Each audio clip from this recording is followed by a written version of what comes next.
warn others off as the novice team encountered and demolished thread in proper style.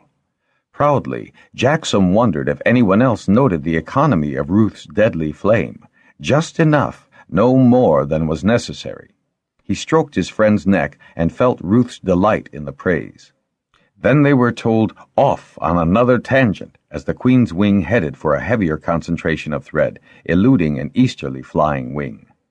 From that moment onward, throughout the fall, Jaxom had no time for further thought. He became aware of the rhythm to the Queen's wing pattern.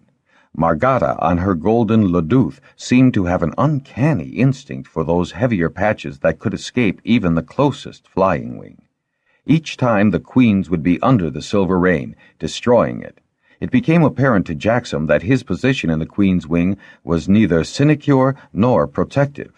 The golden dragons could cover more territory in the air, but they were not as maneuverable. Ruth was.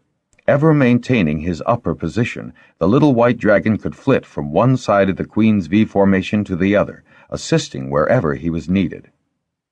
Abruptly, the thread stopped falling. The upper reaches of the sky were clear of the graying mist. The highest wing began to circle down leisurely to begin the final phase of the defense, the low-level sweep which assisted ground crews in locating any trace of viable thread. The exhilaration of combat drained from Jaxom, and his physical discomfort began to manifest itself.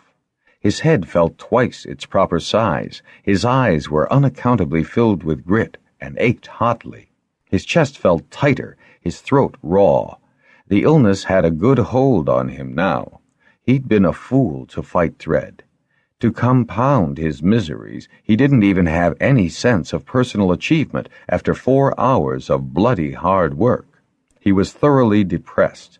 He earnestly wished that he and Ruth could retire now, but he had made such an issue of flying with the fighting wings that he must complete the exercise. Dutifully, he continued on above the Queen's. "The big Queen says we must go," Ruth said suddenly, "before the ground crews see us." Jaxom glanced down at Margata and saw her signal of dismissal. He could not suppress the sense of injury that gesture gave him. He hadn't expected a round of cheers, but he did think that he and Ruth had acquitted themselves well enough to rate some indication of approval. Had they done something wrong? He could not think with his head hot and aching, but he obeyed, directing Ruth to change flight to the hold when he saw Celianthe rise toward him. Prilla gave her right fist the pumping motion that signaled well done and thanks. Her recognition reduced his grievance. "We fought well and no thread passed us," Ruth said in a hopeful tone. "I was quite comfortable sustaining my flame." "You were marvelous, Ruth. You were such a clever dodger, we didn't have to go between once." Jaxom slapped with affectionate force the flight-extended neck. "Do you have more gas to exhale?" He felt Ruth cough, and just the merest trickle flickered beyond his head. "No more flame, but I shall be very glad to be rid of the fire ash. This is the most firestone I have ever chewed." Ruth sounded so proud of himself that despite his general discomfort, Jaxom laughed, his own spirits buoyed up by Ruth's ingenuous satisfaction. It was also obscurely comforting to find the hold occupied by a few drudges only. The other thread fighters were hours away from the rewards he could now enjoy. While Ruth drank long and deep at the courtyard well, Jaxom asked the drudge to bring him any warm food available and a mug of wine. As Jaxom entered his own quarters to change out of his stinking fighting gear, he passed his work table and, seeing the cove sketch, remembered his promise of the previous evening. He thought longingly of the hot sun in that cove. It had baked the cold out of his bones and dried the wetness in his head and chest. "I would like to swim in the water," Ruth said. "You're not too tired, are you?" "I am tired, but I would like to swim in the cove and then lie in the sand. It would be good for you, too." "It'd suit me down to the shell," Jaxom said as he stripped off the fighting clothes. He was pulling on fresh riding furs when the drudge, tapping nervously on the half-open door, arrived with the food. Jaxom gestured toward the work table and then asked the man to take the discarded clothing to be cleaned and well aired. He was sipping the hot wine, blowing out against the sting of it in his mouth, when he realized that it would be hours before Lytol returned to the hold, and so he couldn't inform his guardian of his intention. But he needn't wait. He could be there and back before Lytol had returned to the hold. Then he groaned. The cove was halfway on the other side of the world, and the sun which he had wanted to bake the illness out of his body would be well down now on the cove's horizon. "It will remain warm enough long enough," Ruth said. "I really want to go there." "We'll go." "We'll go." Jaxom gulped down the last of the hot wine and reached for the toasted bread and cheese. He didn't feel hungry. In fact, the smell of the food made his stomach queasy. He rolled up one of his sleeping furs to keep the sand off his skin, slung the small pack over his shoulder, and started out of his quarters. He'd leave word with the drudge.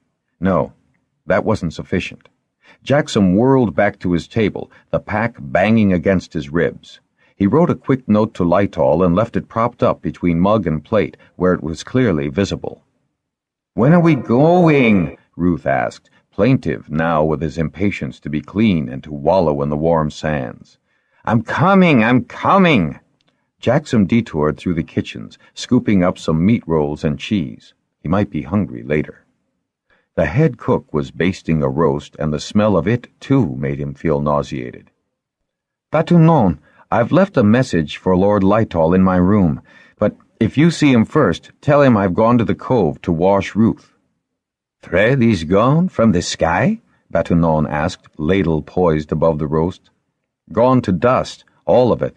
I'm away to wash the stink from both our hides." The yellow tinge in Ruth's whirling eyes was reproachful, but Jaxom paid that no heed as he scrambled to the dragon's neck, loosely fastening the fighting straps which would need to be soaked and sunned as well. They were airborne in such haste that Jaxom was glad he had the straps about him. Ruth achieved only the barest minimum of wing room before he transferred them between. 13. A Cove in the Southern Continent, 1577, 1587. Jaxom roused, felt something wet slip down from his forehead across his nose. He irritably brushed it aside. "You're feeling better?" Ruth's voice held a volume of wistful hope that astonished his rider. "Feel better?" Not quite awake, Jaxom attempted to lift himself up on one elbow, but he couldn't move his head, which seemed to be wedged. "Brecca says to lie still." "Lie still, Jaxom," Brecca ordered. He felt her hand on his chest, preventing his movement. He could hear water dripping somewhere nearby. Then another wet cloth, this one cool and aromatic with scent, was placed on his forehead. He could feel 2 large blocks, padded because they lay along his cheeks to his shoulder, on either side of his head, presumably to keep him from moving his head from side to side. He wondered what was wrong.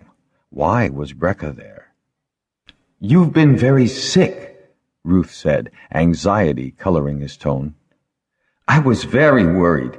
I called Brecca. She is a healer. She heard me. I couldn't leave you.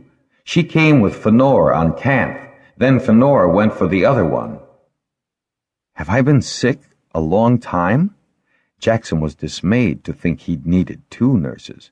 He hoped that the other one wasn't Delan. "Several days," Brecca replied, but Ruth seemed to think a longer period of time. "You'll be all right now. The fever's finally broken." "Lytol knows where I am?" Jaxom opened his eyes then, found them covered by the compress, and reached to pull it away. But spots danced in front of his eyes, even shielded by the fabric of the compress, and he groaned and closed his lids. "I told you to lie still, and don't open your eyes or try to remove the bandage," Brecca said, giving his hand a little slap. "Of course Lytol knows. Fënor took word to him immediately. I sent word when your fever had broken. Menelise has, too." "Menelise? How could she catch my cold? She was with Sibel." Someone else was in the room because Brecca couldn't speak and laugh at the same time. She began quietly explaining that he hadn't had a cold. He'd had an illness known as firehead to Southerners. Its initial symptoms were similar to those of a cold. "But I'm going to be all right, aren't I?" "Are your eyes bothering you?" "I don't really want to open them again." "Spots? As if you were staring at the sun?" "That's it." Brecca patted his arm. "That's normal, isn't it, Shara? How long do they generally last?" "As long as the headache, so keep your eyes covered, Jaxom." Shara spoke slowly, almost slurring her words, but her low voice had a rich lilt that made him wonder if she looked as good as her voice sounded. He doubted it. No one could. "Don't you dare look about. You've still got that headache, haven't you? Well, keep your eyes closed. We've got the place as dark as we can, but you could do permanent damage to your eyes if you're not careful right now." Jaxom felt Brecca adjust the compress. "Mentally got sick, too?" "Yes, but Master Oldive sent word that she's responding to the medicine very well." Brecca hesitated. Of course, she hadn't flown thread or gone between, which aggravated the illness for you. Jaxom groaned. "I've gone between with a cold before and got no worse for it." "With a cold, yes, not with firehead," Shara said. "Here, Brecca, this is ready for him now." He felt a reed placed at his lips. Brecca told him to suck through it as he should not lift his head to drink. "What is this?" he mumbled around the straw. "Fruit juice," Shara said so promptly that Jaxom sipped warily. "Just fruit juice, Jaxom. You need liquid in your body right now. The fever dried you out." The juice was cool in his mouth and so mild in taste that he couldn't figure out from which fruit it came. But it was just what he wanted, not tart enough to irritate moisture-starved tissues in his mouth and throat, and not sweet enough to be nauseating to his empty stomach. He finished it and asked for more, but Brecca told him he'd had enough. He should try to sleep now. "Ruth, are you all right?" "Now that you are yourself again, I will eat. I will not go far. I don't need to." "Ruth?" Alarmed by the thought that his dragon had neglected himself, Jaxom injudiciously tried to raise his head. The pain was incredible. "Ruth is perfectly all right, Jaxom," Brecca said in a stern voice. Her hands had already pushed his shoulders flat to the bed. "Ruth's been covered with fire lizards, and he's been bathed regularly morning and evening. He's never been more than 2 lengths from you. I've reassured him on every concern." Jaxom groaned, having completely forgotten that Brecca could speak to any dragon. "Fëanor and Canth have hunted for him because he wouldn't leave you, so he's by no means the skin and bones you are. He'll hunt now, none the worse for the waiting. You go to sleep." He had no option, and suspected as he drifted away from consciousness that there had been something besides fruit in that drink. When he woke, feeling rested and restless, he remembered not to move his head. He began to cast back through distorted memories of being hot and cold. He distinctly remembered reaching the cove, staggering into the shade, collapsing at the base of a redfruit tree, struggling to reach the cluster of fruit, longing for the liquid to cool his parched mouth and throat. That must have been when Ruth realized he was ill.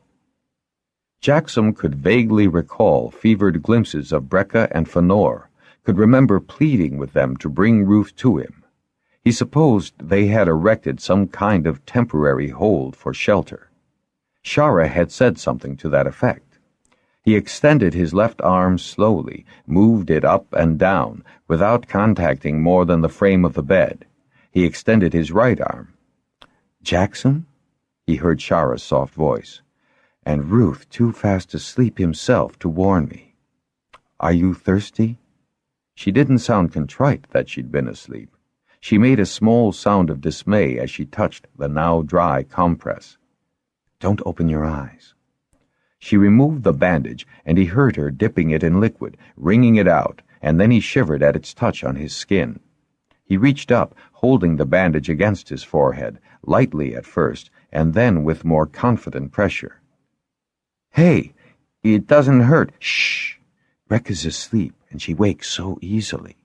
Shara's voice had been muted. Now her fingers closed his lips. "Why can't I move my head from side to side?" Jaxom tried not to sound as startled as he felt. Shara's low laugh reassured him. "We've got 2 blocks wedging your head so you can't move. Remember?" She guided his hands to them, then moved the restraints aside. "Turn your head, just a little now, from side to side. If your skin is no longer sensitive, you may be over the worst of the firehead." Gingerly, he rotated his head, left and then right. He made a bolder motion. "It doesn't hurt. It actually doesn't hurt." "Oh, no, you don't." Shara grabbed his wrist as he reached for the compress. "I've a nightlight on. Wait till I shield it. The less light, the better." He heard her fumbling with a glow basket shield. "All right now?" "I'm only permitting you to try." She stressed the last word as she covered his hand on the bandage with hers. "Because it's a moonless hour of night and you couldn't do any harm. If you see even the tiniest patch of glare, cover your eyes instantly." "I'm only permitting you to try."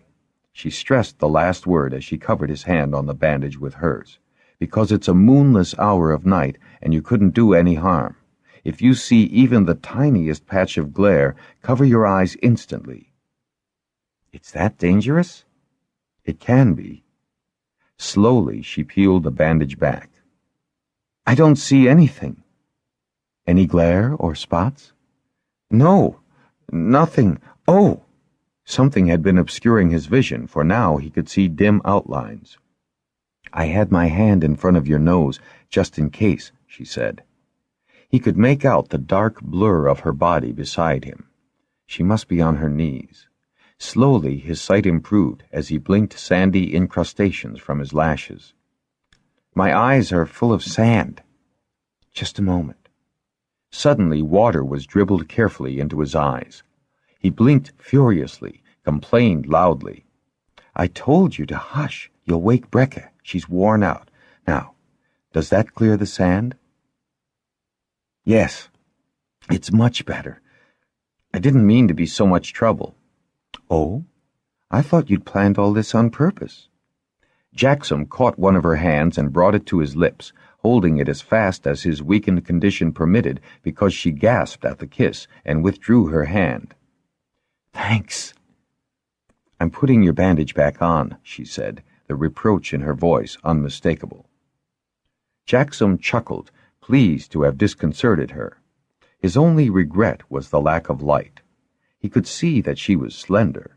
Her voice, despite her firmness, sounded young. Would her face be lovely enough to match that voice? "Please drink all this juice," she said, and he felt the straw against his lips. "Another good sleep now, and you're over the worst of it." "You're a healer?" Jaxom was dismayed. Her voice had sounded so young. He'd assumed she was a fosterling of Brecca's. "Certainly. You don't think they'd entrust the life of the Lord of Ruatha whole to an apprentice? I've had a lot of experience getting people through Firehead." The familiar floating sensation induced by Fellis juice flooded him, and he couldn't have answered her no matter how urgently he wanted to. To his disappointment, when he awoke the next day, Brecca answered his call. It didn't seem courteous to inquire where Shara was, nor could he ask Ruth, since Brecca could hear the exchange. But Shara had evidently told Brecca of his middle-of-the-night awakening, because her voice sounded lighter, almost gay, as she greeted him. To celebrate his recovery, she permitted him a cup of weak claw and a bowl of moistened sweetbread. Warning him to keep his eyes closed, she changed the bandage, but the replacement was not as dense, and when he opened his eyes, cautiously, he could distinguish light and dark areas about him. Midday, he was allowed to sit up and eat the light meal Brecca provided, but even that slight activity exhausted him. Nonetheless, he complained petulantly to Brecca when she offered him more juice to drink. "Fellis laced? Am I expected to sleep my life away?" "Oh, you'll be making up for this lost time, I assure you," she replied, a cryptic remark that puzzled him as he drifted off to sleep again. The next day, he chafed further at the restrictions imposed on him. He chafed, but, When Shara and Brecca assisted him to the bench so they could exchange rush bags on the bed, he was so weak after sitting up a few minutes that he was very grateful to be down again. He was all the more surprised then, that evening, to hear Natan's voice in the other room. "You look a lot better, Jaxom," Natan said, walking quietly up to the bed. "Lytol will be immensely relieved. But if you ever," Natan's harsh voice reflected his anxieties, "attempt to fight Thread again when you're ill, I'll throw you to Lessa's mercies." "I didn't think I'd more than a stuffed head, Natan," Jaxom replied, nervously poking at grassy bumps in his bed bag. "And it was my first fall on Ruth." I know, Natan said, his tone considerably less reproving. "You couldn't have known you were coming down with Firehead. You owe your life to Ruth, you know. Fëanor says Ruth has more sense than most people. Half the dragons on Pern wouldn't have known what to do with their rider Delirious. They would have been totally confused by the confusion in their riders' minds. No, you and Ruth are in very good odor at Bendon. Very good. You just concentrate on getting your strength back. And when you're feeling stronger, Dram said he'd be glad to bear you company and show you some of the interesting things he found while he was here." "He didn't mind me and Ruth following him?" "No." Natan was genuinely surprised at Jaxom's question. "No, lad, I think he was surprised that he'd been missed and gratified that he's still needed as a dragon rider." "Natan?" Brecca's call was firm. "I was told I couldn't stay long." Jaxom could hear Natan's feet scraping on the ground as he rose. "I'll come again, I promise." Jaxom could hear Triss complaining, and he visualized the little fire lizard clutching Natan's shoulder for balance. "How's Meneley? Is she recovering? Tell Lytol that I'm very sorry to cause him worry." "He knows that, Jaxom. And Meneley's much better. I've seen her, too. She had a lighter touch of Firehead than you did. Seabell recognized the symptoms almost immediately and called in Oldive. Don't be in a rush to get up, though."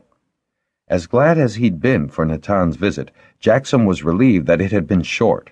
He felt limp, and his head began to ache. "Brecca? Could he be having a relapse?" "She's with Natan, Jaxom." "Shara, my head is aching."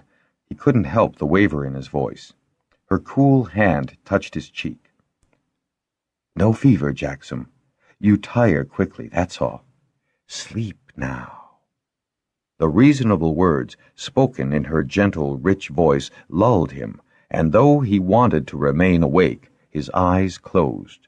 Her fingers massaged his forehead, descended to his neck, gently smoothing the tension. All the while her voice encouraged him to rest, to sleep. And he did. The cool, moist sea breeze roused him at dawn, and he fumbled irritably to cover his exposed legs and back, for he'd been sleeping on his stomach, tangled in the light blanket. Having rearranged himself with some difficulty, he couldn't drop back to sleep again, though he had closed his eyes, expecting to do so. He opened them again, fretfully gazing beyond the raised curtains of the shelter. He exclaimed in surprise, tensing, just then aware that his eyes were no longer bandaged and his vision was unimpaired. "Jaxom?" Twisting around, he saw Shara's tall figure swing from the hammock, noticed the length of dark hair streaming about her shoulders, obscuring her face. "Shara!" "Your eyes, Jaxom?" she asked in a hushed, worried tone, and walked swiftly to his bed. "My eyes are just fine, Shara," he replied, catching her hand in his, keeping her where he could see her face clearly in the dim light. "Oh, no, you don't," he said, with a low laugh as she tried to break his hold. "I've been waiting to see what you looked like." With his free hand, he pushed aside the hair that covered her face. "And?" She drawled the word in proud defiance, unconsciously straightening her shoulders and tossing her hair back. Shara was not pretty. He'd expected that. Her features were too irregular. In particular, her nose was too long for her face, and though her chin well-shaped, it was a shade too firm for beauty. But her mouth had a lovely double curve, the left side twitching as she contained the humor which her deep-set eyes echoed. She arched her left eyebrow slowly, amused by his scrutiny. "And?" she repeated. "I know you may not agree, but I think you're beautiful." He resisted her second attempt to free her hand and rise. "You must be aware that you have a beautiful speaking voice." "I have tried to cultivate that," she said. "You've succeeded." He exerted pressure on her hand, pulling her still closer. It was immensely important to him to determine her age. She laughed softly, wriggling her fingers in his tight grasp. "Let me go now, Jaxom. Be a good boy." "I am not good, and I am not a boy." He had spoken with a low intensity which drove the good-natured amusement from her expression. She returned his gaze steadily, and then gave him a small smile. "No, you're neither good nor a boy. You've been a very sick man, and it's my job," she stressed the word just slightly as he let her withdraw her hand from his, "to make you well again." "Sooner the better." Jaxom lay back, smiling up at her. She'd be nearly his height when he stood, he thought. That they would be able to look eye to eye appealed to him. She gave him one long, slightly puzzled look, and then, with a cryptic shrug, turned away from him, gathering her hair and twining it neatly about her head as she left the room. Although neither of them mentioned that dawn confidence, afterward Jaxom found it easier to accept the restraints of his convalescence in good grace. He ate what he was given without complaint, took the medicines, and obeyed instructions to rest. One worry fretted him until he finally blurted it out to Brecca. "When I was fevered, Brecca, did I mean..." Brecca smiled and patted his hand reassuringly. "We never pay any attention to such ramblings. Generally, they're so incoherent they make no sense whatever." Some note in her voice bothered him, though. So incoherent they make no sense? He had babbled his head off, then. Not that he minded about Brecca if he had said something about that dratted queen egg. But if Shara had heard? She was from the southern hold. Would she be as quick to discount his ramblings about that double-blasted, shard-shelled egg?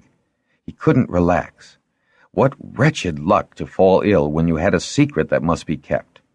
He worried over that until he fell asleep, and picked right up on the same train of thought the next morning, though he forced himself to be cheerful as he listened to Ruth bathing with the fire lizards. "He comes," Ruth said suddenly, sounding startled, "and Dram brings him." "Dram brings whom?" Jaxom asked. "Shara," Brecca called from the other room, "our guests have arrived. Would you escort them from the beach?" She came quickly into Jaxom's room, smoothing the light blanket and peering intently at his face. "Is your face clean? How are your hands?" "Who's coming that has you in a flurry? Ruth?" "He's pleased to see me, too." Ruth's sound of surprise was colored with delight. Jaxom was forewarned by that remark, but he could only stare, stunned, as Lighthall came striding into the room. His face was tense and pale under the flying helmet, and he hadn't bothered to unfasten his jacket on the walk up from the beach, so perspiration beads formed on his forehead and upper lip. He stood in the doorway, just looking at his ward. Abruptly, he turned toward the outside wall, harshly clearing his throat, stripping off helmet and gloves, unbelting his jacket, grunting in surprise when Brecca appeared at his elbow to relieve him of the gear. As she passed Jaxom's bed on her way out of the room, she gave him such an intense look that he couldn't fathom what she was trying to convey. "She says that he is crying," Ruth told him, "and that you are not to be surprised or embarrass him." Ruth paused. "She is also thinking that Lighthall is healed, too? Lighthall hasn't been ill." Jaxom didn't have time to sort out that oblique reference, because his guardian had already recovered his composure and turned. "Hot here after Ruatha," Jaxom said, struggling to break the silence. "You want a bit of sun, boy," Lighthall said at the same moment. "I'm not allowed out of bed yet." "The mountain is just as you sketched it." They spoke again, simultaneously, answering each other's comments. It was too much for Jaxom, who burst out laughing, waving Lighthall to sit beside him on the bed. Still laughing, Jaxom grabbed Lytall's forearm, holding it firmly, trying in that grasp to apologize for all the concern he'd caused. Abruptly, he was engulfed in Lytall's rough embrace, his back soundly thumped when the man released him. Tears sprang to Jaxom's eyes, too, at the unexpected demonstration. Lytall had always been scrupulous in caring for his ward, but the older Jaxom had grown, the more he had wondered if Lytall really liked him at all. "I thought I had lost you." "I'm harder to lose than you'd think, sir." Jaxom couldn't stop grinning foolishly, because Lytall actually had a smile on his face, the first one Jaxom recalled. "You're nothing but bones and white skin," Lytall said in his customary gruff manner. "That'll pass. I'm allowed to eat all I want," Jaxom replied. "Care for something?" "I didn't come to eat. I came to see you. And I'll tell you this, young Lord Jaxom. I think you'd better go back to the mastersmith for more drafting lessons. You did not accurately place the trees along the cove shore in that sketch of yours, though the mountain is very well done." "I knew I had the trees wrong, sir. One of the things I planned to check out. Only when I got back here, it went clean out of my head." "So I understand," and Lytall gave a rusty laugh. "Give me the news of the hold." Jaxom was suddenly eager for those minor details that had once bored him. They chatted away in a companionable fashion that astonished Jaxom. He'd been ill at ease with Lytall, he realized now, ever since he had inadvertently impressed Ruth. But that strain had evaporated. If this illness of his did no other good, it had brought him and Lytall closer than Jaxom in his boyhood could ever have imagined. Brecca entered, smiling apologetically. "I'm sorry, Lord Lytall, but Jaxom tires easily." Lytall obediently rose, glancing anxiously at Jaxom. "Brecca, after Lytall has come all this distance on Dragonback, he must be allowed to—" "No, lad. I can return." Lytall's smile startled Brecca. "I'd rather not take a risk with him." He gave Brecca a second surprise then, as he embraced Jaxom with awkward affection before striding from the room. Brecca stared at Jaxom, who shrugged to indicate she could put her own interpretation on his guardian's behavior. She quickly left to escort the visitors back to the beach. "He was very glad to see you," Ruth said. "He is smiling." Jaxom lay back, wriggling his shoulders into the rushes to get comfortable. He closed his eyes, chuckling to himself. He had got Lytall to see his beautiful mountain. Lytall wasn't the only one to come to see the mountain, and Jaxom. Lord Groggy arrived the next afternoon, grunting and puffing from the heat, shouting at his little queen not to get lost with all those strangers, and not to get completely soaked because he didn't want a wet shoulder on the way back. "Heard you got ill of that firehead stuff like the Harper girl," Lord Groggy said, swinging into Jaxom's room with a vigor that produced instant fatigue in the convalescent. More unnerving was Lord Groggy's scrutiny. Jaxom was certain the man counted his ribs, he had looked at them for so long. "Can't you feed him up better than this, Brecca? Thought you were a top-flight healer. Boy's a rake. Can't have that. Must say, you, picked a beautiful place to fall ill in. Must have a look about me since I'm down here. Not that it took all that long to come. Yes, must have a look about." Groggy stuck his chin out at Jaxom, frowning again.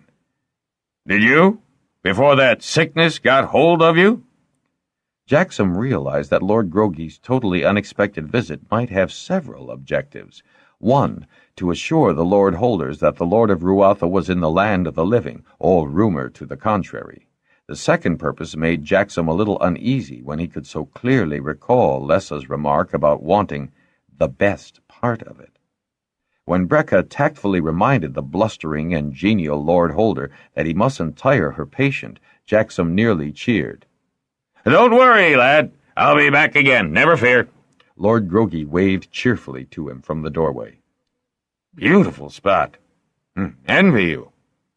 "Does everyone in the north know where I am?" Jaxom asked when Brecca returned. Dram brought him, she said, sighing heavily and frowning.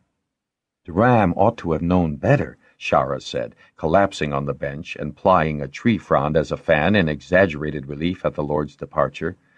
The man's enough to wear the healthy down, much less the convalescent.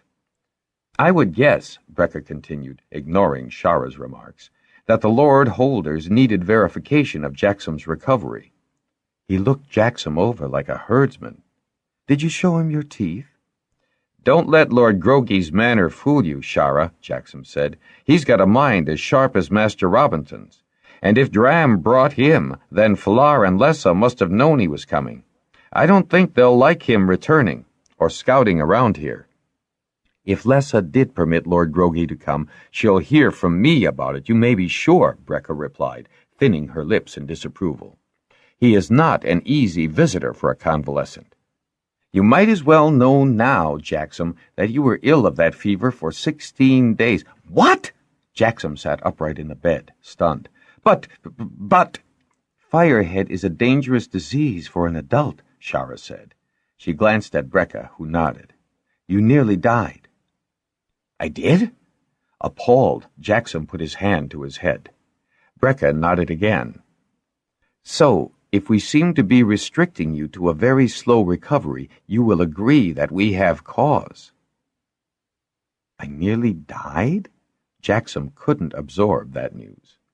So we will go slowly to ensure your health. Now, I think it's time you had something to eat, Brecca said as she left the room. I nearly died? Jaxom turned to Shara. I'm afraid so. She sounded more amused by his reaction than concerned. The important thing is that you didn't die. Involuntarily, she glanced toward the beach and sighed, a quick exhalation of relief. She smiled, a brief one, but Jaxom noticed that her expressive eyes were dark with remembered sorrow. Who died of firehead that saddens you, Shara? No one you know, Jaxom, and no one I knew very well. It's just that no healer likes to lose a patient. He could tease no more from her on the subject, and stopped trying to when he saw that she had felt that death so keenly. The next morning, cursing with embarrassment at the unreliability of his legs, Jaxom was assisted to the beach by Brecca and Shara. Ruth came charging up the sands, almost dangerous in his delight at seeing his friend. Brecca sternly ordered Ruth to stand still lest he knock Jaxom off his unsteady feet. Ruth's eyes rolled with concern, and he crooned with apology as he extended his head very carefully toward Jaxom, almost afraid to muzzle him in greeting. Jaxom flung his arms about his dragon's neck, Ruth tightening his muscles to take the drag of his friend's body, almost thrumming with encouragement. Tears flowed down his cheeks, which he quickly dried against his friend's soft hide. Dear Ruth, marvelous Ruth. Unbidden came the thought to Jaxom's mind, if I had died of firehead. You did not, Ruth said. You stayed. I told you to. And you are much stronger now. You will get stronger every day, and we will swim and sun, and it will be good. Ruth sounded so fierce that Jaxom had to soothe him with words and caresses until Brecca and Shara insisted that he had better sit down before he fell. They had arranged a matting of woven streamer fronds against a landward-leaning trunk, well back from the shore, to avoid full exposure to the sun. To this couch they assisted him. Ruth stretched out so that his head rested by Jaxom's side, the jeweled eyes whirling with the lavenders of stress. Falar and Lessa arrived at midday, after Jaxom had had a short nap. He was surprised to find that Lessa, for all her abrasiveness on other occasions, made a soothing visitor, quiet and soft-voiced. We had to let Lord Groggy come in person, Jaxom, though I'm sure you didn't appreciate the visit. Rumor had you dead, and Ruth, too. Lessa shrugged expressively. Bad news needs no harper. Lord Groggy was more interested in where I was than how I was, wasn't he? Jaxom asked pointedly. Falar nodded and grinned at him. That is why we had Dram bring him. The fourth-hold watch-dragon is too old to take a placement from Lord Groggy's mind. He also had his fire lizard with him, Jaxom said. Those pesky creatures, Lessa said, her eyes sparkling with annoyance. These same pesky creatures came in very handy saving Jaxom's life, Lessa, Brecca said firmly. All right. They have uses, but as far as I'm concerned, their bad habits still outweigh the good ones. Lord Grogy's little queen may be intelligent, Brecca went on, but not clever enough to get him back here on his own. That isn't the real problem, Falar grimaced. He's now seen that mountain and the scope of the land. So we put in our claim here first, Lessa replied decisively. I don't care how many sons Grogy wants to settle. The Dragonriders of Pern have first choice. Jaxom can help. Jaxom has some time to go before he can do very much of anything, Brecca said, breaking in so smoothly that Jaxom wondered if he'd misinterpreted the surprise on Lessa's face. Don't worry. I'll think of some way to stall Lord Grogy's ambitions, Falar added. If one gets in, the others will follow, Brecca said thoughtfully, and I can hardly blame them. This part of the southern continent is so much more beautiful than our original settlement. I have a yearning to get closer to that mountain, Falar said, turning his head to the south. Jaxom, I know you've not been very active yet, but how many of those fire lizards about Ruth are southerners? They're not from the southern weir, if that's what you're worried about, Shara said. How can you tell? Lessa asked. Shara shrugged. They won't be handled. They go between if anyone gets close to them. It's Ruth that fascinates them, not us. We are not their men, Jaxom said. Now that I can get to Ruth, I'll see what I can find out about them from him. I wish you would, Lessa said. And if there are any from the southern weir, she let her sentence trail off. I think we ought to let Jaxom rest, Brecca said. Falar chuckled, gesturing for Lessa to precede him. Fine guests we are. Come to see the man and never let him talk. I've done nothing lately to talk about, and Jaxom shot a fierce look at Brecca and Shara. When you come back, I will. If anything interesting occurs, have Ruth bespeak Nementh or Ramoth. Brecca and Shara left with the weir leaders, and Jaxom was grateful for the respite. He could hear Ruth talking to the two Bendon dragons, and he chuckled when Ruth told Ramoth firmly that there were no fire lizards from the southern weir among his new friends. Jaxom wondered why it hadn't occurred to him sooner to ask Ruth's acquaintances about their men. He sighed. He hadn't been thinking about much lately, except his extraordinary brush with death, and that occupied his mind too morbidly. Much better for him to explore a living puzzle. He had several. The most worrisome was still what he might have said in his delirium. Brecca's rejoinder had been no real assurance. He tried to force his thought back to that time, but all he remembered was heat and cold, vivid but vague nightmares. He thought about his guardian's visit. So Lytol did like him. Shells! He'd forgotten to ask Lytol about Karana. He ought to have sent her some kind of word. She must have heard of his illness. Not but what this didn't make it easier for him to complete the break in their relationship. Now that he'd seen Shara, he couldn't have continued with Karana. He must remember to ask Lytol. What had he said when he was fevered? How did a fever patient talk? In bits and snatches? Whole phrases? Maybe he needn't worry. Not about what he could have said in fever. He didn't like Lord Grogy just appearing like that to check up on him. And, if he hadn't taken ill, Lord Grogy would never have known about this part of Southern, at least until the Dragonriders wanted him to know. And that mountain, too unusual a feature to forget. Any dragon would be able to find it. Or would they? Unless the rider had a very clear picture, the dragon did not always see vividly enough to jump between. And a second-hand vision? Dram and Teroth had done so from Master Robinton's description, but Dram and Teroth were experienced. Jaxom wanted to be well. He wanted to get closer to that mountain. He wanted to be first. How long would it take him to recover? He was allowed to swim a bit the next day, an exercise which Brecca said would tone his muscles, but which succeeded in proving he had none left. Exhausted, he was no sooner on his beachside couch than he fell deeply asleep. Roused by Shara's touch, he cried out and sat bolt upright, looking about him. "What's the matter, Jaxom?" "A dream, a nightmare." He was sure something was wrong. Then he saw Ruth stretched out, fast asleep, his muzzle only a hand's breadth from his feet, at least a dozen fire lizards curled on and about him, twitching in their own dreams. "Well, you're awake now. What's wrong?" "That dream was so vivid, and yet it's all gone. I wanted so much to remember it." Shara placed a cool hand on his forehead. He pushed it away. "I'm not fevered," he said, cranky. "No, you're not. Any headache? Spots?" Impatient and angry, he denied them, then sighed and smiled an apology at her. "Bad-tempered, aren't I?" "Rarely." She grinned, then eased to the sand beside him. "If I swim a little longer and further every day, how long will it take me to recover fully?" "What makes you so anxious?" Jaxom grinned, jerking his head back in the direction of the mountain. "I want to get there before Lord Grogi does." "Oh, I think you'll manage that quite easily." Shara's expression was mischievous. "You will get stronger every day now. We just don't want you to push yourself too quickly.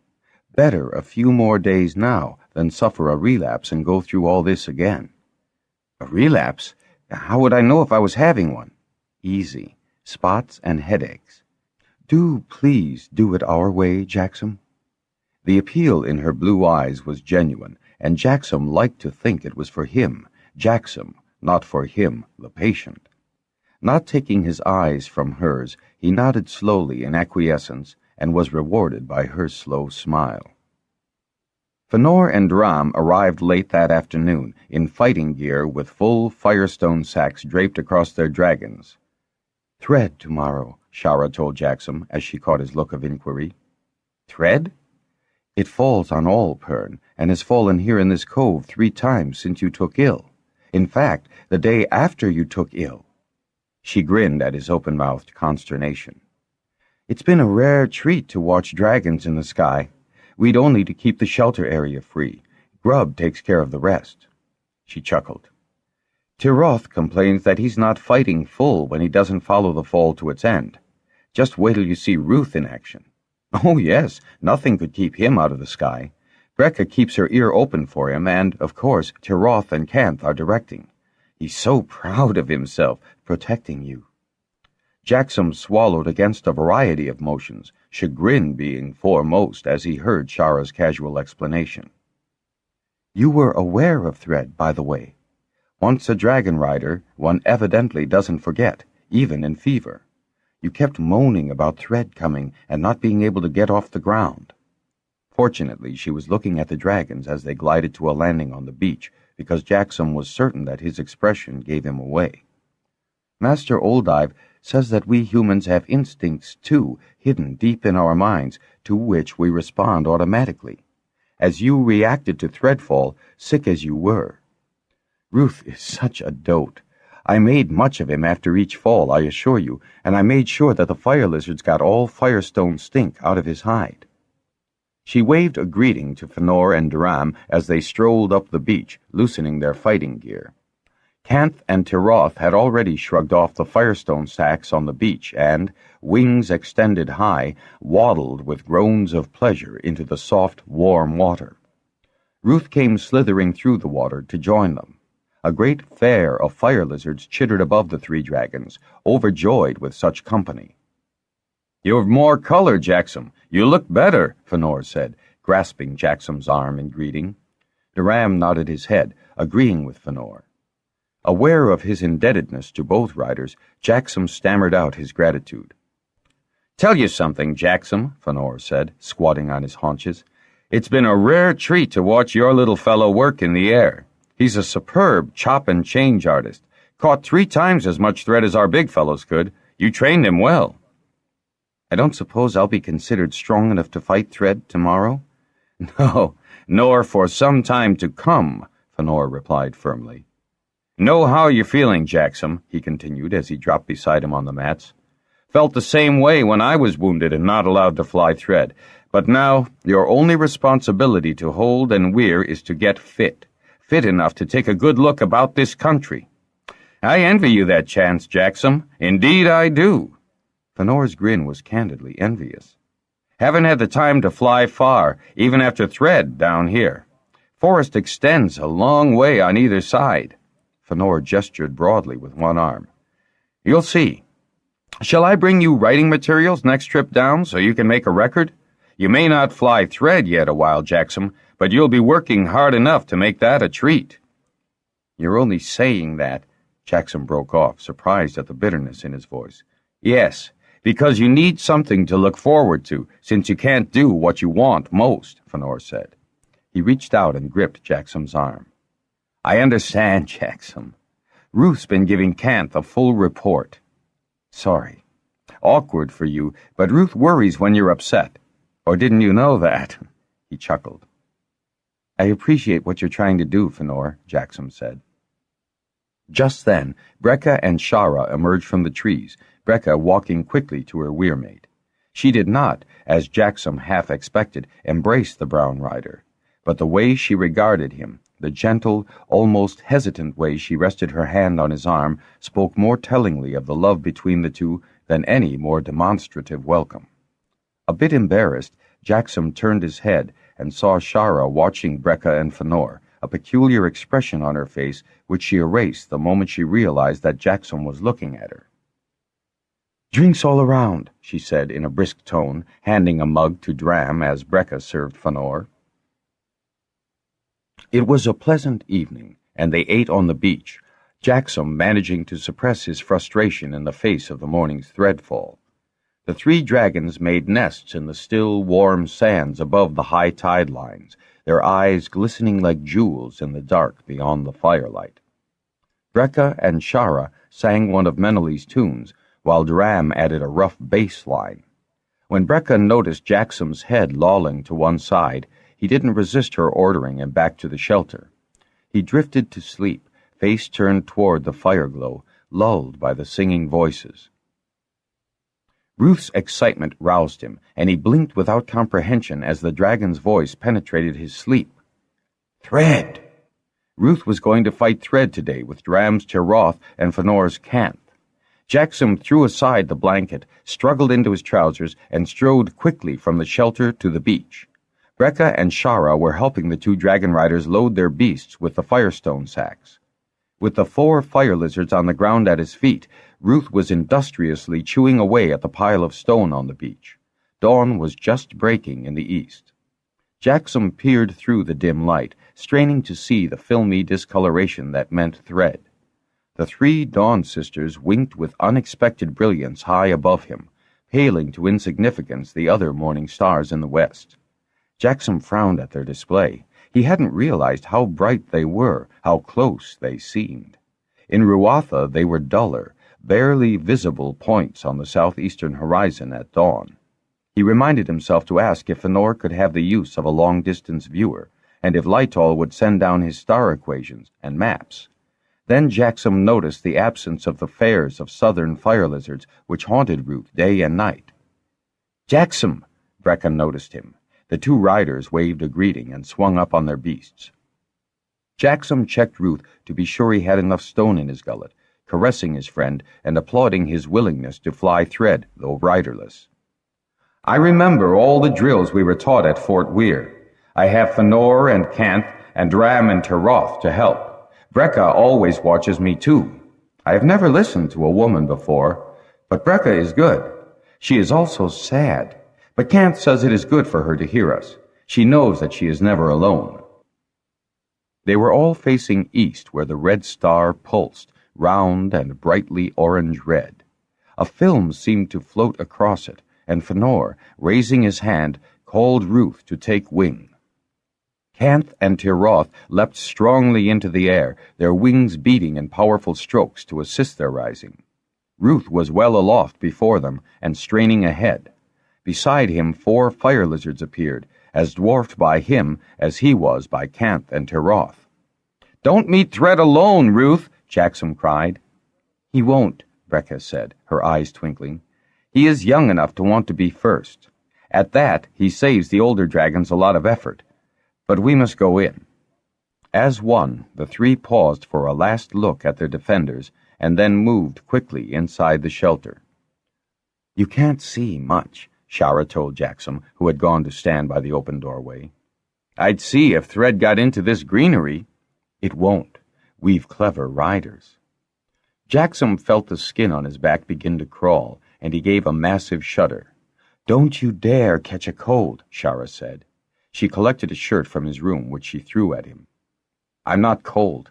I'm just thinking of Thread and this forest." Shara made a disparaging sound. "I forget. You're northern Holdbred.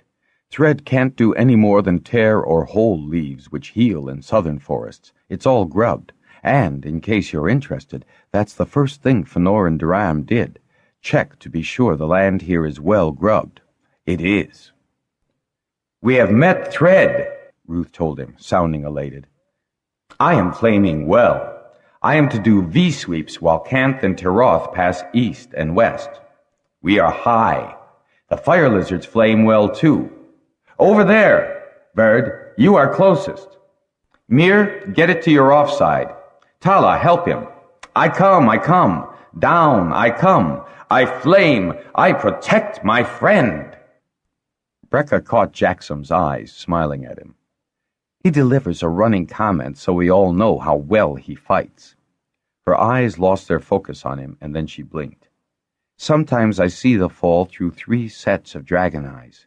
I don't know where I'm looking. It goes well." Later, Jaxom could not have said what he ate or drank. When Ruth's monologue resumed, Jaxom paid strict attention to what his dragon said, looking now and again at Brecca, whose face reflected the intense concentration of listening to 3 dragons and 4 fire lizards. Suddenly, Ruth's commentary stopped, and Jaxom gasped. "It's all right. They don't pursue Thread through the fall," Brecca said. "Just enough to ensure our safety. Bendon flies Thread tomorrow evening over Nerat. Fëanor and Canth ought not overtire themselves today." Jaxom rose so abruptly that his bench clattered to the floor. He mumbled an apology, righted it, and then strode out the door in the direction of the beach. As he reached the sands, he kept peering westward and barely discerned the distant film of Thread. Another shudder gripped him, and he had to smooth the hair down on the back of his neck. The cove before him, generally calm with leisurely waves, was roiled with the activity of fish diving, lifting their bodies above the surface and crashing awkwardly down again, as if in the throes of pain. "What's the matter with them?" he asked Shara, who had joined him. "The fish are having a good feed off Thread. They generally manage to clean up the cove in time for our dragons to bathe when they return." There they all are, just popped back." "It was a good fall." Ruth was jubilant, then rebellious. "But we are not to follow it. Canth and Tiroth said that once across the big river there is nothing but stony waste, and it is stupid to waste flame above what cannot be hurt by Thread." "Ooh!" Shara and Jaxom laughed as the little white dragon emitted a trail of flame, almost singeing his muzzle because he was at the wrong flight angle. He corrected instantly, continuing his downward glide on the correct plane. Even as the big dragons landed, the waters had calmed. Ruth was full of boast that he'd not needed to replenish his fire once, that he now knew how much to take to last the fall. Canth turned his head toward the little white in an attitude of amused tolerance. Tiroth snorted and, relieved of his fire sack, nodded once toward Duram, then waded into the water. Abruptly, the air was full of fire lizards, hovering eagerly above Tiroth. The old bronze threw his head skyward, snorted again, and, with a loud sigh, rolled over in the water. The fire lizards descended, dropping mouths full of sand on him before attacking his hide with all 4 feet. Tiroth's eyes, lidded once against the water, gleamed just beneath the surface in an eerie submarine rainbow. Canth bellowed, and half the fair left Tiroth to minister to him as he splashed about. Ruth watched this preemption of his friends, blinked, gave himself a bit of a shake, and meekly took to the water at some distance from the bronze and brown. 4 fire lizards, the banded ones, detached themselves from the big dragons and began to scrub the little white. "Here, "I'll help you, Jaxom," Shara said. Scrubbing a dragon's hide free of firestone stink is a tiring job under any circumstances, and although he only had to do one side of Ruth, Jaxom had to grit his teeth to finish. "I told you not to overdo, Jaxom," Shara said, her voice sharp as she straightened from scrubbing the fork of Ruth's tail and noticed Jaxom leaning against the dragon's rump. She gestured imperiously toward the beach. "Get out. I'll bring you some food. You're whiter than he is." "I'm never going to get myself fit if I don't try." "Stop muttering at me under your breath. And don't tell me you're doing it for my own good." "No, for mine. I don't want to have to nurse you through a relapse." She glared at him so fiercely that he gathered himself erect and stalked out of the water. Though it wasn't far to his informal bed under the trees, his legs were leaden as he dragged them through the water. He lay down, heaving a sigh of relief, and closed his eyes. When he opened them again, someone was shaking him, and he discovered Brecca peering at him quizzically. "How do you feel now?" "I was dreaming?" "Bad ones again?" "No, curious ones. Only nothing was in focus." Jaxom shook his head to clear the miasma of nightmare. He realized that it was midday. Ruth was asleep, snoring, at his left. On the far right, he could see Dram resting against Tiroth's front legs. There was no sign of Fëanor or Kath. "You're probably hungry," Brecca said, holding out the plate of food and the mug she'd brought. "How long did I sleep?" Jaxom was disgusted with himself. He stretched his shoulders, feeling muscles stiff from the exercise of scrubbing a dragon. "Several hours. Did you good." "I dream an awful lot lately. After effect of the firehead?" Brecca blinked, then frowned thoughtfully. "Come to think of it, I've been dreaming rather more than usual myself. Too much sun, perhaps." At that point, Tiroth woke, bellowed, struggled to his feet, sprinkled his rider with sand. Brecca gasped and rose quickly, her eyes on the old bronze as he shook his body free of sand and extended his wings.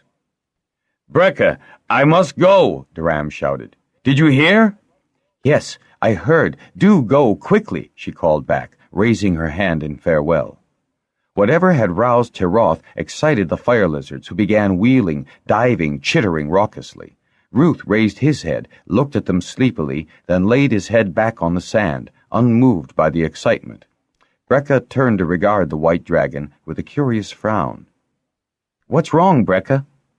"The bronzes at Ista Weir are blooding their kills." "Oh, shards and shells!" Jaxom's initial surprise melded into disappointed disgust with his weakness. He'd hoped to be allowed to attend that mating flight. He'd wanted to cheer Gedenid and Barnath on. "I'll know," Brecca said soothingly. "Kant will be there, as well as Tiroth. They'll tell me all. Now, you eat." As Jaxom obeyed, still cursing his unfortunate condition, he noticed that Brecca was staring at Ruth again. "What's the matter with Ruth?" "Ruth? Nothing. Poor dear, he was so proud to fly thread for you, and he's too tired to care about anything else right now."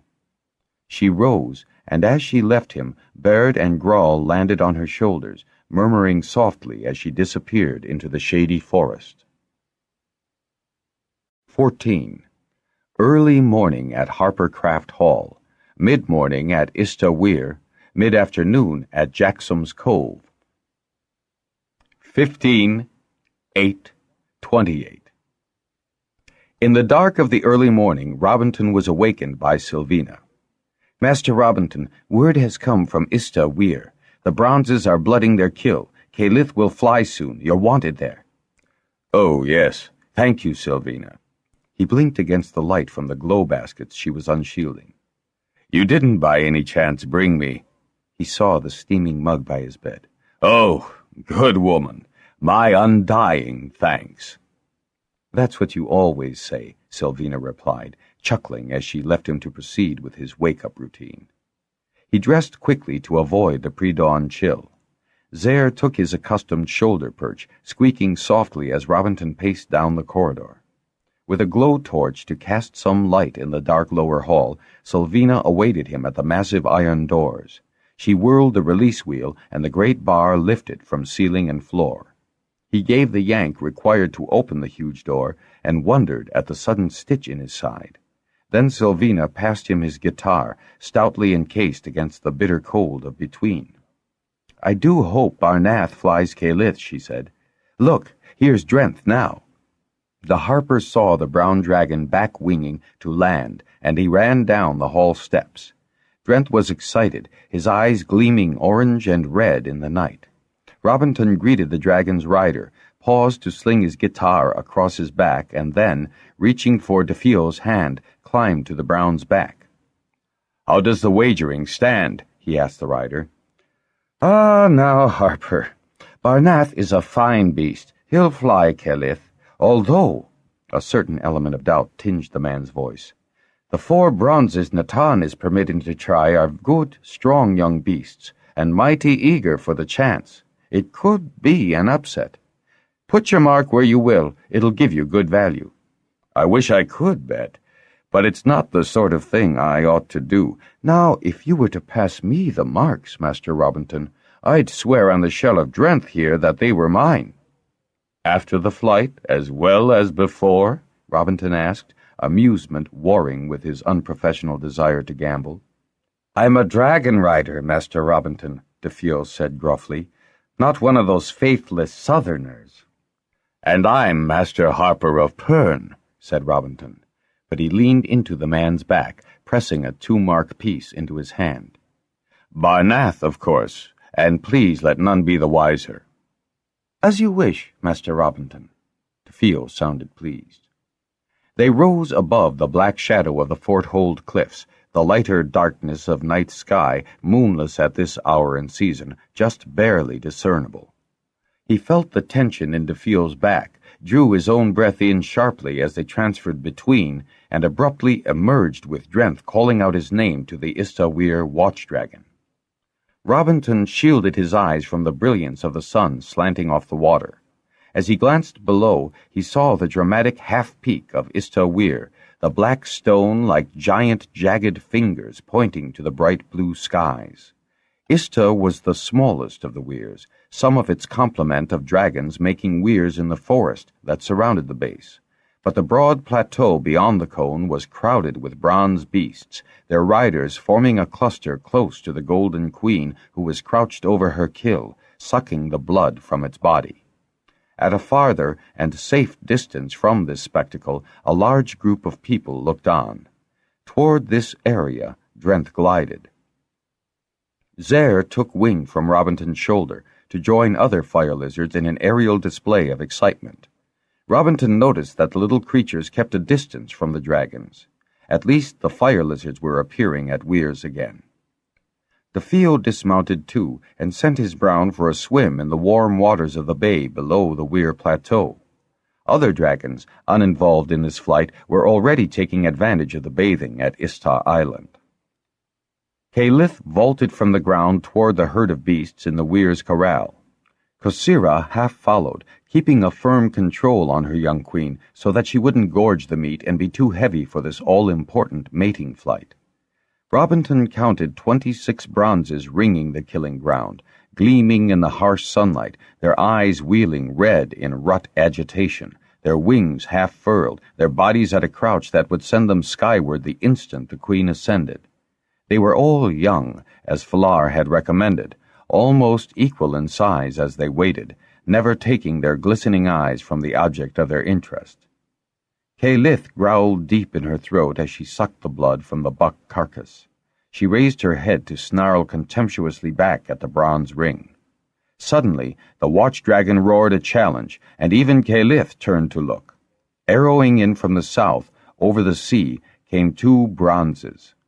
Just as Robinson realized that the beasts must have flown in at sea level to get this close to the weir undetected, he also realized that these were older beasts, muzzles graying, necks thickened.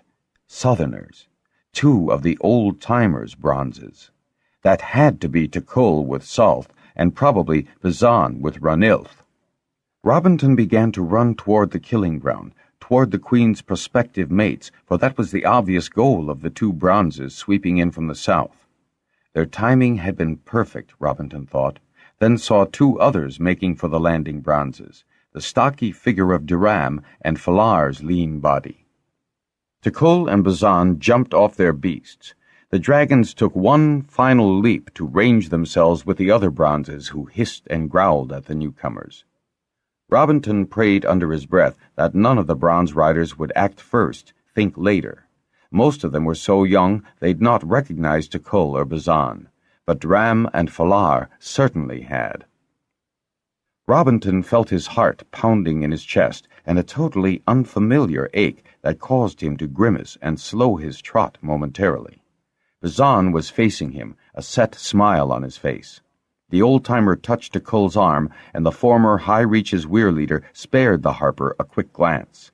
Tikul considered him no threat and turned back toward the two weir leaders. Duram reached Tikul first. "You fool! This is for young beasts. You'll kill Salth." "What option have you left us?" Bazan demanded, just as Falar and Robinson skidded to either side of the two southerners. There was a hysterical note in the man's voice. "Our queens are too old to rise. There are no greens to give the males relief. We must!" Caliph bugled as she left the blood-sucked corpse of the buck and half flew, half ran to scatter the herd, one sweeping forepaw impaling another victim on its flank and dragging it back to her. "Duram, you declared this flight open, didn't you?" Tikul asked in a harsh voice, his features fine-drawn despite the tan of southern suns. He looked from Dram to Falar. "I did, but your bronzes are too old, Tikul." He gestured toward the eager young dragons. The difference between them and the two older ones was pathetically obvious. "Salth's dying anyway. Let him go out flying. I made that choice, Dram, when I brought him here." Tikul stared hard at Falar, the bitterness and hatred so vivid that Robinson sucked in his breath. "Why did you take back the egg? How did you find it?" Desperation broke briefly through Tikul's cold pride and arrogance. "Had you come to us, we would have helped you," Falar said quietly. "Or I," Duram said, miserable before the plight of his one-time acquaintance. Ignoring Falar altogether, Tikul gave the Istan weir leader a long, scornful glance, then, straightening his shoulders, jerked his head at Bazan to move forward. Falar was in his direct path to the other bronze riders.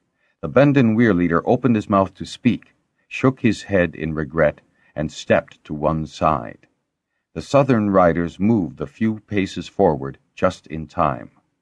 Caliph, raising her bloody muzzle, seemed to pulse more golden than ever.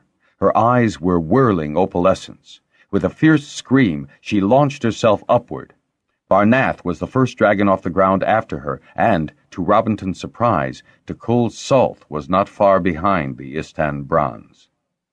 Tikul swung back to Falar, the triumph on his face an insult. Then he strode to Kosira's side. The weir-woman was swaying with the effort of staying in mental contact with her queen. She didn't notice that it was Gedenid and Tikul who were leading her back to her quarters to await the outcome of the flight. "You'll kill Salth," Duram was muttering, his face stricken. That odd pressure against his chest kept Robinson from reassuring the worried man. "And Bazan, too!" Duram grabbed Falar's arm. "Is there nothing we can do to stop it? 2 dragons?" "If they had come to us," Falar began, placing his hand consolingly on Duram's. "But those old-timer riders always took. That was their error at the outset." His face hardened. "They're still taking," Robinson said, wanting to ease Duram's distress. "They've taken what they wanted from the north all along. Here, there, what pleased them. Young girls, material, stone, iron, jewels. They looted with quiet system ever since they were exiled. I've had the reports. I've given them to Falar." "If only they had asked." Falar looked upward at the fast-dwindling specks of dragons in flight.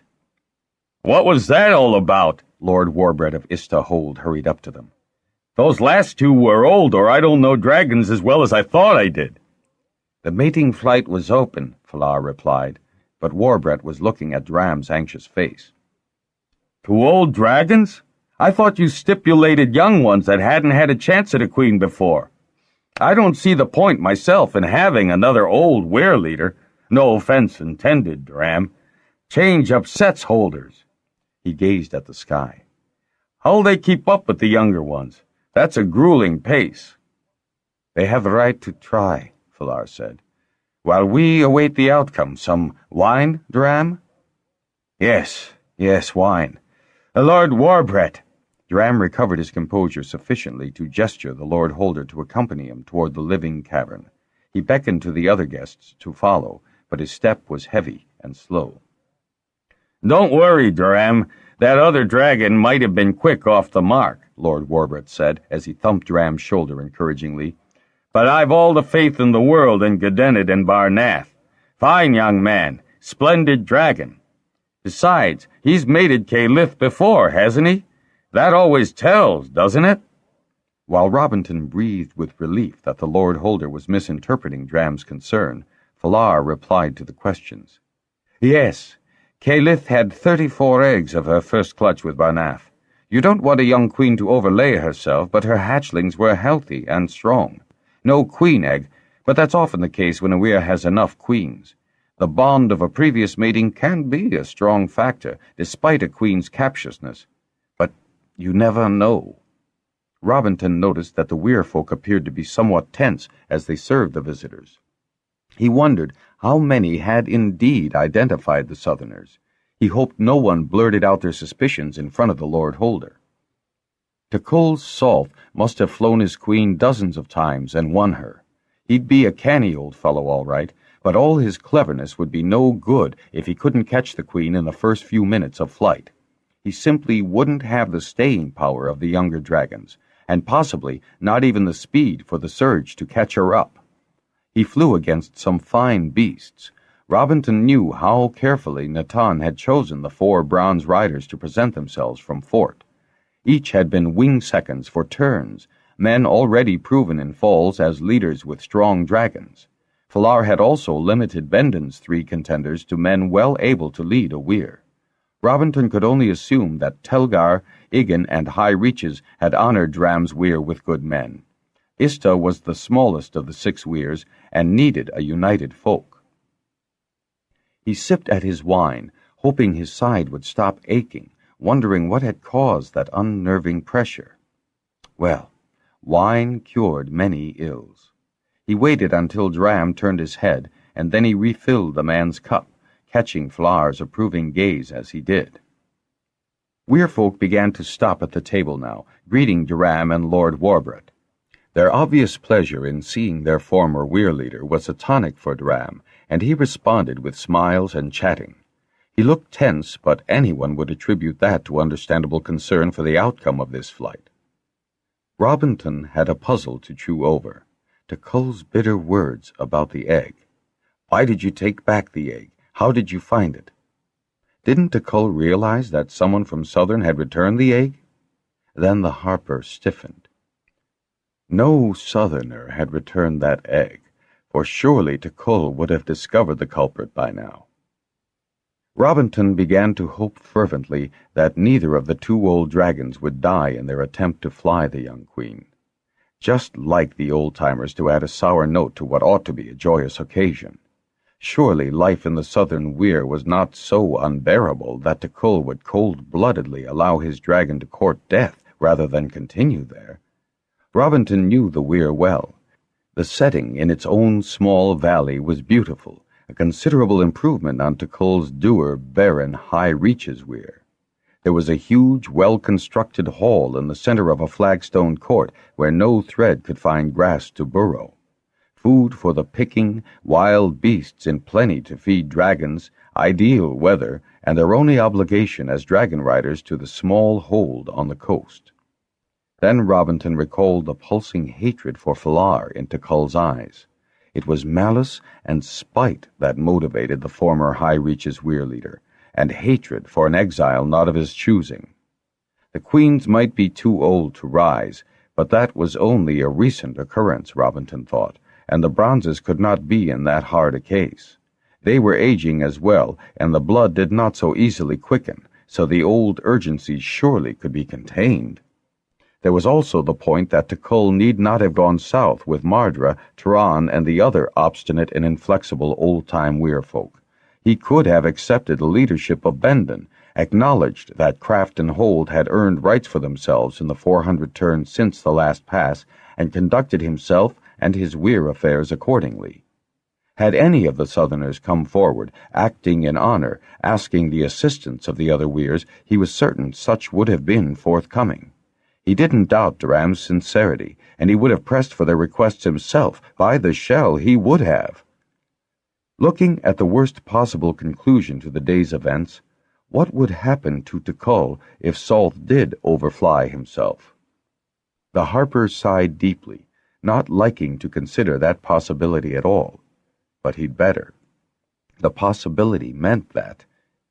Robinson glanced toward the weir woman's quarters. Tukull had been wearing a belt knife. Everyone wore belt knives. Robinson felt his heart pounding. He knew it wasn't proper, but shouldn't he suggest to Durham that someone be in the Queen's weir in case of trouble? Someone uninvolved in the mating flight. When a man's dragon died, he could become insane, not know what he was doing. A vision of Tukull's hatred flashed vividly before the Harper's eyes. Robinson had many prerogatives, but entering the chambers of a weirwoman whose dragon was mating was not one of them. Still. Robinson blinked. Falar was no longer seated at the table. The Harper glanced about the cavern, but caught no glimpse of the tall figure of the Bendon weir leader. He rose, struggling to keep his progress casual, managed to nod pleasantly to Durham and Warbret as he sauntered toward the entrance. The Istan Harper intersected his path. "Falar took 2 of our strongest riders with him, Master Robinson." The man nodded toward the weir-woman's quarters. "He's afraid of trouble." Robinson nodded, blowing out with relief, then halted. "How did he manage it? I saw no one using the steps." Baldur grinned. "This weir is full of odd tunnels and entrances. It wouldn't do to compound the problem," he added, gesturing toward the guests in the cavern. "Now would it?" "Indeed not. Indeed not." "We'll know what happens soon enough," Baldur said with a worried sigh. "Our fire lizards will tell us." "True," and Zare on his shoulder cheeped at Baldur's brown. Robinson was somewhat relieved by the precautions and made his way back to the table. He filled his cup again, and Durham's. Not Bendon wine, but it wasn't altogether unpalatable, if a trifle sweeter than he liked. Why was it that happy occasions seemed to fly past and one like today dragged interminably? The watch-dragon bugled, a fearful, unhappy sound, but not a keen, not a death knell. Robinson felt the muscles in his chest relax. His relief was premature, for there was a rustle of worried whispers sweeping through the living cavern. Several weirfolk hurried out, looking up at the blue watch-dragon, his wings extended. Zare crooned softly, but Robinson sensed nothing definite from the creature. The little bronze merely repeated the dragon's muddled thoughts. "One of the Brahmses must have faltered," Durham said, swallowing nervously, his face tinged gray under his tan. He looked hard at Robinson. "One of those older ones, I'll wager," Warbret said, pleased at this justification of his opinion. "You're likely right," Robinson said easily, "but the flight was declared open, so they had to be admitted." "Aren't they taking a long time of it?" Warbret asked, frowning out at the sky just visible from their table. "Oh, I don't think so," Robinson replied, with what he hoped was a casual air. "Though it sometimes seems that way. I expect that's because the outcome of this particular flight will have such consequences for the weir. K-Lith is at least giving the Bronzes a good run for her." "Do you think there'll be a queen egg this time?" Warbret asked eagerly. "I would never make the error of counting eggs this soon, my lord Warbret," the Harper said, trying to keep his countenance bland. "Oh, yes, of course. I mean, it would be quite an accomplishment for Barnath, wouldn't it, having his queen lay a golden egg this flight?" "It would indeed. That is, if Barnath succeeds in flying her." "Really, Master Harper, of course he will. Where's your sense of justice?" Where it generally is, but I doubt that Caliph is attuned to justice right now."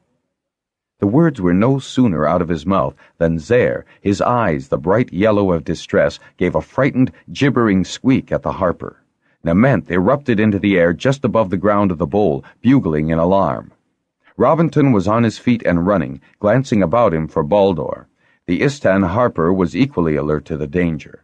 He and 4 large riders began pelting toward the weir. "What's the matter?" Warbreath demanded. "Stay there," Robinson shouted. The air was suddenly full of dragons, bugling and keening, barely avoiding mid-air collisions as they swept about, riderless, disturbed. Robinson pumped his long legs as fast as he could, regardless of the fierce pain in his side that he eased somewhat by digging the heel of his hand into his flesh. The weight on his chest seemed worse. It kept breath which he needed for running. Zer began squealing over Robinson's head, projecting an image of a falling dragon and fighting men. Unfortunately, the little bronze could not project the information Robinson most wanted. Which dragon? Which men? Falar must be involved, or Nementh would not be here. The huge bronze was landing on the Queen's weir ledge, preventing Baldur's men from entering the weir. They flattened themselves against the wall, trying to avoid the frantic sweeps of his wide wings. "Nementh, listen to me. Let us pass. We're going to aid Falar. Listen to me." Robinson charged right up the steps, past Baldur and his men, and grabbed one wingtip. He was all but hauled off his feet as Nementh pulled it back, bending his head to hiss at the harper. The great eyes whirled violently yellow. "Listen to me, Nementh," the harper roared. "Let us pass." Zer flew at the bronze dragon, screaming at the top of his lungs. "I listen. Salt is no more. Help Falar." The great bronze dragon folded his wings, lifted his head, and Robinson thankfully waved Baldur and his men to go ahead. He needed a moment to catch his breath. As Robinson turned to enter the passage, hand pressed against his side, Zer zipped in front of him, his cries full of encouragement now. The harper wondered fleetingly if the tiny creature thought that he, and he alone, had turned aside the great bronze. Robinson could only be grateful that the bronze dragon would listen to him. As Robinson entered the weir, he could hear the sounds of fighting in the weir-woman's sleeping chamber. The curtain across the entrance was suddenly ripped from its pole as 2 struggling bodies staggered out into the larger room. Falar and Tekul. Baldur and 2 of his helpers were close behind, trying to separate the men. In the room beyond them, locked in the mating flight contact with their beasts, were the rest of the bronze riders and the weir-woman, oblivious to the combat.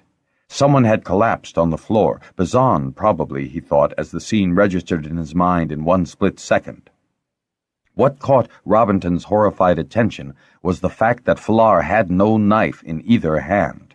His left was closed about Tekul's right wrist, straining to keep the man's long knife, no short-bladed belt, but a skinning tool, away from his collarbone. His fingers began digging into the tendons of Tekul's wrist, trying to force the fingers open or to deaden the nerves. His right hand held Tekul's left arm down and out from their sides. Tekul writhed savagely. The maniacal gleam in his reddened eyes told Robinson that the man was beyond himself, as he must have intended, thought Robinson. One of Baldur's men was trying to shove a knife in Falar's hand, but Falar had to keep Tekul's left hand engaged. "I'll kill you, Falar," Tekul said through gritted teeth as he struggled to force his right hand down, closer and closer, the blade slanting toward the bronze rider's neck. "I'll kill you, as you killed my salt, as you killed us. I'll kill you." It sounded like a chant, the beats emphasized by the spurts of strength Tekul called up from the depths of his madness. Falar saved his breath, the strain of holding off that knife showing in the cords that stood out in his neck, in the drag on his face muscles, the tension in his legs and thighs. "I'll kill you! I'll kill you as Tyrannot! I'll kill you, Falar!" Tekul's voice now came in ragged gasps as the point of the knife inched toward its goal. Abruptly, Falar kicked out with his left leg and, twining it about Tekul's left, yanked the foot out from under the crazed, overbalanced old-timer. With a yell, Tekul fell forward into Falar, who neatly twisted him over and down, breaking Tekul's left-hand hold, but keeping his own left hand firmly locked on Tekul's right wrist. The old-timer kicked out, caught Falar viciously in the stomach. Although the bronze rider did not release the knife hand, he was doubled up, windless. A second kick from Tikal knocked his feet out from under him. Falar fell heaving as Tikal wrenched his knife hand free and scrambled to fall on the younger weir leader. But Falar continued the roll with an agility that astonished the watchers, coming to his feet again even as Tikal stood up and launched an immediate attack. But that interval had been time enough for Falar to grab the belt knife from Baldur. The two antagonists faced each other. Robinson knew by the grim determination on Falar's face that this time, with the man's beast already dead, the Bendon weir leader would finish off his opponent, if he could. Robinson disliked having doubts about Falar's skill as a fighter, but Tikal was no ordinary antagonist, driven as he was by the grief madness of Salth's death. The man, older by some 20 turns, had the reach of Falar, and a longer, more deadly blade in his hand. Falar would have to elude that slashing blade long enough to wear Tikal past the point of the mad energy that possessed the old-timer. An exultant shout burst from the weir-woman's room, and her piercing shriek followed. That was just enough to divert Tikal. Falar was ready for that tiny break in concentration. He dove at Tikal, knife-arm down, and, before the man could parry and guard himself at the lower angle, Falar's thrust went up and through the ribs to the heart. Tikal, eyes protruding, fell dead at his feet. Falar sagged, dropping to one knee, gasping with his exertions. Wearily he scrubbed at his forehead with the back of his left hand, every line of his body emphasizing the dejection he was experiencing. "You could have done nothing else, Falar," Robinson said softly, wishing he had the strength to move to Falar's side. From the weir-woman's chamber came the rejected suitors, dazed by their participation in the mating flight. They came out in a mass, and Robinson couldn't figure out who had remained with the weir-woman as her mate and was now the new weir leader of Ista. His sudden, inexplicable weakness confused the harper. He couldn't catch his breath. He hadn't the energy to quiet Zer, who was chittering the wildest distress. The pain in his side had moved again to his chest, like a heavy rock sitting on him. "Baldur!" "Master Robinson!" The Istan harper rushed to his side, his face expressing horror and consternation as he assisted Robinson to the nearest bench. "You're gray. Your lips, they're blue. What's wrong with you?" "Gray is how I feel. My chest. Wine. I need wine." The room began pressing in on the harper. He couldn't breathe. He was aware of shouts, sensed panic in the air, and tried to bestir himself to take control of the situation. Hands pushed him down, then flat, making it totally impossible to breathe. He struggled to sit up. "Let him. It will help his breathing." Dimly, Robinson identified the voice as Lessa's. How did she come to be here? Then he was propped against someone and could breathe more easily. If only he could rest, could sleep. "Clear everyone from the weir," Lessa was giving orders.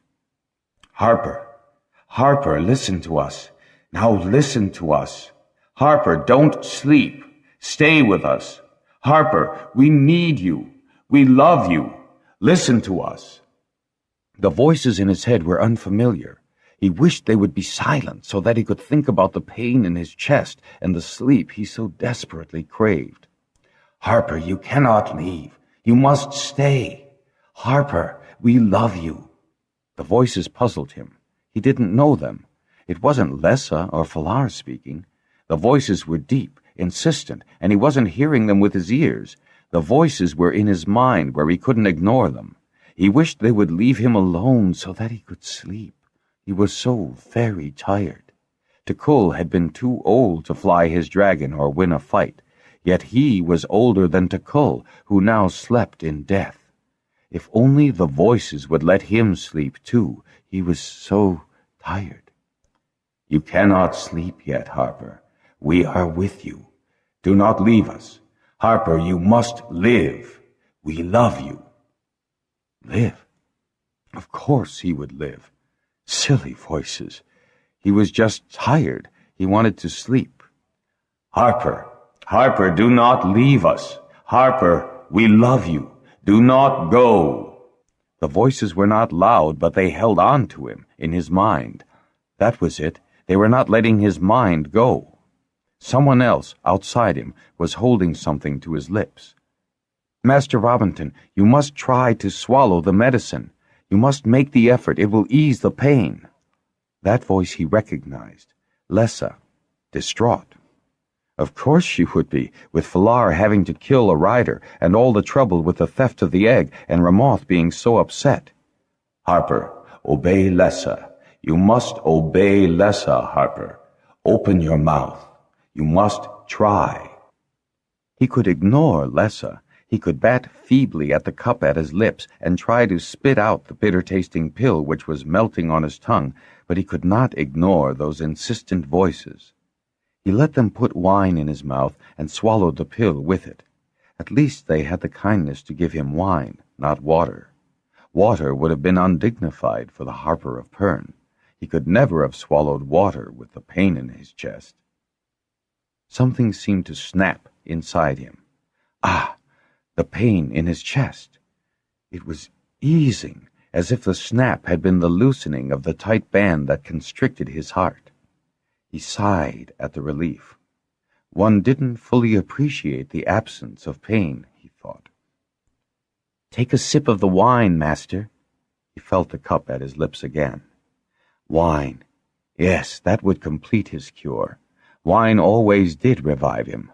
Only he still wanted to sleep. He was so very tired. And another. You may sleep later. You must listen to us and stay. Harper, listen. We love you. You must stay. The Harper resented their insistence. How long does it take the man to get here? That was Lessa's voice, sounding fiercer than he'd ever heard her. Why did she also sound as if she were weeping? Lessa weeping? Lessa is weeping for you. You do not want her to weep.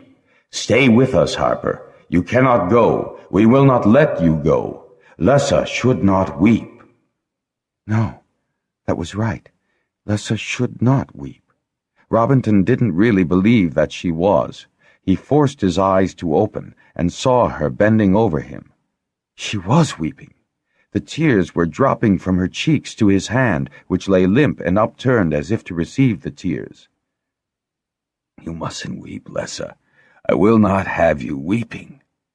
Great shells! He was losing his voice control. He cleared his throat. This would never do. Don't try to talk, Robinson, Lessa said, gulping back her sobs. Just rest. You've got to rest. Old Ive is coming. I told them to time it. Just rest. More wine? Have I ever refused wine? Why was his voice so faint? Never!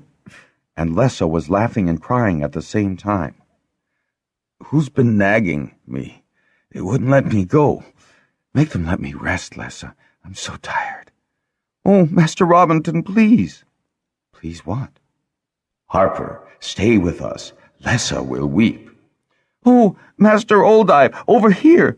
That was Lessa again, leaving his side. Robinson tried to reach for her. Don't exert yourself!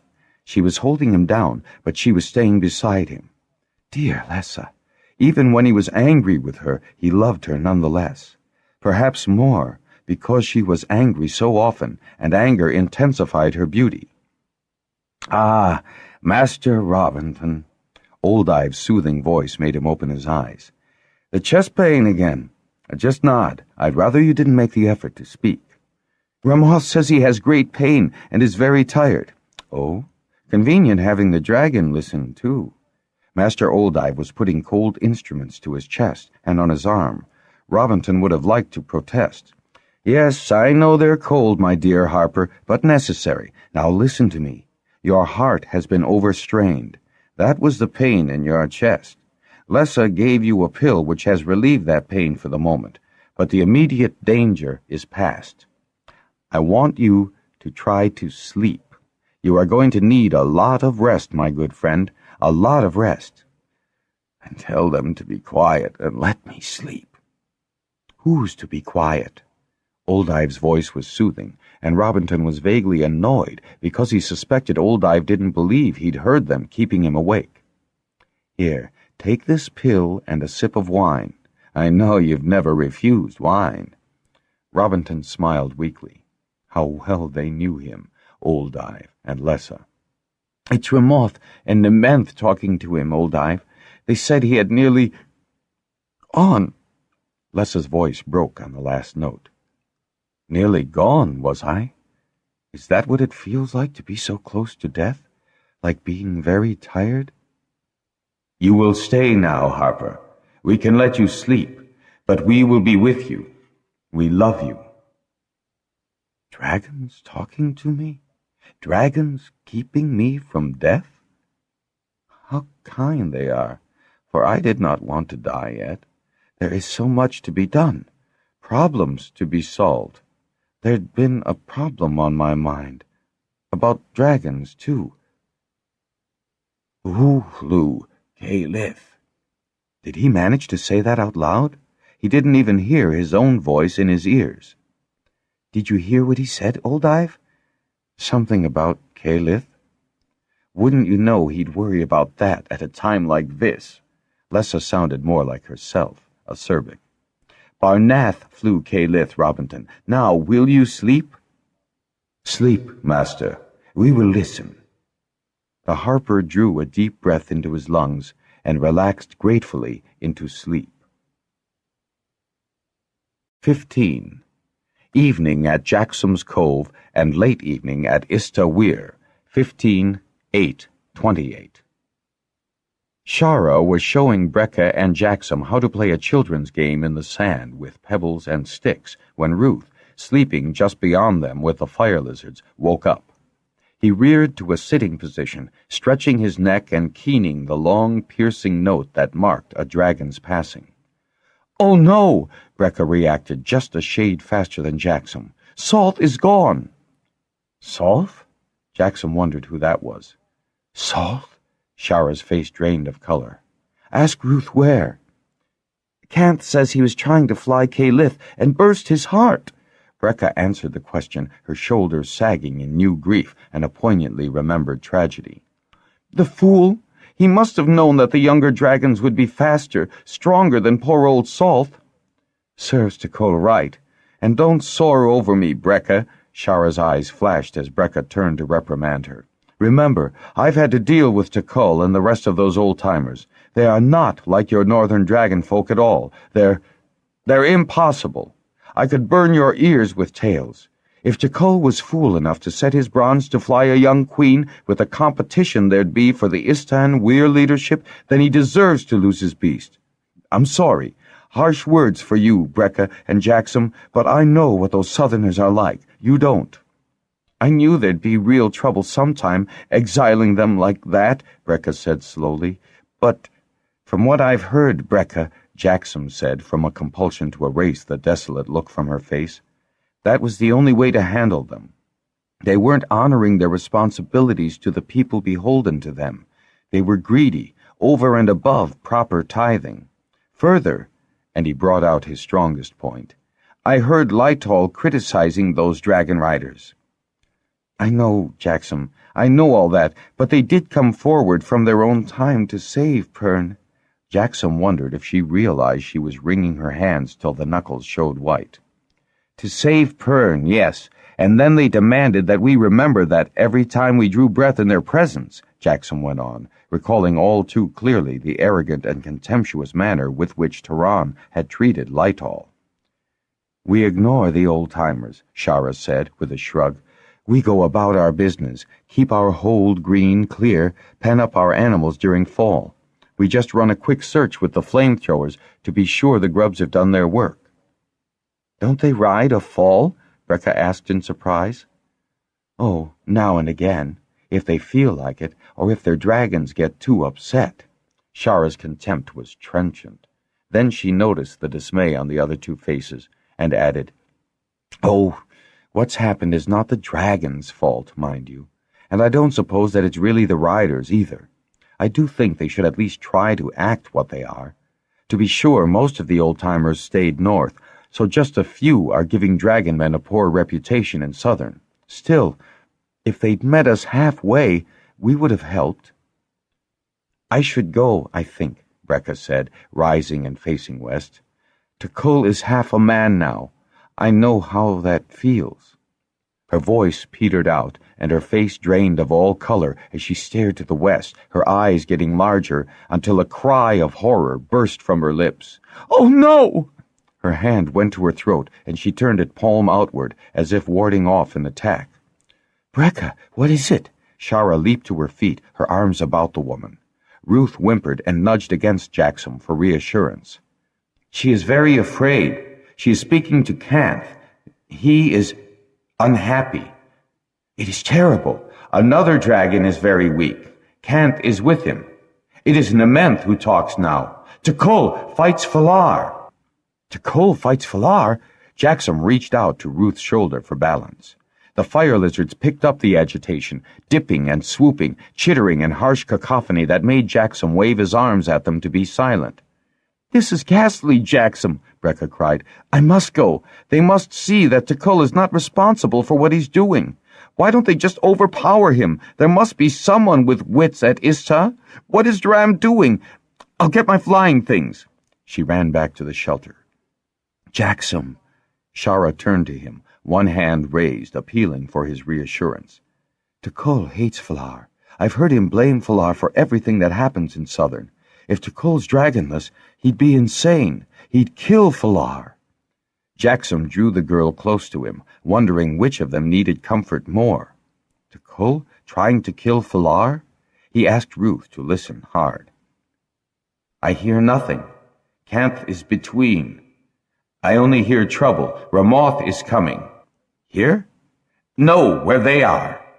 Ruth's eyes deepened to the purple of worry. "I do not like this." "What, Ruth?" "Oh, please, Jaxom, what's he saying? I'm scared." "He is too, and so am I." Brecca came back through the woods, her flying gear in one hand, in the other her small pack of medicines, half closed and in danger of spilling its contents. She halted just before stepping onto the sands, blinked, frowning with impatience and dismay. "I can't get there. Kanth must stay with Bazan's Ranilth. We can't lose 2 bronzes today." She looked this way and that as if the beach could sprout an answer to her dilemma. She bit her underlip and then exclaimed in frustration, "I've got to go!" The second shock struck both Brecca and Jaxom at the same time as Ruth bugled in fear. "Robinton!" Brecca reeled and would have fallen if Shara and Jaxom had not jumped to her support. "Oh no, not Robinton! How?" "The Master Harper." "Not dead?" Shara cried. "The Master Harper is very ill. They will not let him go. He will have to stay, as you did." "I'll take you, Brecca. On Ruth, just let me get my flying gear." Both women reached out to restrain him. "You can't fly yet, Jaxom. You can't go between." The fear in Brecca's eyes was for him now. "You really can't, Jaxom," Shara said, shaking her head and pleading with her eyes. "The cold of between, you're just not well enough yet. Please." "They are afraid for you now," Ruth said, sounding confused. "Very afraid. I do not know why it is wrong for you to ride me, but it is." "He's right, Jaxom. It would be disastrous," Brecca said, her body slumping with defeat. Wearily, she raised her hand to her head and pulled off the now unnecessary helmet. "You mustn't attempt going between for at least another month or 6-7 days. If you did, you'd risk headaches for the rest of your life and the possibility of blindness." "How do you know that?" Jaxom demanded, struggling with fury at having been kept ignorant of such a restriction, with frustration at not being able to help either Brecca or the Harper. "I know that," Shara said, turning Jaxom to face her. "One of the Dragonriders at Southern took Firehead.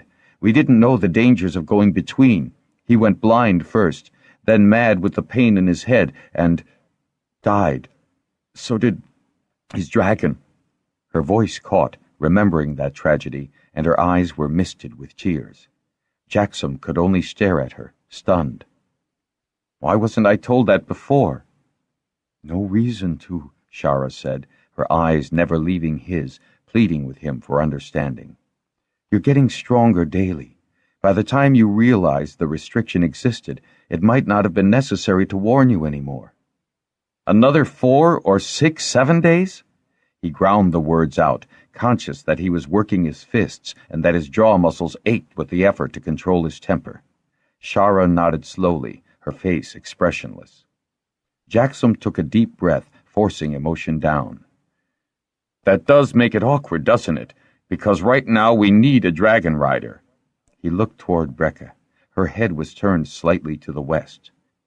Jaxom could sense her longing to be where she was urgently needed, the restraint that kept her from claiming Canth's help when he was needed elsewhere. We have a Dragonrider, he exclaimed, whooping. Ruth, would you take Brecca to Ishtar without me? I would take Brecca anywhere. The little white dragon raised his head, his eyes wheeling quickly as he stepped forward toward Brecca. Brecca's face cleared miraculously of sorrow and helplessness. Oh, Jaxom, would you really let me? He was well repaid by the overwhelming gratitude in that breathless question. He took her arm, hurrying her to Ruth's side. You must go. If Master Robinson... Jaxom choked on the rest of that sentence, panic at the thought closing his throat. Oh, thank you, Jaxom. Thank you, Ruth. Brecca fumbled with the strap of her helmet. She struggled with her jacket before she could get her arm into the sleeve and buckled the riding belt in place. When she was ready, Ruth dipped his shoulder for Brecca to mount, then turned his head to be sure she was safely seated. I'll send Ruth directly back, Jaxom. Oh, no, don't let him go. Don't let him sleep. The last 2 sentences were directed to distant minds. We will not let him go, Ruth said. He briefly nosed Jaxom on the shoulder and then sprang up, showering his friend and Shara with dry sand. He was barely wing-height above the waves before he winked out. Jaxom? Shara's voice was so unsteady that he turned to her in concern. What can have happened? Cull couldn't have been mad enough to attack the Harper, too. The Harper may have tried to stop the fight, if I know him. Do you know Master Robinson? I know more of him, she said, biting her underlip. She expelled her breath in a deep shudder, struggling to control her fears. Through Pimer and Meneley. I've seen him, of course, in our hold and heard him sing. He's such a wonderful man. Oh, Jaxom, all those Southerners have run mad. Mad! They're sick, confused, lost. She dropped her head against his shoulder, surrendering to her anxieties. Tenderly, he drew her against him. He lives! Ruth's reassurance rang faint but true in his head. Ruth says he lives, Shara. He must continue to live, Jaxom. He must. He must. Her fists beat on his chest to emphasize her determination. Jaxom caught her hands, holding them flat, and smiled into her wide, flashing eyes. He will. I'm sure he will, if it's in our power to think him so. Jaxom was intensely aware, at this highly inappropriate moment, of Shara's vibrant body pressing against his. He could feel her warmth through the thin fabric of her shirt, the long line of her thighs against his, the fragrance of her hair, scented with sun and a blossom she had tucked behind her ear. The startled look that crossed her face told him that she, too, was aware of the intimacy of their positions, aware, and for the first time since he had known her, confused. He eased his grip on her hands, ready to release her completely if necessary. Shara was not Korana, not a simple hold girl obedient to the lord of her hold. Shara was not a bed partner for a passing indulgence of desire. Shara was too important to him to risk destroying their relationship with an ill-timed demonstration. He was also aware that Shara thought that his feelings for her stemmed from a natural gratitude for her nursing. He thought of that possibility in himself and decided that she was wrong. He liked too many things about her, from the sound of her beautiful voice to the sure touch of her hands, hands he was aching to have caress him. He'd learned a good deal about her in the past few days, but he was aware of a hungry curiosity in himself to know much, much more.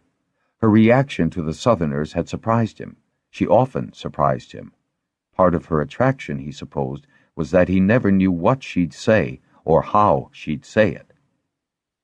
Suddenly, he broke their partial embrace and, circling her shoulders lightly with his arm, guided her to the mats where they'd been so blithely playing a child's game. He put both hands on her shoulders and gave her a gentle downward push. "We may have a long wait, Shara, before we know for certain the Harper's all right. I wish I knew what was wrong. If that Tekul has harmed our Harper, what about his harming Falar?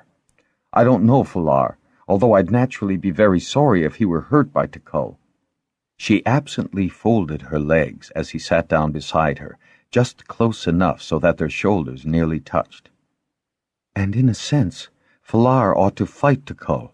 After all, he sent the old-timers into exile, so he ought to finish it." "And he'll finish it by killing Tekul?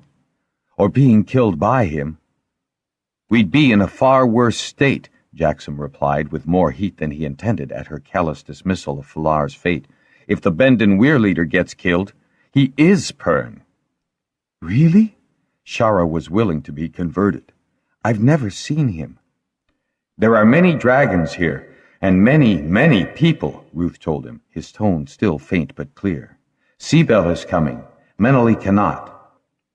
"Is Ruth talking to you?" Shara asked anxiously, leaning forward and grasping his arm. He covered her fingers with his, silencing her in that gesture. She bit her underlip and studied his face. He tried to reassure her with emphatic nods. "Her fire lizards are here. The Harper sleeps. Master Oldive is with him too. They wait outside. We will not let him go. Should I return to you now?" "Who are they?" Jaxom asked, though he was fairly sure of the identity. "Lessa and Falar. The man who attacked Falar is dead." "Tekul's dead, and Falar is not hurt?" "No." "Ask him what is wrong with the Harper," Shara whispered. Jaxom wanted to know too, but there was a long pause before Ruth answered, and the little dragon sounded confused.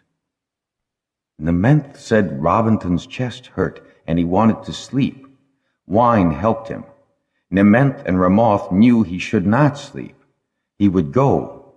May I come back now? Does Brekka need you? There are many dragons here. Come home, my friend. I come." "His chest hurt?" Shara repeated when Jaxom told her what Ruth had said. She frowned. "It could be the heart. The Harper is not a young man, and he does a great deal." She looked about her for her fire lizards. "I could send Mir. Ruth says there's an awful lot of people and dragons at Istar right now. I think we'd better wait." "I know," and Shara gave a long sigh. She picked up a handful of sand and let it run through her fingers. Then she gave Jaxom a sad smile. "I know how to wait, but that doesn't mean I like to. We know he's alive, and Falar—" Jaxom gave her a sly look. "I didn't mean any disrespect to your Weir leader, Jaxom. I want you to know that." Jaxom laughed, having managed to tease her. She let out an exclamation of annoyance and threw the handful of sand toward him, but he ducked and the sand went over his shoulder, some of it falling in the gentle waves that lapped up the shore. Brushed out of existence by the next wave, no ripples lasted in this water. There was a fallacy in the Harper's analogy then, Jaxom thought, amused by this irrelevant thought. Mir and Tala suddenly squawked, both heads turned toward the western arm of the cove. They raised their wings and crouched on their haunches, ready to spring into the air. "What is it?" As quickly as they had become alert, the two fire lizards relaxed, Mir preening one wing as if she hadn't been startled the moment before. "Is someone coming?" Shara asked, turning to Jaxom with amazement. Jaxom jumped to his feet, scanning the skies. They wouldn't object to Ruth's return. It must be someone they know. The possibility was as improbable to Shara as it was to Jaxom. And he's not flying in. They both heard the noises of something large moving through the forest on the point. A muffled curse indicated the visitor was human, but the first head that penetrated the screen of thick foliage was undeniably animal. The body that followed the head belonged to the smallest runner beast Jaxom had ever seen. The muffled curses resolved into intelligible words. "Stop snapping the branches back in my face, you ruddy, horn-nosed, flat-footed, slab-hided dragon bait! Well, Shara, so this is where you got to. I was told, but I was beginning to doubt it. Here you've been ill, Jaxom. You don't look it now." Pimer?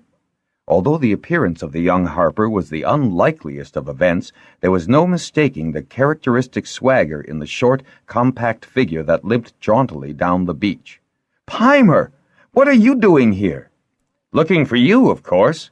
Have you any idea how many coves along this stretch of nowhere in the world answer the description Master Robinson gave me?" "Well, the weir's all organized," Falar told Lessa in a quiet voice as he joined her in the foreroom of the weir, which had been hastily vacated by its occupants so that the Master Harper of Pern could be accommodated. Master Oldive would not have him moved even as far as Ista Hold. The healer and Brecca were with him now in the inner room as he slept, propped up in the bed, Zer perched above him, his glowing eyes never leaving the face of his friend. Lessa held out her hand, needing her weirmate's touch. He pulled a stool beside hers, gave her a quick kiss, and poured himself a cup of wine. "Dram has the weirfolk organized. He sent the older bronzes to help Canth and Fënor bring Ranilf back. The poor old thing will live only a few more turns, if Bazan does." "Not another one today?" Falar shook his head. "No, he's just dead asleep.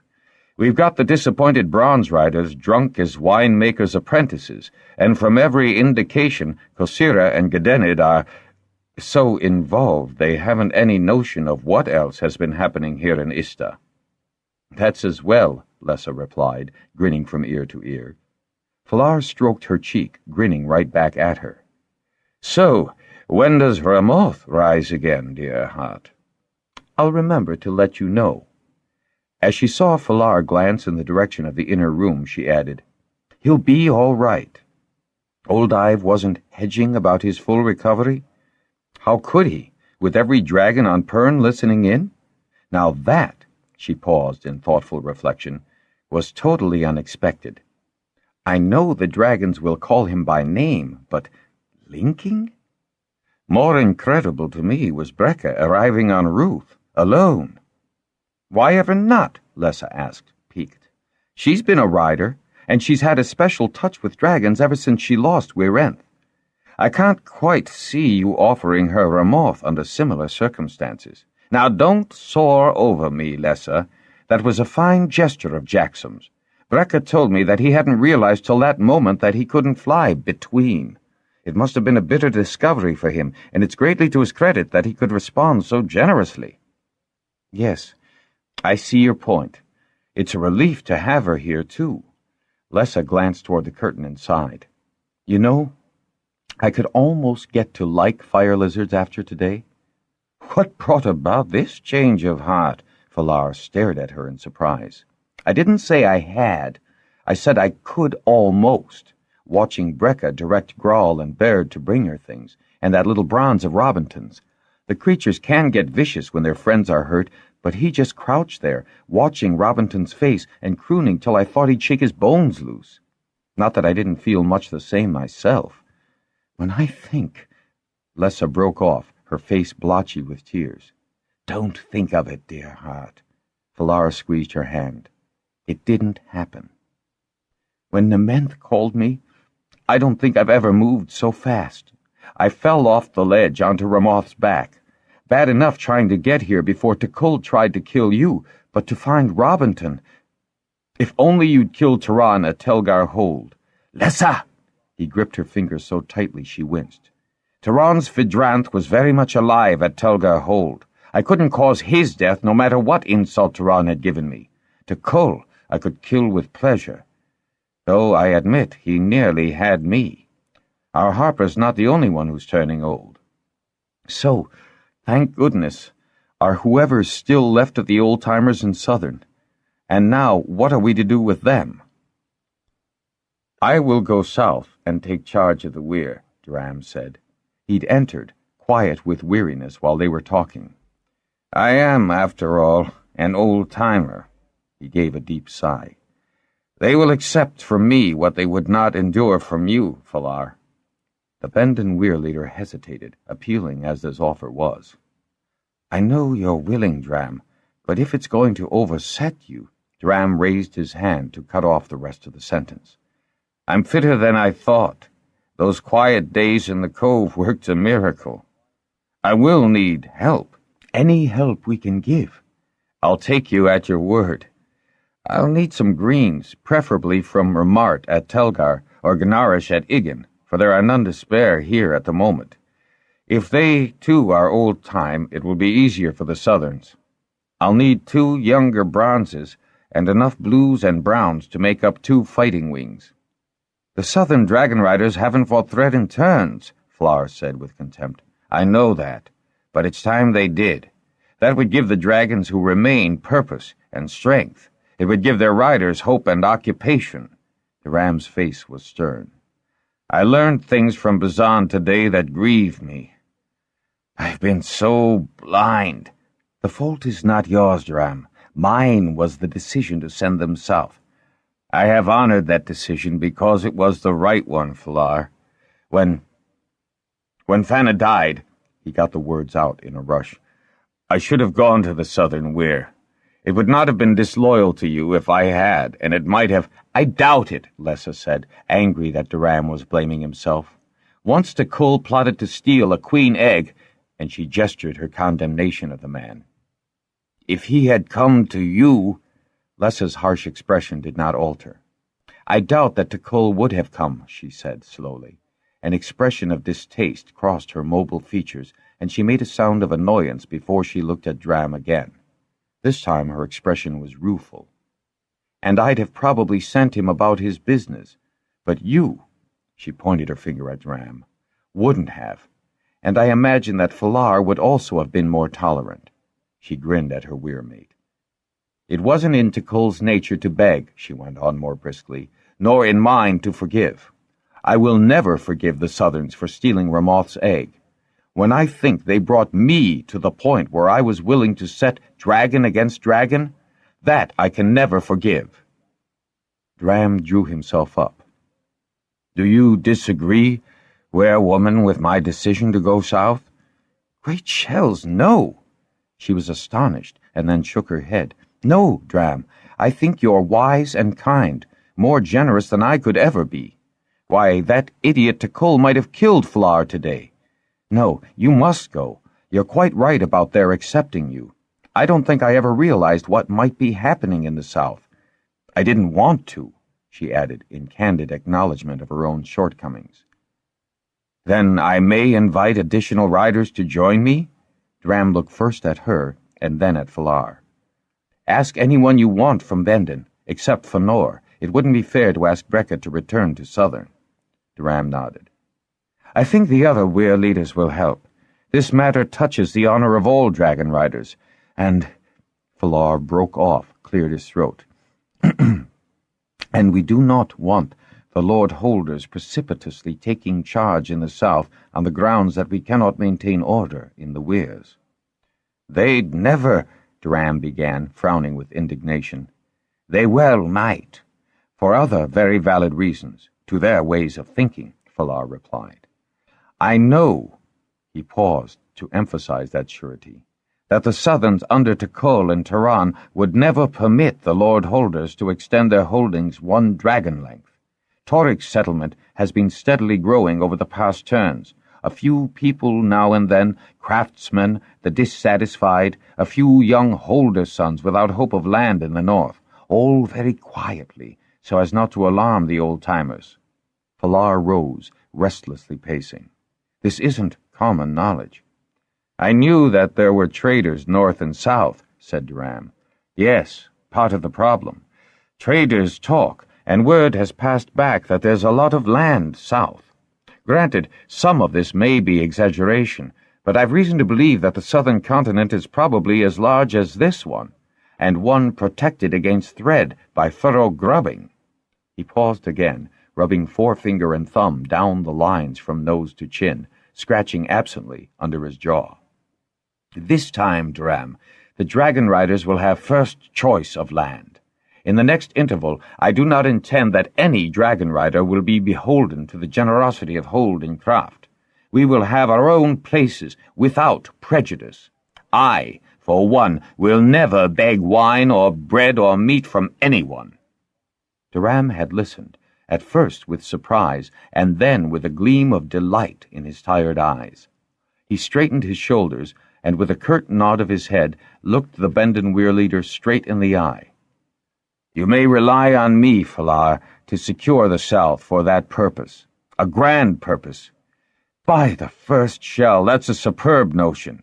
That lovely land, soon Dragonrider land." Falar gripped Durham's arm, affirming the trust. Then his face broke into a sly smile. "If you hadn't volunteered to go south yourself, Durham, I was going to suggest it to you. You're the only man to handle the situation, and I don't envy you." Durham chuckled at the Bendon Weir leader's admission and returned the arm grip firmly. Then his expression cleared. "I have grieved for my Weir mate as is proper, but I still live. I liked being in that cove, but it wasn't enough. I was relieved when you came after me and kept me busy, Falar.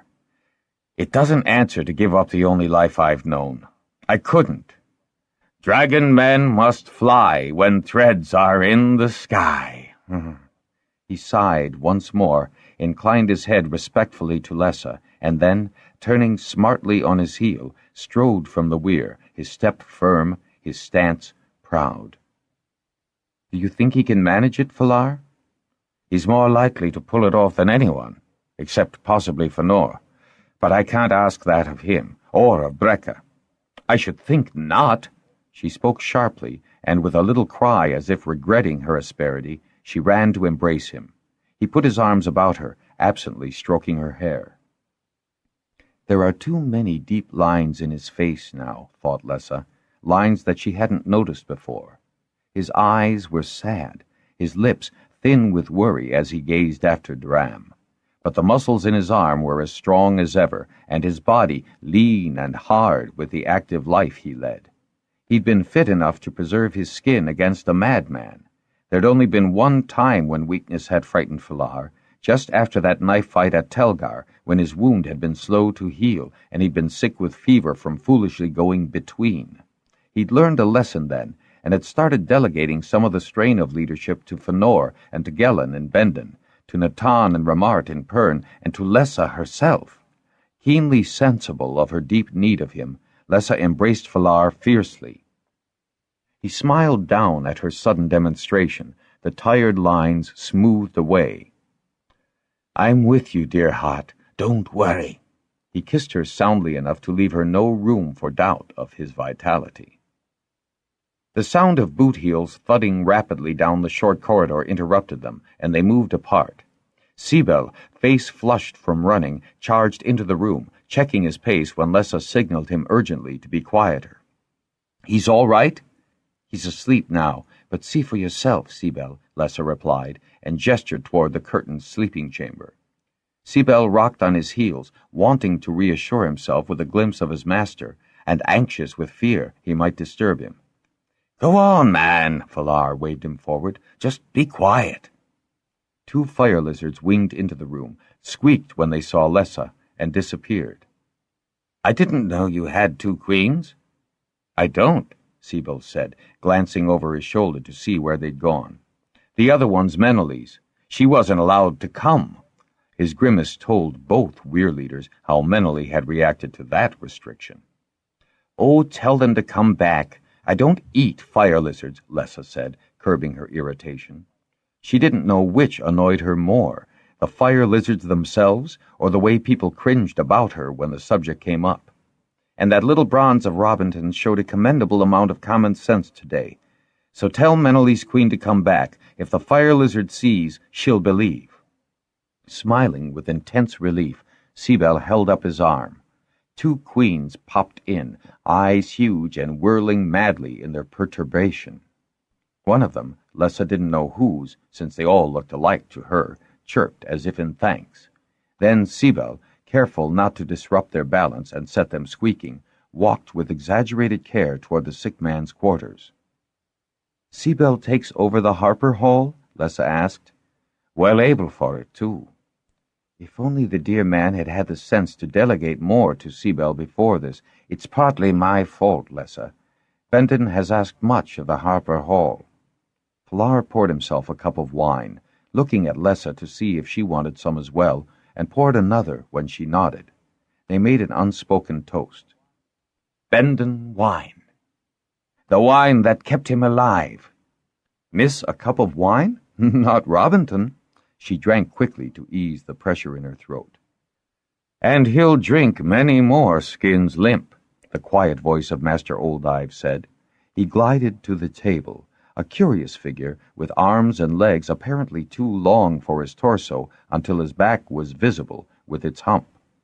His handsome face was serene as he poured himself a cup of wine, regarding the rich crimson color a moment before he raised it, as Lessa had, and drank it down. As you said, this helped keep him alive. It's seldom that a man's vice sustained life in his body. Master Robinson will be all right?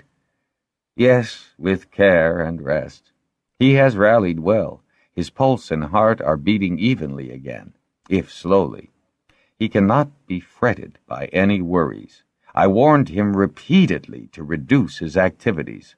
Not that I thought he'd listen. Seabell, Sylvina, and Menely have done all they could to assist, but then Menely took ill. There is so much to be done for his hall and for Pern. Oldive smiled, his long face lighting gently as he took Lessa's hand and put it in Pilar's. You can do no more here, weir leaders. Seabell will wait to reassure Robinson when he rouses that all is well in his hall. Brecca and I, and the good people of this weir, will nurse the Master Harper. You two need rest as well. Go back to your weir. This day has taken its toll of many. Go! He gave them a shove toward the passage. Go along now! He spoke as to recalcitrant children, but Lessa was weary enough to obey and concerned enough to override the objections she saw rising in Pilar's eyes. We do not leave the Harper alone, Ramoth said as Pilar helped Lessa mount her queen. We are with him. All of us are with him, Nementh said, his eyes slowly turning in quiet reassurance. 16. At the Cove Hold, 15/8/28, 15/9/7. When Jaxom and Shara blurted out to Pimer the events at Ista Weir, including the news of the Harper's illness, the young journeyman treated them to a colorful description of his master's follies, shortcomings, stupid loyalties, and altruistic hopes that quite stunned the listeners until they saw the tears leaking down Pimer's cheeks. At that moment, Ruth returned, scaring Pimer's runner beast into the forest. Pimer had to coax the animal, cheerfully called stupid, to come out again. He's really not stupid, you know, Pimer said, wiping sweat and tears from his face.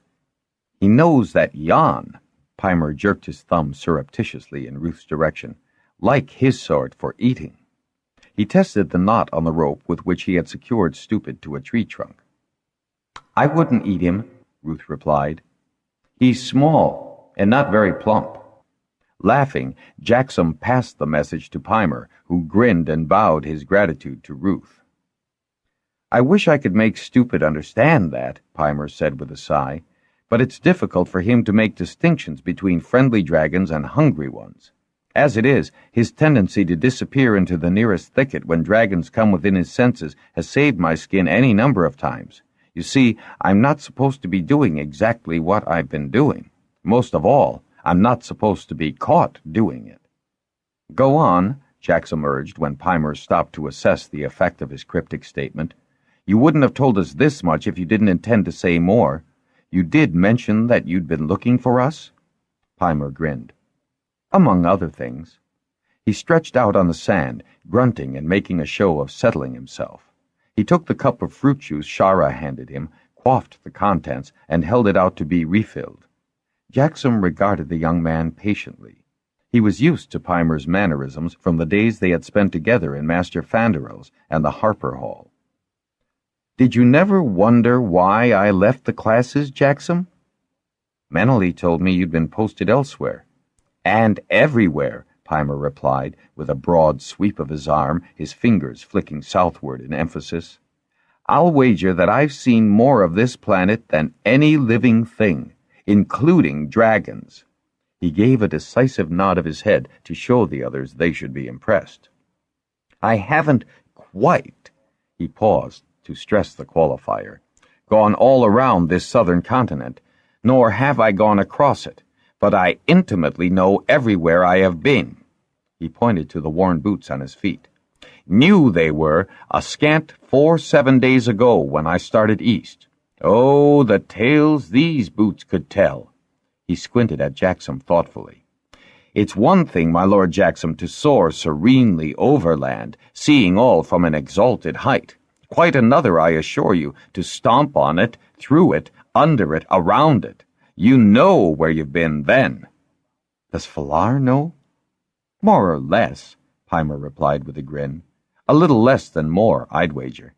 You see, about 3 turns back, Torix started trading north with some fine samples of iron ore, copper, and tin, all of which, as you might have heard Fanderel complain, Jaxom, are getting in short supply north. Robinson thought it prudent to investigate Torix's sources of supply. He was smart enough to send me over. You're sure he's going to be all right? You're not holding anything from me? Peimer's anxiety cut through his brash manner. You know as much as we know, as much as Ruth knows. Jaxom paused to inquire of his dragon. And Ruth says he sleeps. He also says the dragons won't let him go. The dragons won't let him go, huh? Don't that beat all? Peimer shook his head from side to side. Not that I'm surprised, mind you, he added with customary briskness. The dragons know who are their friends. Now, as I was saying, Master Robinson decided it would be very smart of us to know more about the South, since he had a notion Falar had an eye for this continent during the next interval. How is it that you know so much about what Falar and Robinson think? Shara asked. Peimer chortled, wagging a finger at her. That's for me to know, and you to guess. But I'm right, aren't I, Jaxom? I don't know what Falar's plans might be, but he's not the only one interested in the South, I'd wager. Truly spoken. But he's the only one that matters, don't you see? No, frankly, I don't see, Shara said. My brother is Lord Holder. Well, he is, she added with some heat when Peimer started to contradict her. Or would be, if his hold had been acknowledged by the northern Lord Holders. He risked settling south with Fëanor when he timed it back. No one else was willing to try. He's put up with the old-timers and made a fine, big, thread-free hold. No one can gainsay his right to hold what he has. Nor do I, Peimer assented quickly. But, for all Torix attracted a lot of new people from the north, he can only hold so much. He can only protect and work so much. And there is so much more of the southern continent than anyone realizes. Except me. I'll bet I've already walked the breadth of Pern from Tillich Head to Nerat Tip on this continent and not gone its length. Peimer's tone changed abruptly from derision to awe. There was this bay, you see, the opposite shore all but hid in the heat haze. Stupid and I had been struggling through really bad sand for 2 days. I'd only enough water to go back the way we'd come because I'd thought the sand would have to give way to decent land soon. I sent Farley out, first to the far shore, then down to the mouth of the bay, but all she brought back to me was more sand, so I knew I'd have to turn back. But, he turned to his listeners, you see, there's probably as much land beyond that bay as I'd already transversed from Torix's hold, and I'd still not come full circle. Torix could not begin to hold a half of what I've seen, and that's only the western side. East now, it's taken me a full 7 days to reach you from Torix, and we'd had to swim part of the way. Good swimmer, that stupid of mine. As willing as a new day and never complains. When I think of how careful my father was to feed his runner's stock on only the best fodder, and what stupid makes do on with twice the work out of him, Peimer broke off to shake his head at the inequity. So, he returned briskly to his narrative, I've been exploring as I was told to, and heading in your general direction as I was told to, only I expected to be here long before this. My word, but I'm tired, and no one knows how much further I've got to travel before I get where I'm going. I thought you were coming here. Yes, but I've got to go on. Eventually. He raised his left leg, the one which he'd been favoring, and squinched his face up in a grimace of pain. Shards, but I can't go another step for a while. This leg's been walked half off now, hasn't it, Shara? Still elevating the leg, he swiveled in the sand toward the healer, who was looking quite concerned. Deftly, she unwound the shreds of what had probably been Pimer's cloak and uncovered a long but recently healed scar. I can't walk any further on that, now can I, Shara? No, I don't think you should, Pimer, Jaxom said, critically examining the healed wound. Do you, Shara? She looked from one to the other and then began to shake her head, her eyes dancing. No, positively not. It needs soaking in warm salt water and plenty of sun, and you're a terrible rascal, Pimer. Just as well you're not a posted harper. You'd scandalize any sensible holder. Have you kept any records of your traveling? Jaxom asked, keenly interested and just a shade jealous of Pimer's freedom. Have I kept records? Pimer snorted derisively. Most of what stupid packs is records. Why do you think I'm wearing rags? I haven't room to carry spare clothes. His voice lowered, and he leaned urgently toward Jaxom. You don't just possibly happen to have any of Bendarek's leaves down here, do you? There are plenty of leaves. Drawing tools as well, come on. Jaxom was on his feet, Pimer not a second behind him with only a trace of a limp, following him to the shelter. Jaxom had not intended Pimer to see his bumbling attempts to map their immediate vicinity, but he'd forgot the young harper's keen eyes missed little, and Pimer had spotted the roll of neatly connected leaves and, without so much as a by your leave, laid it open. He soon was nodding his head and muttering under his breath. You haven't been wasting your time here, have you? Pimer grinned, an oblique compliment to Jaxom's work. You used Ruth as measure? Fair enough. I've taught my queen, Farley, to pace her flight. I count by the second, watch for her dip at the end of the run, and record the distance by seconds. I figure it up later when I'm charting. Natan double-checked the measure when he worked with me, so I know it's reasonably accurate, as long as I allow enough for a wind factor. He whistled as his gaze fell on the tall stack of fresh sheets. Whew! I might need 'em, to map what I've traveled over. If you'd give me a hand, you do have to rest that leg, don't you? Jaxom kept his face expressionless. Pimer caught his eye in surprise, and then they both burst out laughing until Shara, joining them, wanted to share the joke.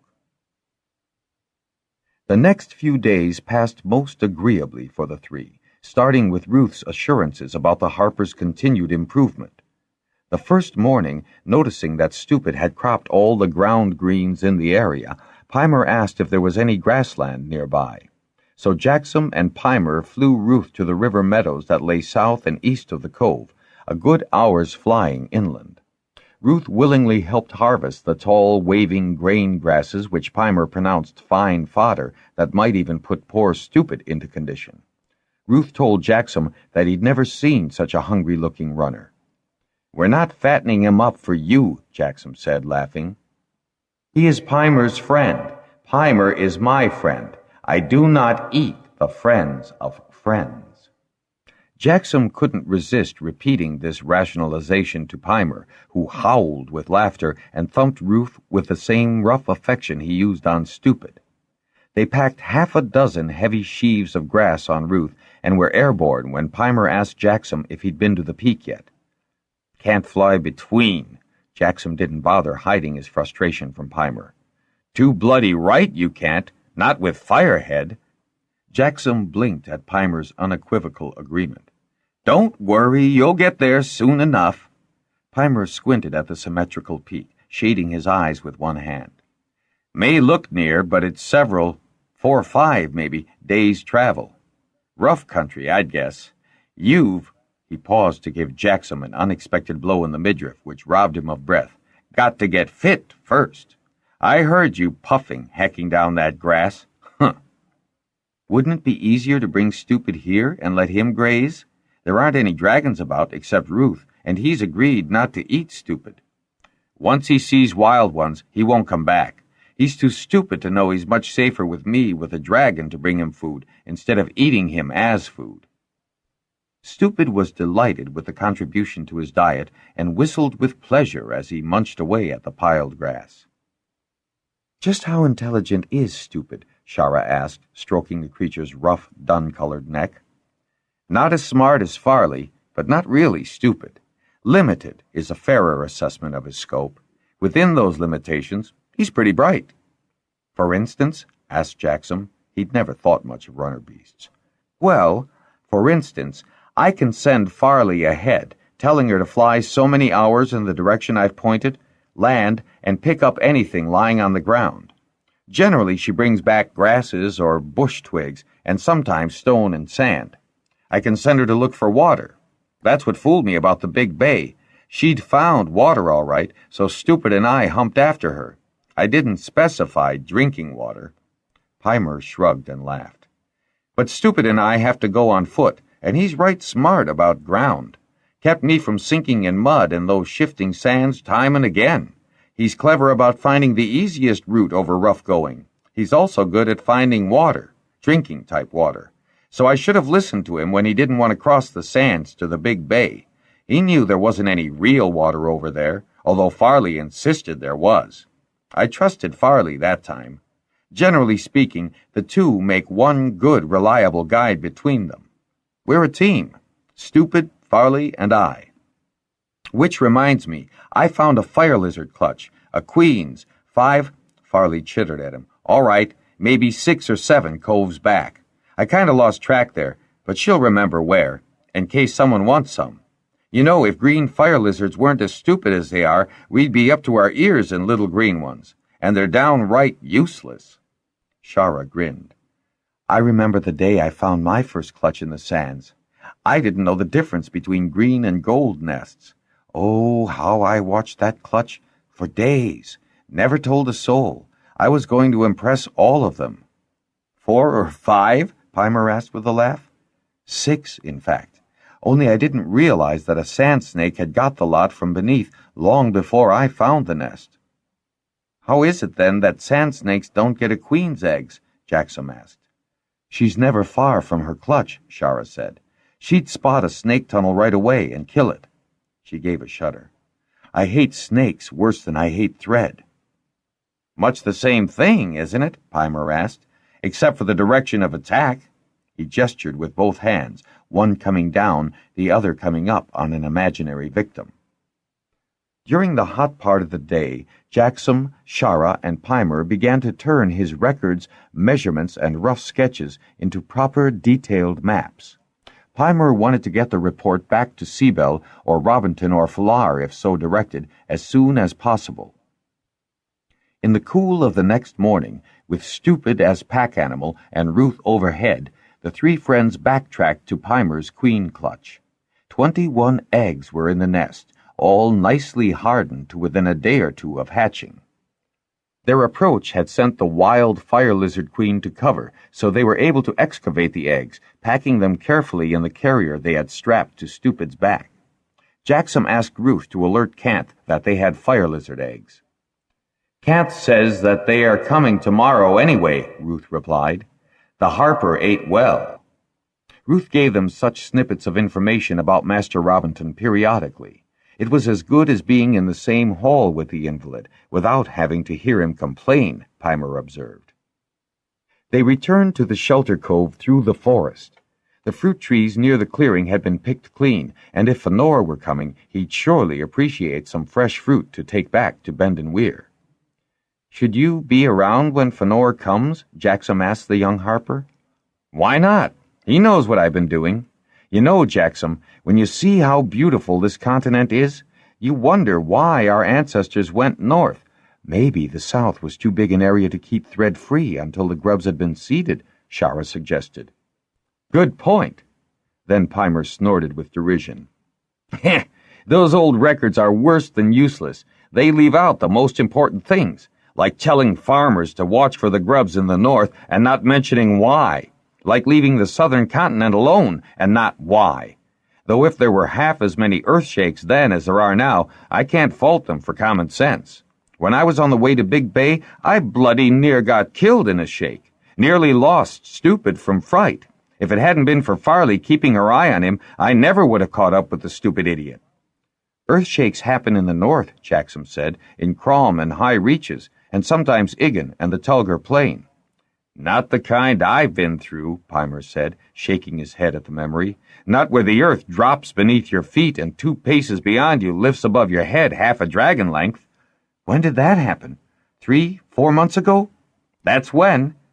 Earth only trembled at Southern, but that's scary enough. Ever seen a volcano pop up out of the ocean and spew fiery rock and ash about? Asked Peimer. No, and I'm not sure you have either, Peimer, Shara said, eyeing him suspiciously. I have, and Natan was with me, so I've a witness. Don't think I won't ask him. Where was it, Peimer? Jaxom asked, fascinated. I'll show you on the map. Natan's been keeping his eye on the place. Last time we met, he said the volcano had stopped smoking, and it had built a regular island about itself as neat as that mountain of yours. I'd prefer to see it with my own eyes, Shara said, still skeptical. I'll arrange it, the harper replied with good humor. That's a likely tree, he added, and leaping in the air, grabbed the lowest branch and swung himself neatly up. He began to sever the stems that held the red fruit, dropping them carefully into the waiting hands of Jaxom and Shara. It had taken them only 2 hours to walk to the fire lizard's clutch along the beach, but it took them almost 3 times as long to hack a narrow path back to the shelter through the thick undergrowth. Jaxom began to appreciate the arduousness of Peimer's journey as he slashed valiantly away at the sticky sapped bushes. His shoulders ached, and he'd branch-spiked shins and skinned toes by the time they emerged near the shelter. Jaxom had lost all sense of direction, but Peimer had an uncanny sense, and with Ruth and 3 fire lizards had kept them on a direct line to their goal. Once there, only Jaxom's pride kept him from collapsing on his bed and sleeping off his exertions. Peimer was all for a swim to wash off the sweat, and Shara thought that broiled fish would make a good supper, so Jaxom struggled to keep going. That might have been why, he thought later, he had such vivid dreams when he finally did crawl into bed to sleep. The mountain, smoking and spewing out fire ash and glowing rock, dominated the dream, which was full of streams of running people. To Jaxom that was very sensible, but he was also part of those people rushing away, and it seemed that he couldn't run fast enough. The red-orange glowing river that poured over the lip of the mountain threatened to engulf him, and he couldn't make his legs move fast enough. Jaxom! Peimer shook him awake. You're dreaming. You'll wake Shara. Peimer paused, and in the dim twilight of pre-dawn, the sound of Shara's moaning was clearly audible. Maybe I should. She sounds like she's having a bad dream, too. Peimer started to crawl out of his sleeping furs when they heard Shara sigh deeply and fall into a quieter sleep. I shouldn't have talked about that volcano. I relived that eruption. At least, I think that's what I was dreaming. Peimer sounded confused. Probably too much fish and fruit. I made up for lost meals tonight. He sighed and made himself comfortable again. Thanks, Peimer. For what? Peimer asked in the middle of a yawn. Jaxom turned over, found a good position, and dropped easily back into a dreamless sleep. Ruth's bugle woke all 3 the next morning. Fenor's coming, Jaxom said, having heard Ruth's message. Fenor brings others, Ruth added. Jaxom, Shara, and Peimer had reached the cove when 4 dragons erupted into the air, the other 3 dwarfed by brown Canth. Shrieking in surprise, the fire lizards who had been draped about Ruth abruptly disappeared, leaving only Mir, Tala, and Farley. It is Peimer, Jaxom heard Ruth tell Canth, and then Fenor began to wave wildly, clasping 2 hands above his head in a signal of victory. Canth deposited his rider on the sand. Roaring a command at the other dragons, he waddled happily into the water where Ruth was quick to join him. Well met, Peimer, Fenor cried, unloosening his flying gear as he walked toward the others. Began to wonder if you'd gotten lost. Lost? Peimer looked outraged. That's the trouble with you dragon flyers. You've no respect for ground distances. You've got it too easy. Up, up, and away! Wink out, and you're where you want to be. No effort at all involved. He made a sound of disgust in his throat. Now I know where I've been. Every bloody finger's length of it. Fënor grinned at the young harper and pummeled his back with such vigor Jaxom was surprised to see Peimer unmoved. You'll amuse your master, then, with the full and properly embroidered tale of your travels. You're to bring me to Master Robinson? Not yet. He's coming to you. Fënor pointed to the ground. What? Fënor was searching in his belt pouch and brought out a folded leaf. This is my reason for coming today. And don't let me forget the fire lizard eggs, will you? What's that? Jaxom, Shara, and Peimer clustered close about the brown rider as he made a show of unfolding the sheet. This is a hall for the master harper, to be built in this cove. Here? The three demanded in chorus. How'll he get here? Jaxom asked. He surely wouldn't be allowed to fly between. He couldn't help the edge of resentment in his voice. Fënor cocked an eyebrow at him. Master Idarolan has put his fastest, largest vessel at the Master Harper's disposal. Meneli and Brekka are accompanying him. On a sea voyage, there is nothing that can disturb or worry the Harper. He gets seasick, remarked Jaxom. Only in small boats. Fënor looked at them with a very solemn expression. So, we'll set to work at once. I brought tools and extra help, and he gestured toward the three weirlings who had joined them. We'll enlarge that shelter to a proper small hold, he said as he glanced down at the leaf. I'll want every bit of that underbrush cleared off. Then you'll fry the harper in the sun, which is unpleasant, Shara pointed out. I beg your pardon? Shara took the leaf from him, frowning critically at it. Small hold? This is a bloody hall, she said, and not the least bit suitable to this continent. Furthermore, and she dropped to the sand, picking up a long shell fragment with which she began another sketch. First, I wouldn't build where the old shelter is, too close to the cove in rough seas, and they have them here. There's a rise, with mature fruit trees screening it over there. She pointed to the east of the shelter. Mature trees? For thread to eat? Oh, you Dragonriders. This is southern, not the north. It's all been grubbed. Thread sears a leaf every 7 days or so, but the plant heals itself. Meanwhile, you're coming into the hot season, and believe me, you'll want as much green about you as possible to keep cool. You want to build off the ground, on pilings. There's plenty of reef rock for foundations. You want wide windows, not these tiny slits, to catch every breeze. All right, you can shutter them if you want to, but I've lived south all my life, so I know how you should build here. You want windows and corridors straight through the interior for breezeways. As she spoke, she was delineating the revised hold with strokes that were strong enough to stay in the hot, dry sand. And you want an outdoor hearth for so many. Brekka and I did most of our baking here in stone pits, she pointed to the spot in the cove, and you don't really need a bathing room with the cove a few steps from the door.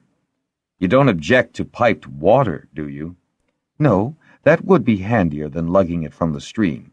Only put another tap in the cooking area as well as one in the house. Perhaps even a tank by the hearth, so we can have heated water, too. Anything else, Master Builder? Fënor was more amused and admiring than sarcastic. I'll let you know when the thought occurs to me, she replied with dignity. Fënor grinned at her, and then frowned down at her drawing. I'm not really certain how the harper will like having so much greenery near him. You are, I know, used to being out during threadfall. So's Master Robinson, Peimer said. Shara's right about the heat and the building down here. We can always cut forest down, Fënor, but you can't build it back up so easily. A point. Now, you three, Berefli, Kavan, and Matok, loose your dragons. They can swim and sun with Ruth and Canth. They won't be needed until we've cut some wood. Kavan, let me have your sack. You've got the axes, haven't you? Fënor passed out the tools, ignoring Peimer's mutterings about slogging through days of forests only to end up cutting one down. Shara, take us to your preferred site. We'll clear some of those trees and use them for supports. They're stout enough, Shara agreed, and led the way. Shara was correct about the trees. Fënor marked off the proposed site of the hall and the trees to be cut. This was a lot easier said than done. The axes didn't seem to bite the wood, rather bounced off. Fënor was surprised, muttering about dull axes, and brought out his sharpening stone. Having achieved a suitably sharp edge at the expense of a slit finger, he tried again with slightly more success. "I don't understand it," he said, peering at the cuts in the trunk. "This wood shouldn't be that tough. It's a fruit wood, not a northern hardwood." "Well, we've got to clear the site, boys." The only one who didn't have a fine set of blisters by midday was Peimer, who was used to hacking. More discouraging was the lack of progress. Only 6 trees were down. "Not for lack of trying, is it?" Fënor said, mopping the sweat from his forehead. "Well, let's see what Shara's got for us to eat. Something smells good." They had time for a swim before Shara's meal was ready, the salt water stinging in their blisters, which Shara slathered with numbweed. When they'd eaten the broiled fish and baked roots, Fënor set them to sharpening their axes. They spent the rest of the afternoon lopping off branches before they asked the dragons to haul the timbers to one side.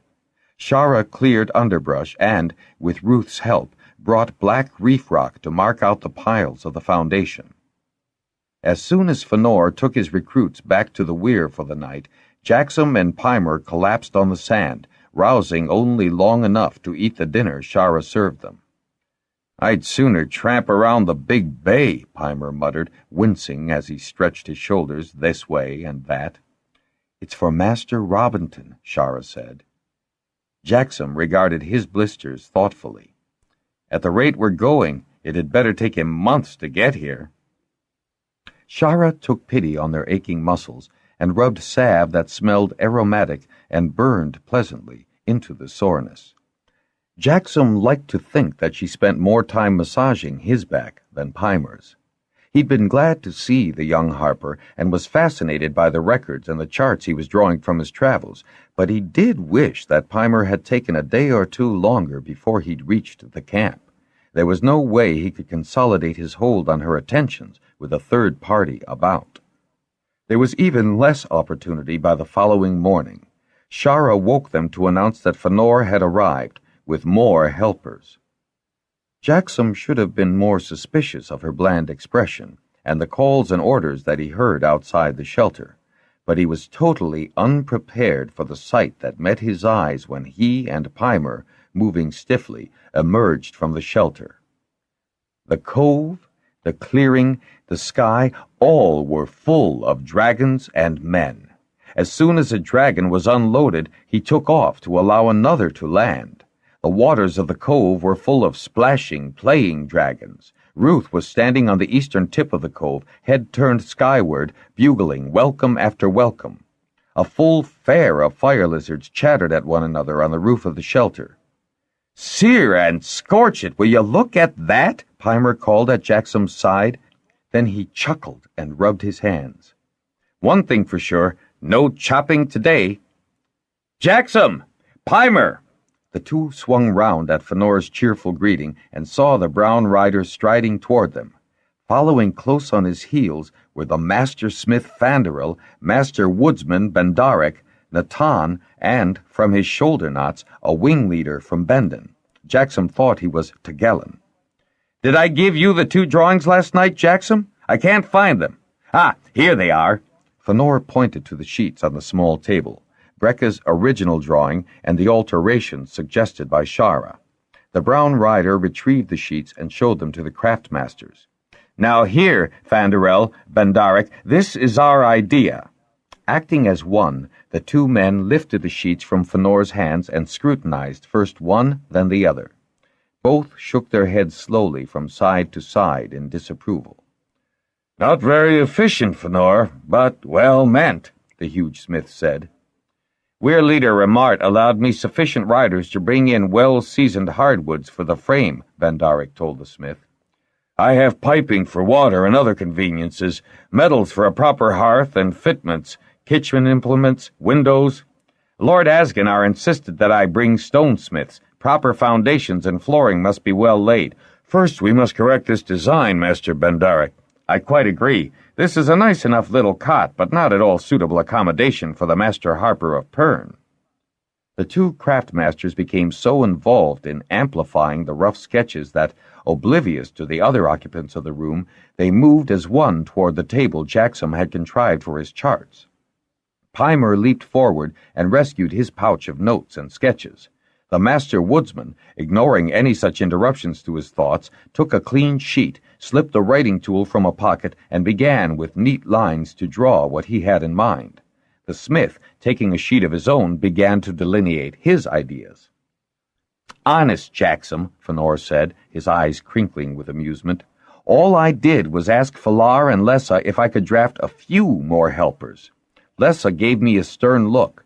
Falar said I was to recruit as many free riders as I needed, and, at dawn, the rim of the weir was packed solid with dragons and half the craftmasters of Pern. Lessa must have bespoken Ramoth, who evidently told everyone in Pern." "You gave them the excuse they needed, Fënor," Peimer said, surveying the traffic on the once quiet beach, the throngs of riders and craftsmen piling dragon loads on the already crowded perimeters. "Yes, I know, but I hadn't expected such a response. And how could I tell them they couldn't come?" "I think," said Shara, who had joined them, "that this is quite a tribute to the Master Harper." Her eyes caught Jaxom's, and he knew that she was aware of his ambivalent feelings about this invasion of their private, peaceful cove. Then Jaxom saw Fënor watching him and managed a weak smile. "Yesterday's blisters will have a chance to heal, I guess. Right, Peimer?" Peimer nodded, his jaw muscles working as he observed the activity on the beach. "I'd better find Stupid. All this confusion has probably scared him deep into the forest. Farley?" He held up his arm for his fire lizard, who swooped down from the roof. "Find Stupid, Farley. Lead me to him." The fire lizard looked over her left shoulder and chirped, and Peimer strode off in that direction without a backward glance. "That young man's been alone too long," Fënor said. "Yes." "You know how he feels?" Fënor asked, grinning at Jaxom's terse reply. He clapped him on the shoulder. "I wouldn't let it get to me if I were you, Jaxom. With the amount of help we've got, the hold will be up in next to no time. You'll have your peace and quiet back." "Idiots!" Shara exclaimed suddenly. Jaxom, avoiding Fënor's quizzical expression, looked at her. She'd been half listening to the conversation between the two masters. "Now I have to have it out with them." Her fists were clenched with exasperation as she strode purposefully up to the two craftsmen. "Masters, I must point out something you have clearly overlooked. This is hot country. You're both used to cold winters and freezing rains. If you build this hold on those lines, people will stifle in the full heat of summer, which is almost upon us. Now, where I live in Southern Hold, we build thick walls to keep the heat out and the cool in. We build off the ground so air circulates under the floor and keeps that cool. We build lots of windows, wide ones, and you've brought enough metal shutters, Master Fanderel, to outfit a dozen holds. Yes, I know, but thread doesn't fall every day, and the heat does. Now," Fënor made a clicking noise against his teeth. "She sounds like Brecke, and if she acts at all like my weir mate when she's in that sort of mood, I'd rather be elsewhere. You," Fënor poked Jaxom in the chest, "can show us where to hunt. Food was brought along, but since you're in effect the resident Lord Holder, it's up to you to play host with some roasting meat." "I'll just get my flying gear," Jaxom said, with such a tone of relief that the three Dragonriders laughed. Jaxom quickly slipped long trousers over the short pants he'd been wearing for sunning and swimming, threw his jacket over his shoulder, and joined the three riders by the doorway. "I think we can mount on the left-hand arm of the cove, near Ruth," said Fënor. Something whizzed by Jaxom's ear, and instinctively ducking, he looked back as Mir came to a hover, clutching a piece of black reef rock in his front paws. Jaxom heard Shara thanking her fire lizard for his prompt return. He hastily left before she could think of any errands for him. Fënor had hunting ropes for each of them, which they checked and coiled over their shoulders. As they made their way past piles of assorted woods in various lengths and widths, past metal shutters and unlabeled bales, men hailed the riders and inquired how Jaxom was feeling. Before they completed the short walk to the cove tip, Jaxom had identified men from every weir except Telgar, which was expecting thread that day, and representatives of every craft in Pern, mostly journeyman rank and higher. Isolated as he'd been for so many 7 days, it hadn't occurred to Jaxom that his illness might have been a subject of widespread interest through weir, craft, and hold. He was embarrassed as well as gratified, but that did not ease his sense of being overwhelmed or this violation, however well-intentioned, of the privacy and peace of his cove. What had Fëanor called him? Resident Lord Holder? He gave himself a shake just as Ruth, dripping wet, landed lightly beside him. "So many people, so many dragons. This is fun!" Ruth's eyes were whirling with excitement and pleasure. The white dragon, now dwarfed by 2 huge bronzes and a nearly as large brown dragon, was so delighted with all this excitement that Jaxom could not remain disgruntled. Laughing, he thumped Ruth affectionately on the shoulder and sprang to his neck. The other riders were also mounted, so, raising his arm, fist closed, he pumped it to indicate assent. Still laughing, he braced himself as Ruth launched straight upward, leaving the heavier beast sandbound while he was in free air. Politely, Ruth circled while the others became airborne, and then, heading southeast, he led the way. He headed toward the farthest of the river meadows that he and Shara had found. Wherries and runner beasts generally made their way there about mid-morning to wallow in the water and the cool mud. There would also be sufficient open space for the bigger dragons to maneuver and permit their riders good casts. Sure enough, herd and flock were wandering about the river meadows, where the land sloped from the trees to the flood edges of the river in a series of banks where successive rainy seasons had made it impossible for trees to root. Grass abounded now, about to turn sere as the hotter weather burned it relentlessly to hay. "We are to hunt singly. Fëanor asks that we get a large wherry. They will try for $1 apiece. That should be enough for today." "If it isn't," Jaxom replied, "we can always go after one of the big fish." In fact, Jaxom quite looked forward to the opportunity. He had never had occasion to use a spear-headed rope, but he spotted a wherry, a fine big one, fanning its tail spines as it stalked majestically after the wary fens. Jaxom tightened his legs on Ruth's neck, tested the weighted loop end of the rope in his hands. He pictured the wary male to Ruth, who turned his head obediently to point. Then Ruth dove, his wings back to give Jaxom room to throw, his tucked-up legs nearly touching the meadow grass. Jaxom leaned forward over Ruth's near side and threw the loop deftly about the wherry's big, ugly head. The creature reared back, helpfully tightening the noose. As Jaxom dug his heels into Ruth, the dragon soared upward. With a deft yank, Jaxom neatly broke the wherry's neck. It was a heavy bird, Jaxom realized, as the dead weight pulled his arms almost from the sockets. Ruth took some of the strain as he caught the rope with his forepaw. "Fëanor says, 'Good catch.' He hopes he can do as well." Jaxom guided Ruth to the edge of the meadow furthest from the other hunters. Then, letting the carcass down lightly, Ruth landed, and Jaxom began to secure the snatch across Ruth's back. They were airborne again in time to see Tagellon valiantly pursuing the buck he'd missed on his first throw. Fëanor and Natan had their beasts neatly dangling. Fëanor pumped his arm in triumph as he and Natan circled back to the cove. As Ruth followed, Jaxom saw Tagellon succeed in his second throw. None too soon, for they'd had to soar to miss the edge of the forest and nearly entangled the depending buck in the trees. A good, quick hunt, though, which meant the quarry would forget quickly the small excitement. Undoubtedly, they'd have to hunt again tomorrow. Jaxom couldn't see even that enormous workforce finishing the Harper's new hold in a day. Maybe tomorrow they could go after the big fish. They had not been gone long, although their return trip took slightly more time, burdened as they were. A massive clearing had been made in the center of the grove. Just as Jaxom wondered how on earth even that many men had been able to fell the necessary trees, he saw a dragon lift one out of the ground by the roots and carry it to the beach of the next cove east, where the tree was neatly stacked on others. As Ruth and he neared the site, Jaxom saw that pillars of black reef rock were in place, and several crossbeams of the treated, seasoned hardwoods Master Bendarik had brought were being secured in position. A wide avenue in a graceful curve had also been cleared, and sand dumped from firestone sacks transported on dragonback. Other workmen on the edges of the clearing were involved in a variety of tasks, sawing, planing, nailing, fitting, while another file of men carried black reef rock from piles on the cove edge. On the eastern tip, Jaxom could see that pits had been dug for roasting, metal spits erected, and fires started. Tables had been placed in the shade on which Jaxom could see the piled mounds of red, orange, and green fruits.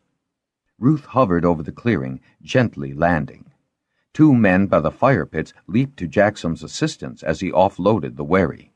Ruth immediately vaulted out of the way so that Jaxom could guide the other carcasses dangling from the hunting ropes of the bigger dragons. Fëanor, stripping off his flying gear, walked slowly up to Jaxom, squinting against the brilliant glare from the sands as he surveyed the activity in the once peaceful cove. He sighed deeply, but began to nod his head as if unexpectedly satisfied by something. "Yes, it'll work out all right," he said, more to himself than to Jaxom, because he turned then, smiling, and gripped Jaxom by the shoulder. "Yes, they'll make the transition easily." Transition? Fëanor clearly didn't mean the present building frenzy. "Dragonfolk going back to the land, the hold. How much exploring have you been able to do around here?" "The coves, as far back as those river meadows, and some of the immediate interior the day before yesterday with Pimer." As one, the 2 men turned toward the cone of the volcano that lay, cloud-clad, in the distance. "Yes, it does sort of draw your eye, doesn't it?"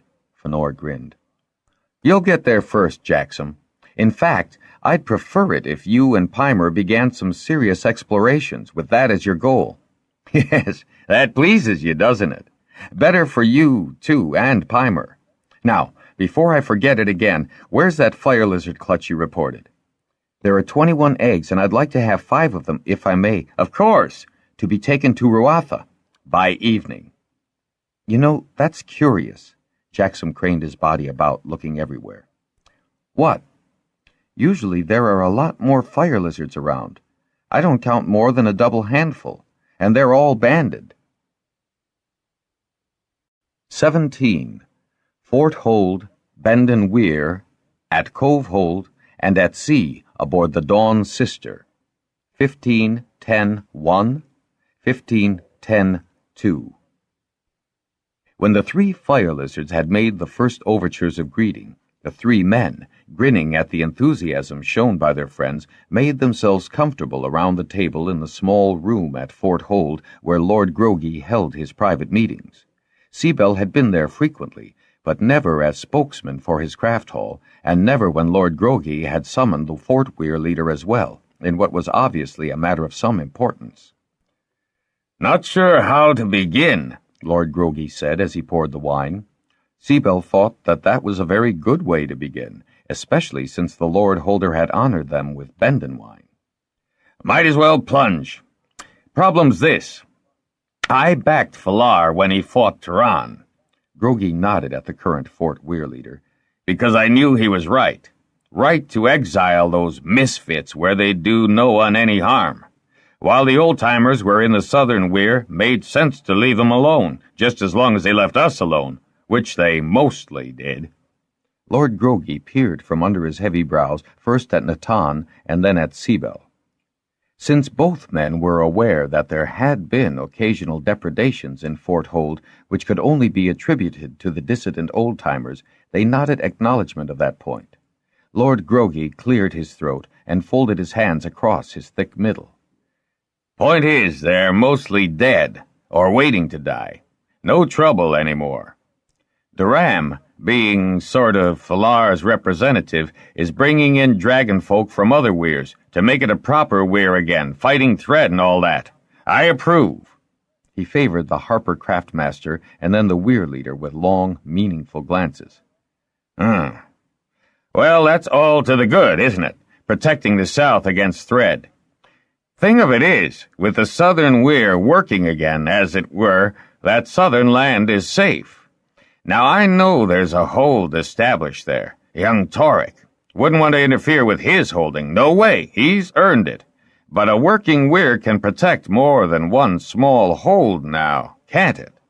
He pinned his gimlet stare on Natan, who contrived to maintain an attitude of courteous interest, forcing Lord Grogi to continue without any help. Well, trouble is, you bring up a fair of young'uns to know how to hold proper, and that's what they want to do. Hold! Terrible fights they get into, terrible quarrels. Fostering 'em don't help much. Just got to foster others, and they quarrel and fight. Scorch it. They all need holds of their own. Lord Grogi banged his fist on the table, emphasizing this point. I can't split my land more'n it is, and I'm holding every square length that isn't bare rock.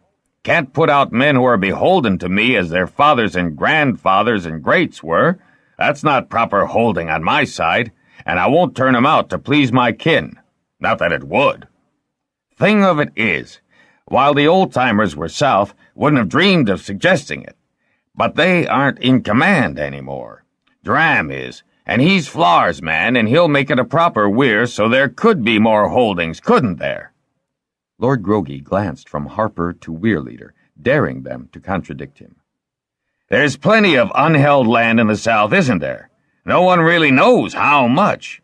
But I heard Master Fisherman Itarolan say one of his ships cruised for days along a coastline. Yes, well. Then he started to chuckle, a mirth that increased into a wheeze that shook the large, well-fleshed frame of the Lord Holder. He was reduced to speechlessness and impotently pointed his thick forefinger first at one and then the other, trying to indicate something by gesture which his laughter kept him from explaining by word.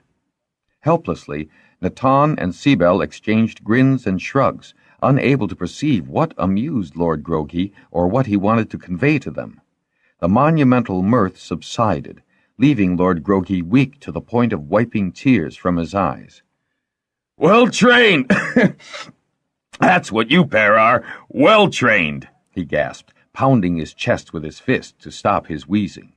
He coughed long, and then, as abruptly as the laughter had seized him, he turned solemn. Can't fault either of you. Won't. Shouldn't give up Weir's secrets easily anyhow. Appreciate that. Do me one favor. Tell Falar. Remind him that it's better to attack than defend. Not but what he doesn't already know that. I think, Lord Grogi stabbed at his chest with his thumb, he'd better be prepared. Soon. Trouble is, everyone in Pern knows that the Master Harper is going south to get well. Everyone wishes Master Robinson the best of luck, yet everyone is beginning to wonder about that southern continent, now it's not closed anymore. Southern is too big to be adequately protected against thread which still falls there, Natan said. Lord Grogi nodded, mumbling that he was aware of that. Point is, people know you can live without hold and survive threadfall. The Lord Holder's eyes narrowed as he glanced at Sibel. That Meneley girl of yours did it. Hear tell Torek and Southern got little help from those old-timers during falls. Tell me, Lord Grogi, Sibel asked in his quiet way, have you ever been out in fall? Lord Grogi shuddered a bit. Once. Oh, well, yes, I take your point, Harper, I take your point. Still, one way to separate boys from men. He gave a sharp nod of his head. That's my notion. Separate boys from men. He gazed up at Natan, a sly look in his eyes, though his expression continued bland. Or don't the Weirs want the boys separated? Natan laughed, to the Lord's surprise. It's time we separated more than the boys, Lord Grogi. Huh? We will convey your message to Falar today. The Fort Weir leader raised his cup to the Lord Holder as a seal on that promise. Can't ask fairer than that. What news, Master Sibel, of Master Robinson? Sibel's eyes lit with amusement. He's 4 days out of Ista Hold, resting comfortably. Ha! Lord Grogi begged to disbelieve that. Well, I'm told he's comfortable, Sibel replied, whether he is of the same opinion or not. Going to that pretty place where young Jaxom's trapped, huh? Trapped?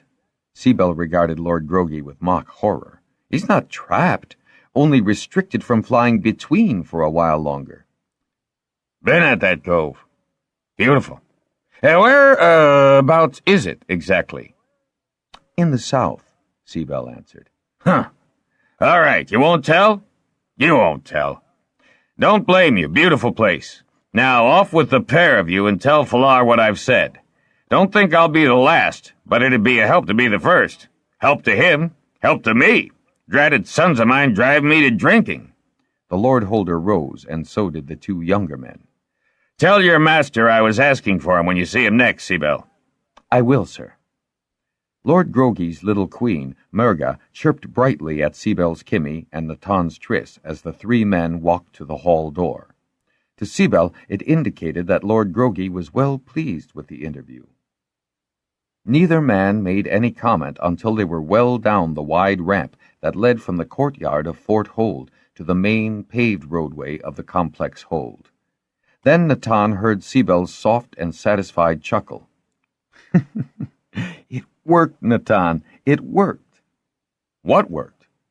The Lord Holders asking the Weir leaders permission to go south. Why shouldn't they? Natan seemed perplexed. Seabell grinned broadly at his friend. By the shell, it worked with you, too. Do you have time to take me to Bendon Weir? Lord Groggy's right. He might be the first, though I doubt it, knowing Lord Corman's ways, but he won't be the last. What worked with me, Seabell? Seabell's grin deepened and his brown eyes danced. Now I'm well trained not to give away craft secrets, my friend. Natan made a noise of disgusted impatience and stopped in the middle of the dusty pavement. Explain, or you don't go. It should be so obvious, Natan. Do think on it, while you take me to Bendon. If you haven't figured out what I mean, I'll tell you there. I'll have to inform Falar what's been done anyhow.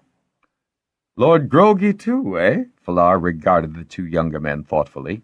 He'd just returned from fighting Thread over Karoon and a surprising after-fall interview with Lord Corman, punctuated with much honking of the Lord's large and perpetually runny nose. Threadfall over Karoon today? Seabell asked, and when Falar grimaced sourly, the young craftmaster grinned at Natan. Lord Groggy wasn't first. Giving vent to the irritation he felt, Falar slapped his riding gauntlets down on the table. I apologize for barging in when you must wish to rest, Weir Leader, Seabell said. But if Lord Groggy has thought of those empty lands to the south, others have too. He suggested that you'd better be warned. Warned, huh? Falar brushed the forelock out of his eyes and grimly poured a cup of wine for himself. Recalling courtesy, he poured wine for Natan and Seabell. Sir, the matter's not yet out of hand. Hordes of holdless men wanting to swarm south, and it's not out of hand? They have to ask Bendon's permission first. Falar was in the act of swallowing wine and nearly choked in surprise. Ask Bendon's permission? How does that come about? Master Robinson's doing, Natan said, grinning from ear to ear. Excuse me, I don't seem to be following you, Falar said, sitting down. He dabbed the splattered wine from his lips. What has Master Robinson, who is, I trust, safely at sea, to do with Groggy, Corman, and who knows who else wanting southern lands for their many sons? Sir, you know that I've been sent about Pern, north and south, by the Master Harper? Lately I've had two important tasks to accomplish above and beyond my normal duties. First, I was to take the temper of every small hold as regarded duty to Hold and Weir. Secondly, I was to reinforce the belief that it is to Bendon Weir everyone on Pern must look. Falar blinked, shook his head as if to clear his mind, and then leaned forward to Seabell. Go on.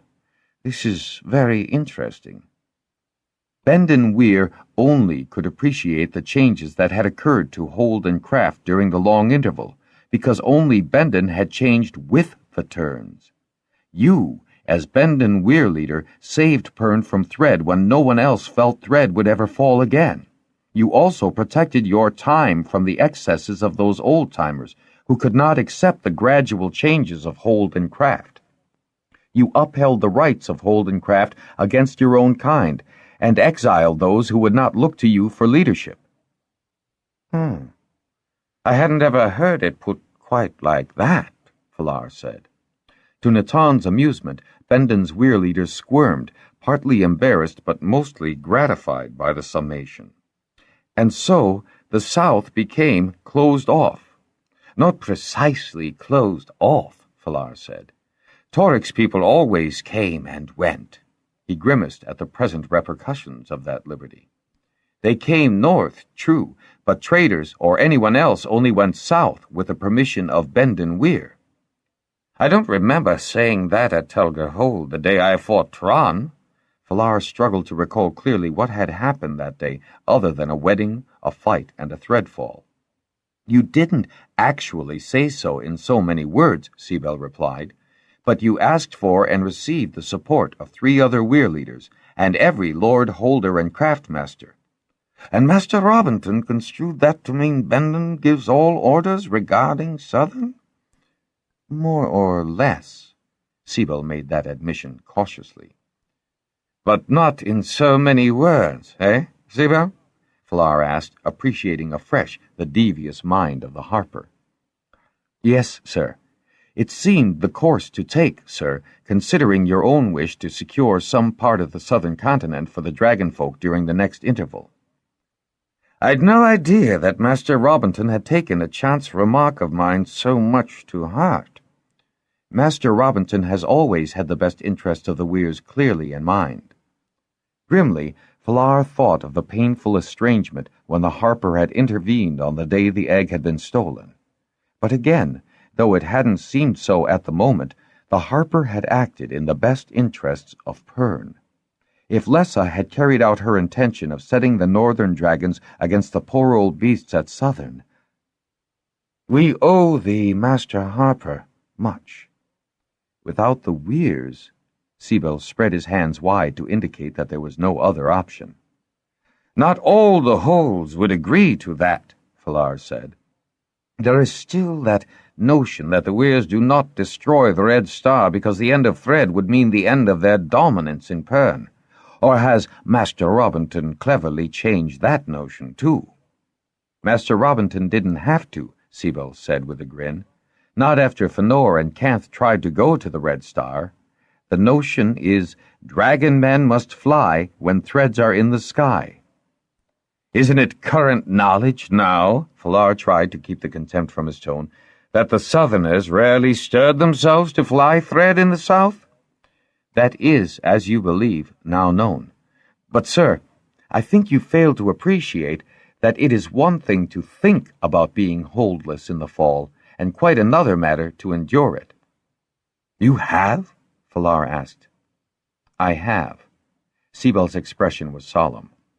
I would prefer, above all else, to be within a hold. He shrugged his shoulders. I know that it's a question of changing the habits of my early years, but I definitely prefer to be sheltered during fall, and to me that will always imply protection by dragons. So, in the final analysis, I've got the problem of Southern right back in my lap? What's the problem with Southern now? Lessa asked, entering the weir just then. I thought it was understood that we have first rights in Southern. That, Falar chuckled, does not appear to be in contention. Not at all, thanks to good Master Robinson. Then what is the problem? She nodded at Sibel and Natan by way of greeting, then looked sternly at her weirmate for his answer. Only which part of the southern continent will open to the holdless younger sons of the north before they become a problem in themselves? Cormant spoke to me after fall. I saw you two talking. Frankly, I'd been wondering when the subject would come up now that we've had to interfere with the old-timers again. Lessa loosened her writing belt and sighed. I wish I knew more. Has Jaxom done nothing with his time down at the cove? Sibel extracted a bulky packet from his tunic. He has, among others. Perhaps this will ease your mind, Lessa. With an air of quiet triumph, Sibel unfolded the carefully joined leaves of a large chart, portions of which remained white. A clearly defined coastline was occasionally expanded inland with colored and shaded areas.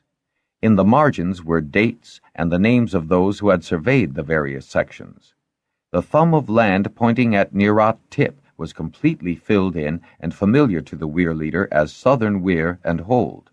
On either side of that landmark was an incredible sweep of continent, bounded on the west by the delineation of a great sandy waste on two sides of a huge bay. On the east, ever further from the thumb of Southern, a longer coastline stretched, dipping sharply south, punctuated at its most easterly point by the drawing of a high, symmetrical mountain and a small, starred cove. "This is what we know of the southern continent," Siebel said after a long interval while the Dragonriders studied the map. "As you see, we still haven't managed to chart the entire coast, let alone the interior. This much has taken 3 full turns of discreet survey to do." "By whom?" Lessa inquired, now deeply interested. "By many people, myself included, Natan, Torix holders, but most of it by a young harper named Peimer." "So that's what happened to him when his voice changed," Lessa said in surprise. "By the scale of this map," Flar said slowly, "you could fit the north of Pern in the western half of the bay." Siebel laid his left thumb on the protuberance of Southern and planted the rest of his hand, fingers splayed on the western section of the map. "This area could easily occupy the Lord Holders." He heard Lessa's sharp intake of breath and smiled at her, spreading his right hand over the eastern portion. "But this, Peimer tells me, is the best part of the south." "Near that mountain?" Lessa asked. "Near that mountain." Peimer, leading Stupid while Farley circled above him, reappeared from the forest just as full dark was falling on the cove. He swung a plaited string of ripe fruit to the ground in front of Shara. "There, that's to make up for cutting out this morning," he said, a tentative grin on his face as he squatted on his haunches. "Stupid wasn't the only one scared of that mob this morning." He made a show of wiping his forehead. "I haven't seen that many people since the last gather I attended at South Bowl. That was 2 turns ago. I was afraid they'd never leave. They'll be back tomorrow?" Jaxom grinned at his plaintive question and nodded. "I wasn't much better than you, Peimer. I got away by having to hunt. Then I tracked down that clutch and spent the afternoon rigging fishnet." He gestured toward the next cove. Peimer nodded. "Funny thing, that, not wanting to be among people. Felt as if I couldn't breathe with so many using the same air supply, and that's downright foolish." He looked about him at the black bulks of supplies lining the cove. "We're not stuffed in a hold with fans going." He shook his head. "Me, Peimer, Harper, a social fella, and I turn and run from people faster than Stupid did." He gave a snort of laughter. "If it'll make you two feel any better, I was a bit overwhelmed myself," Shara said. "Thank you for the fruit, Peimer. That horde ate all we had. I think there's some roast wary left and a few rib bones from the buck." "I could eat Stupid, only he'd be too tough." Peimer breathed a sigh of relief and eased himself down to the sand. Shara chuckled as she went to get him something to eat. "I don't like to think of a lot of people here," Jaxom told Peimer. "Know what you mean," the young harper grinned. "Jaxom, do you realize that I've been places no man has ever stepped before? I've seen places that scared me to leaking, and other spots that I had trouble leaving because they were so beautiful." He exhaled in resignation.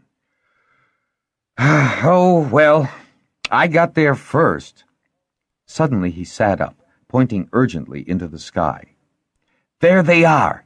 If only I had a far viewer." "Who are?" Jaxom slewed himself around to see where Peimer was pointing, expecting Dragonriders. "The so-called Dawn Sisters. You can only see them dusk and dawn down here, and much higher in the sky.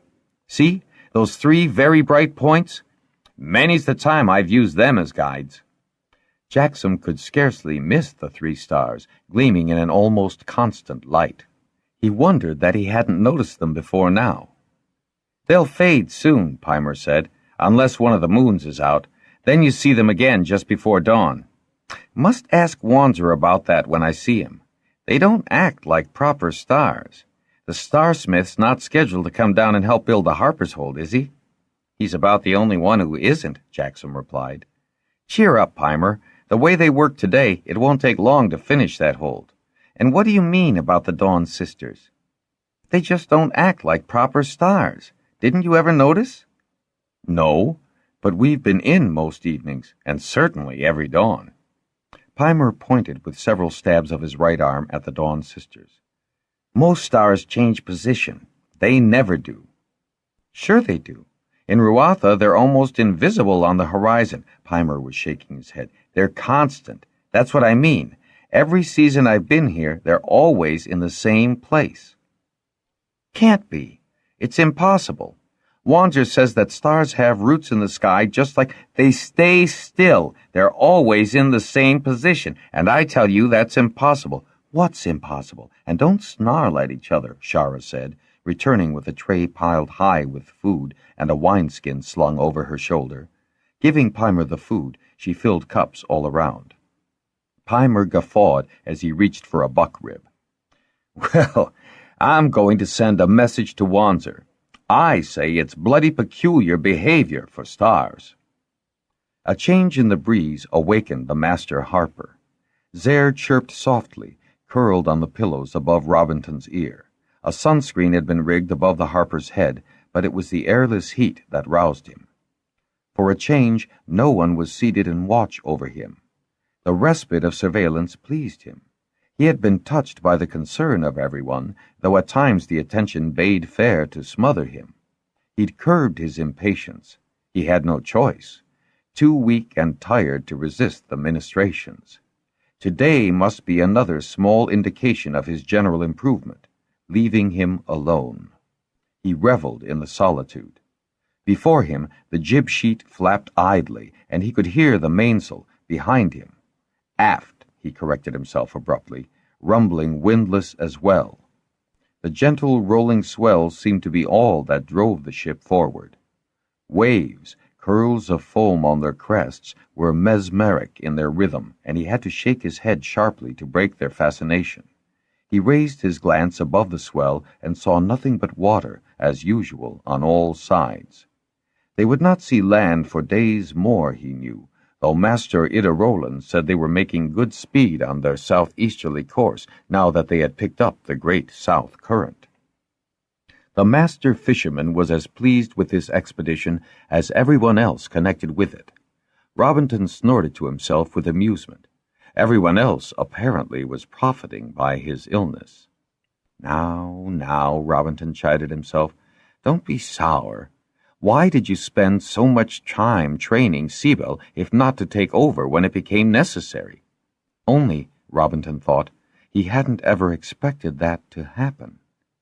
He wondered fleetingly if Menely was faithfully reporting the daily messages from Siebel. She and Brecca could well be conspiring to keep any worrying problem from him. Zare stroked his cheek with his soft head. Zare was the best humor vein a man could have. The fire lizard knew, with an instinct that outshone his own reliable sense of atmosphere, the emotional climate of those about Robinson. He wished he could throw off this languor and use the journey time to good effect, catching up on craft business, on those songs he had in mind to write, on any number of long-delayed projects that the press of immediate concerns had pushed further and further from completion. But Robinson had no ambition at all. He found himself content to lie on the deck of Master Ida Roland's swift ship and do nothing. The Dawn Sister, that's what Ida Roland called her. Pretty name. That reminded him. He must borrow the fisherman's far viewer this evening. There was something odd about those Dawn Sisters. They were visible, higher up than they ought to be, in the sky at dusk as well as dawn. Not that he'd been allowed to be awake at dawn to check, but they were mostly in the sky at sunset. He didn't think that stars should act that way. He must remember to write Wanzer a note. He felt Zaire stir, heard him chirp a pleasant greeting before he heard the soft step behind him. Zaire's mind imagined mentally. "Don't creep up on me," he said, with more testiness than he intended. "I thought you were asleep." "I was. What else do I do all day?" He smiled at her to take the petulance from his words. Surprisingly, she grinned and offered him a cup of fruit juice, lightly laced with wine. They knew better now than to offer him plain juice. "You sound better." "Sound better? I'm as peevish as an old uncle. You must be heartily tired of my sulks by now." She dropped beside him, her hand on his forearm. "I'm just so glad you're able to sulk," she said. Robinson was startled to see the glimmer of tears in her eyes. "My dear girl," he began, covering her hand with his. She laid her head on the low couch, her face turned from him. Zaire chirped in concern, his eyes beginning to whirl faster. Beauty erupted into the air above Meneley's head, chittering in echoed distress. Robinson set down his cup and raised himself on one elbow, leaning solicitously over the girl. "Meneley, I'm fine. I'll be up and about any day now, Brecca says." The harper permitted himself to stroke her hair. "Don't cry. Not now." "Silly of me. I know. Because you are getting well, and we'll see to it that you never strain yourself again." Meneley wiped her eyes impatiently with the back of her hand and sniffled. It was an endearingly childlike action. Her face, now blotchy from crying, was suddenly so vulnerable that Robinson felt his heart give a startling thump. He smiled tenderly at her, stroked tendrils of her hair back from her face. Tilting her chin up, he kissed her cheek. He felt her hand tighten convulsively on his arm, felt her lean into his kiss with an appeal that set both fire lizards humming. Perhaps it was that response from their friends, or the fact that he was so startled that caused him to stiffen, but Meneley swiveled away from him. "I'm sorry," she said, her head bent, her shoulders sagging. "So, my dear Meneley, am I," the harper said, as gently as he could. In that instant he regretted his age, her youth, how much he loved her, the fact that he never could, and the weakness that caused him to admit so much. She turned back to him, her eyes intense with her emotion. He held up his hand, saw the quick pain in her eyes as the merest shake of his fingers forestalled all she wanted to say. He sighed, closing his eyes against the pain in her loving eyes. Abruptly he was exhausted by an exchange of understanding that had taken so few moments. As few as at impression, he thought, and as lasting. He supposed he had always known the dangerous ambivalence of his feelings for the young sea-hold-bred girl whose rare talent he had developed. Ironic that he should be weak enough to admit it, to himself and to her, at such an awkward moment. Obtuse of him not to have recognized the intensity and quality of Meneley's feelings for him. Yet she seemed content enough with Sibyl. Certainly they enjoyed a deep emotional and physical attachment. Robinson had done everything in his subtle power to ensure that. Sibyl was the son he had never had. Better that. "Sibyl," he began, and stopped when he felt her fingers tentatively closing over his. "I loved you first, Master." "You've been a dear child to me," he said, willing himself to believe that. He squeezed her fingers in a brisk grip which he broke, and, elbowing himself off the pillows, retrieved the cup he had set down and took a long drink. He was able, then, to smile up at her, despite the lingering ache in his throat for what could never have been. She did manage a smile in return. Zaire flew up and beyond the sunscreen, though Robinson couldn't imagine why the approach of the master fisher would startle the creature. "So you awake? Rested, my good friend?" the seamaster asked. "Just the man I wanted to see. Master Idarolan, Have you noticed those Dawn sisters at dusk, or has my eyesight deteriorated with the rest of me?" "The eye is by no means dimmed, good Master Robinson. I've already sent word back to Master Wanzer on that account. I confess that I have never sailed so far easterly in these southern waters, so I'd never observed the phenomenon before, but I do believe that there is something peculiar about the positioning of those 3 stars." "If I'm allowed to stay up past dusk this evening," the harper glared significantly at Menely, "may I have the loan of your distance viewer?" "You certainly may, Master Robinson. I'd appreciate your observations. I know you've had a good deal more time to study Master Wanzer's equations. Perhaps we can figure out between us this erratic behavior." "I'd like nothing better. In the meantime, let us complete that game we started this morning. Menely, have you the board handy?" 18. At the Cove Hold, the day of Master Robinson's arrival, 15/10/14. With so many eager hands and skilled craftsmen, Cove Hold took only 11 days to complete, though the stonemen shook their heads a bit over rushing the drying of hardset. Another 3 days were spent on the interior. Lessa, Minora, Silvina, and Shara consulted long, and with much shifting of the furnishings, finally achieved what they considered the effective use. Not efficient, Shara told Jaxom with a wicked grin, but effective, of the offerings which poured in from every hold, craft, and cot. Shara's voice began to take on a tone that mixed suffering and pride. She'd spent the day unpacking, washing, and arranging things.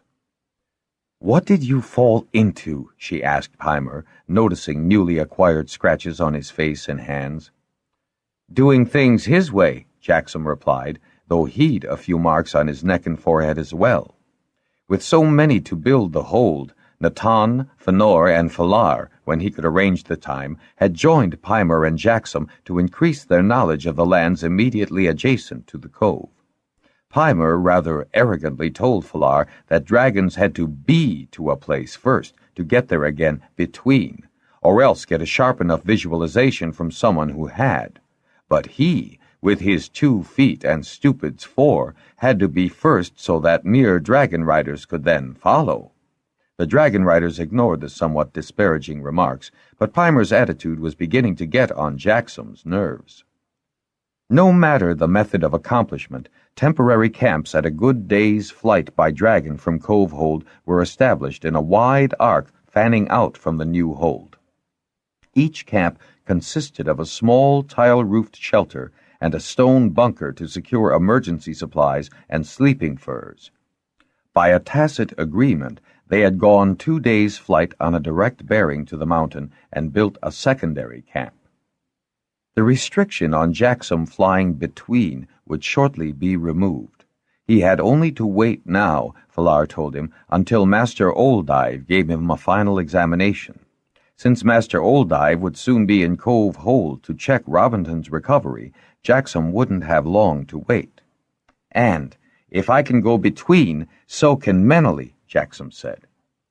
"Why would you have to wait until Menely can go between?" Shara asked, with an edge to her voice that Jaxom hoped might be a twinge of jealousy. "She and Master Robinson found this cove first, you know." He wasn't glancing in the direction of the cove when he spoke, but toward the omnipresent mountain. "By sea," Peimer said, with some disgust for such a mode of transport. "I have to admit, Peimer," Shara said, after regarding him for a long moment, "that feet were used before wings and sail. I, for one, am thankful that there are other ways of getting from one place to another, and it's no disgrace to use them." She then turned and walked off, leaving Peimer to stare after her in surprise. The incident cleared the air, and Jaxom was relieved to note that Peimer ceased his snide remarks about flying and riding. Attesting to the accuracy of Peimer's charting was the fact that, once the great south current curved shoreward, Master Idarolin was able to identify his position by the contour of the now visible coast, and to predict the arrival of the Dawn sister at Cove Hold. She was 22 days out of Iston water before she rounded the west point of the cove one bright morning, an event that was celebrated by a special, select welcoming committee. Old Dive and Brecca had forbidden a large reception and party. There was no point in undoing all the benefit of the long, restful voyage with the strain and fatigue of a feast. So Master Fanderel represented the hundreds of craftsmen and masters who had produced the beautiful cove hold. Lessa stood for all the weirs whose dragons had transported men and material, and Jaxom was the logical spokesman for the Lord Holders who had contributed the men and supplies. These last moments, as the graceful three-masted ship headed up the cove toward the stubby stone pier, seemed the hardest to endure. Jaxom strained his eyes as the ship glided closer and closer on the calm waters and let out a jubilant whoop that made the fire lizard squeak in surprise when he discerned the figure of the harper standing in the prow, waving to those on shore. The fire lizards executed aerial dances of great intricacy above the ship. "Look, he's almost black with sun," Lessa cried, clutching Jaxom's arm in her excitement. "Don't worry, he'll have had a good long rest," Fanderel said, grinning from ear to ear in anticipation of his friend's delight and pleasure in the new hall. It was just out of sight from the pier. The ship suddenly wheeled as Master Itarolan swung the tiller starboard to slip his vessel deftly broadside to the dock. Seamen leapt to the pier, snubbing lines on the bollards. Jaxom jumped forward to lend a willing hand. The ship creaked as her timbers resisted the sudden halt. Bound bolsters were run over the side to prevent the ship rubbing against stone. Then a plank was dropped from an opening in the ship's rail to the pier. "I've brought him safely to you, Bendon, Master Smith, Lord Holder," boomed the voice of the master seaman as he jumped to the cabin housing. A spontaneous cheer burst from Jaxom's throat, echoed by a roar from Fanderel. Jaxom and Fanderel stood on either side of the springy plank to grip Robinton's hands as he all but slid ashore. Ramoth and Ruth bugled overhead, startling the fire lizards into wilder extravagances of motion. Lessa embraced the harper by standing on tiptoe and imperiously pulling his head down so she could kiss him soundly. Tears sparkled on her cheeks, and, to Jaxom's surprise, he realized his own eyes were wet, too. He stood politely back while Fanderel gently thumped the harper off balance, sticking out a ham-like hand to steady his friend. Then he turned to assist Brecca and Menely down the bouncing plank. Everyone began talking at once. Brecca looked anxiously from Robinton to Jaxom, demanding if the latter had had any headaches or eye spots, then urging the harper to get out of the fierce sun, as if he hadn't been baking in it on board ship day after day. Good-naturedly, everyone seized bundles from those the seamen were carrying from ship to shore, everyone except Robinton, who was only allowed to carry his guitar. Brecca began to walk up the shore toward the old shelter when Fanderel, laughing hugely in anticipation, placed his big hand on her back and gently propelled her toward the sanded path that led to the new cove hold. When Brecca began to protest, Lessa hushed her and pointed decisively at the path, taking her arm and half pulling her along. "I'm sure the shelter was that way." "It was," replied Master Fanderel, striding along beside the harper. "We found a better site, more suitable for our harper." "More efficient, my friend?" Robinson asked, laughing as he clapped his hand on the smith's bulging shoulder. "Much more efficient, much." The smith nearly choked with his laughter. Brecca had reached the bend of the path and stared incredulously at the sight of the new hold. "I don't believe it." She glanced quickly from Lessa to the smith to Jaxom. "What have you done? How have you done it? It just isn't possible." Robinton and Fanderel had reached the two women, the smith beaming so broadly that every tooth in his head showed, and his eyes were mere squints in the folds of his cheeks. "I thought Brecca said the shelter was small," Robinton said, peering at the structure and smiling hesitantly. "Otherwise I'd have asked for." Lessa and Fanderel could bear the suspense no longer and, each taking one of the harper's arms, urged him toward the wide porch steps. "Just wait until you see what's inside," Lessa said with a crow of satisfaction. Everyone on Pern helped, Either sending craftsmen or material, Jaxom told Brecca, taking her limp arm and escorting her on. He beckoned Menely to hurry and join them. Menely glanced about and saw only the peaceful cove, carefully raked sand, trees, and flowering shrubs which bordered the beach, looking as unscathed as the day she and Jaxom had arrived. Only the bulk of the hold, with its peripheral path of sand and shells, gave evidence of any change. "I just don't believe it." "I know, Menely. They took pains to keep it lovely. And just wait till you see inside Cove Hold. It's already been named?" That seemed to irritate her, but Jaxom could appreciate her reaction. "Well, it is a hold in a cove, so Cove Hold." "It's all so beautiful," Brecca said, turning her head this way and that to see everything. "Menely, don't be annoyed. It's such a marvelous surprise. When I think what I thought we were coming to—" She laughed, a happy sound. "I must say, this is much more the suitable thing." They had reached the steps of black reef rock, filled with white hardset, making it sturdy and attractive at the same time. A creamy orange tile roof extended over the porch which ringed the hold almost to the surrounding trees, their blooms adding spicy fragrance to the air. The metal shutters were folded back from the unusually wide windows so that they could see through the house and catch glimpses of the furnishings within. The Harper's voice was raised in delight and amazement as he moved about the main room. As Jaxom, Brecca, and Menely entered, Robinson had been peering into the room set aside as his study, and his expression was dazed as he realized that Selvina had sent down everything from his crowded workroom in the Harper Hall. Zer echoed his confusion, chittering high and excitedly from his perch on a crossbeam. Beauty and Baird flew to join him, and suddenly Mir, Tolla, and Farley appeared. They all seemed to be comparing notes, Jaxom thought. "That's Farley. I thought I'd heard that Peimer was here, but where is he?" The Harper sounded surprised and a trifle hurt. "Shara and he are tending the spits," Jaxom said.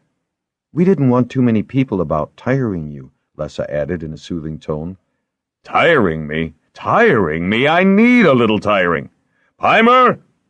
If his tanned and relaxed face had not been proof enough of his return to health, the bellow he let loose, as vigorous and deafening as ever, left no further doubts of his vitality.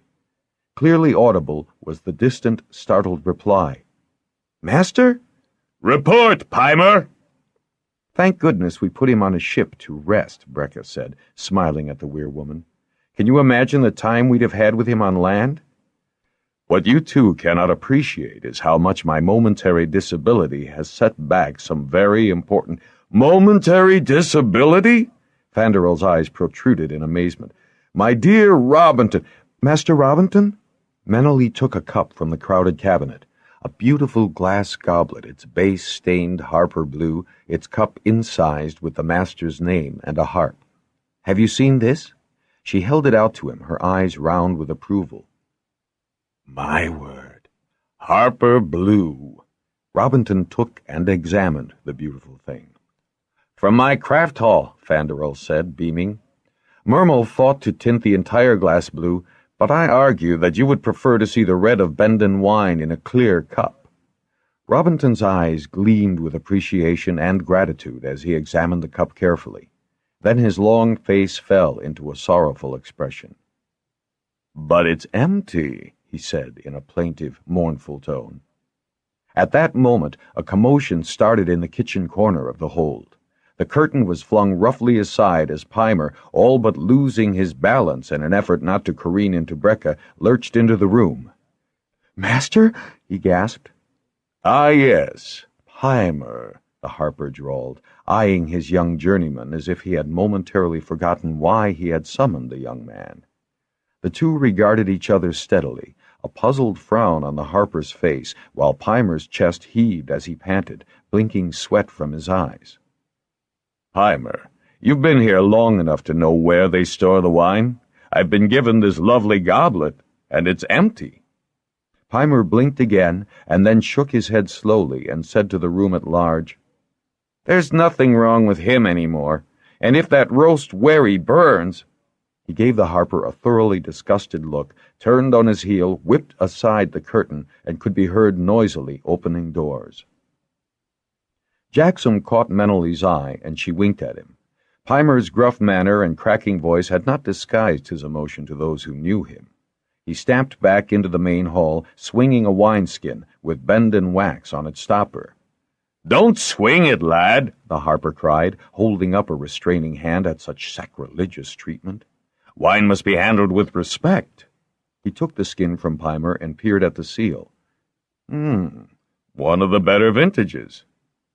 Pymer, have you learned nothing from me of how to treat wine?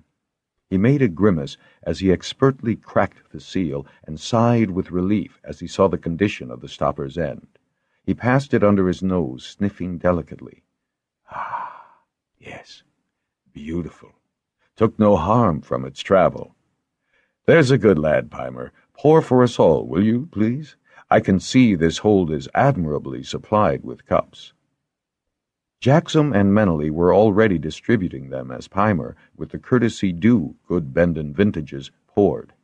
The harper, holding his cup high, watched the ceremony with growing impatience. "Your continued good health, my friend." Fanderel proposed the toast, which was repeated firmly by everyone. "I am truly overwhelmed by all this," the harper said, giving strength to his claim by taking only a small sip of the excellent wine. He looked from one to another of his friends, nodding his head and then shaking it.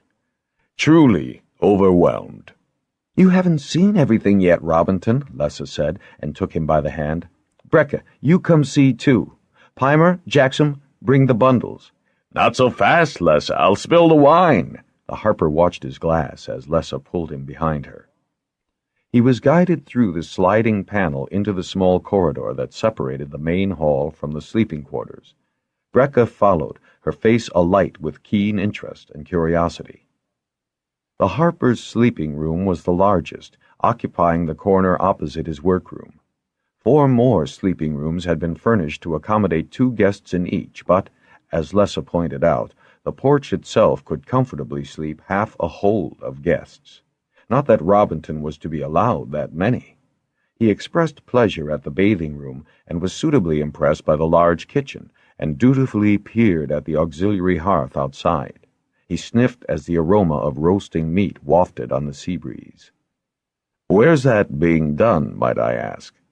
"We've steaming and roasting pits on the beach," Jaxom said, "to use when there's a horde here." The harper laughed, agreed that horde was probably the proper term. "Try your chair," Fanderel said, striding to the armed chair when they returned to the main room. He turned it about for the harper to see. "Bendarek made it exactly to your measure. See if it suits. Bendarek will be anxious to hear." The harper took time to examine the beautifully carved, high-backed chair, covered with warehide dyed a deep harper blue. He sat down, put his hands along the armrests, found they were precisely the length of his forearm, and that the seat of the chair admirably fit his long legs and torso. "It is beautiful. Tell Master Bendarek. And a perfect size. How considerate Bendarek is. How overwhelmed I am by this and every other single item in this hold. It is magnificent. That's the only word for it. I'm speechless, rendered completely speechless. Never in my wildest flights of fancy did I expect such luxury in unexplored wilds, such beauty, such thoughtfulness, such comfort." "If you're speechless, Robinson, spare us your eloquence," came a dry voice. All turned to see the master fisherman standing in the open main door. Everyone laughed, and Master Idarolan was beckoned forward and given a cup of wine. "There are more bundles for you, Master Robinson," the seaman said, gesturing toward the porch. "You and your crew are to eat with us, Master Idarolan," Lessa called out. "I was hoping so. Don't noise it about, but occasionally I do get the craving for red meat, not white." "Master Robinson, look here!" Meneley's voice was high with surprise. She was looking inside one of the cabinets that lined the walls between windows. "I'd swear it's Dermentley's hand, and every single traditional song and ballad, newly written on leaves and bound in blue warehide, just what you've been wanting to have Arnor do for you." The harper exclaimed with surprise, and nothing would do but he had to open each folder and appreciate the craftsmanship and collection. Then he began to investigate all the cupboards and presses of Cove Hold until the mid-afternoon heat drove everyone to the beach to swim and cool off. Brecca fretted that the harper should rest quietly by himself, but Fanderel dismissed the notion, gesturing to Robinson, who was sporting in the water with the others. "He is indulging in another type of rest right now. Leave him. Night's soon enough for sleeping." The evening breezes sprang up as the sun dipped closer to the western horizon. Rugs and woven mats, as well as benches, were brought out so that all the guests could be comfortable. When Falar and Fenor arrived, they were enthusiastically welcomed by the harper, who wanted to show them his beautiful hold and was somewhat disappointed that they were already quite familiar with it. "You forget how many people helped build it," Robinson, Falar said. "It's probably the best-known hold on the entire world." At that moment, Shara and the ship's cook, a thin man, because that's the only sort, he told her, who could fit in the closet-sized excuse for a galley on the Dawn Sister, proclaimed that the feast was ready and were nearly run down by the hungry guests. When no one could eat another morsel, and even the harper was reduced to small sips of wine, the guests settled into smaller groups, Jaxom, Peimer, Menely, and Shara in one, the seamen in the largest, and the Dragonriders and craftsmen in the third. "I wonder what they're plotting for us to do now," Peimer said in a sour mutter after staring at the intense expressions of the third group. Menely laughed. "More of the same, I expect. Robinson's been going over those charts and reports of yours on shipboard until I thought he'd wear the ink out from looking." She pulled her knees up under her chin, a shy smile lighting her eyes. "Seabell's coming tomorrow with Natan and Master Oldive." She went on quickly before anyone could comment. "As I understand it, Seabell, Natan, and Falar are overseeing Toric's people and that herd of Holder's sons coming from the north. They'll chart the western part. The dividing line is that Black Rock River of yours, Peimer." Peimer groaned, writhing dramatically on the sand. "That place! May I never see it again!" He lifted one fist skyward to emphasize his determination. "Took me days to find a break in the cliffs on the other shore that we could climb out of. At that, I had to ride Stupid off the cliffs into the water and swim him across. The fishes nearly made us their lunch. And the rest of us," Menely continued, "with Fenor and the harper, will explore this side."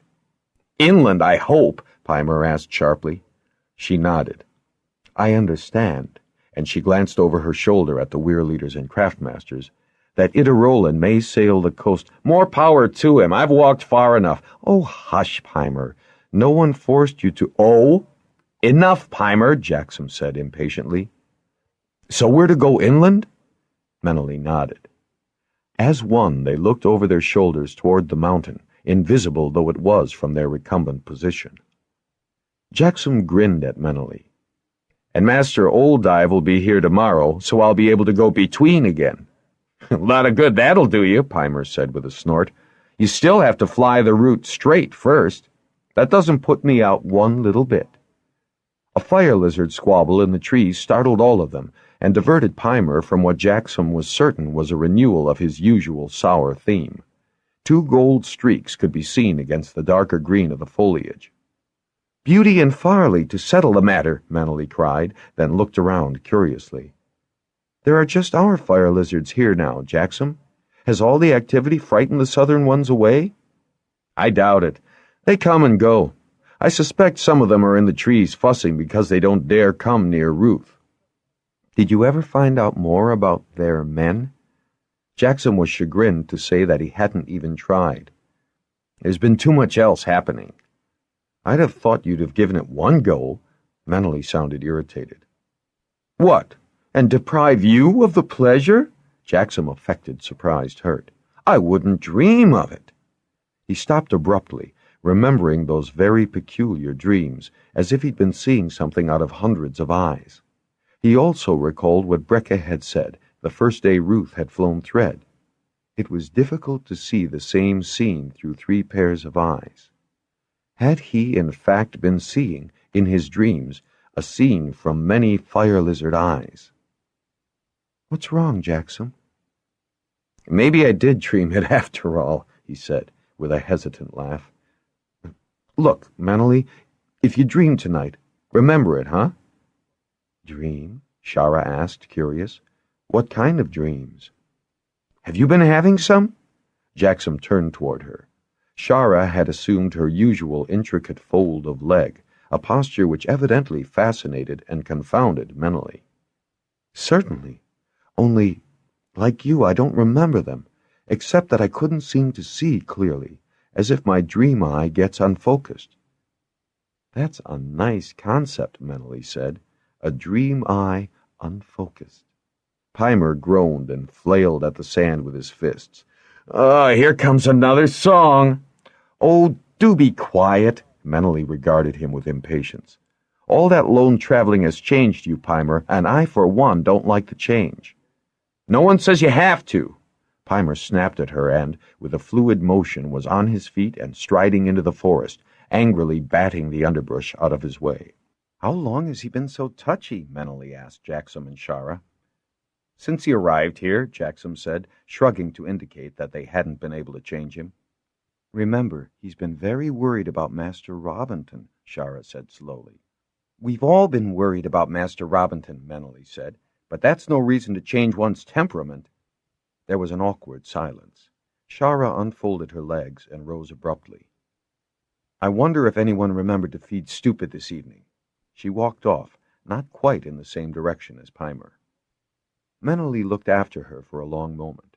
Her eyes were dark with concern as she turned back to Jaxom, and then a wicked gleam changed them to their normal sea blue.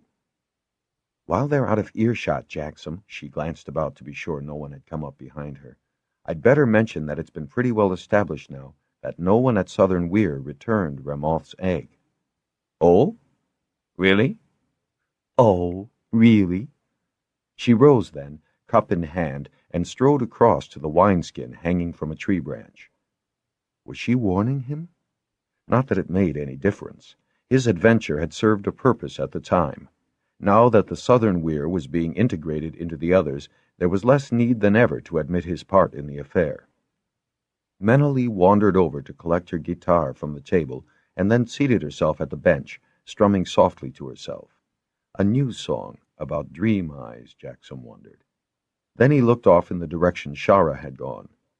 Had he any legitimate reason for following her? He sighed.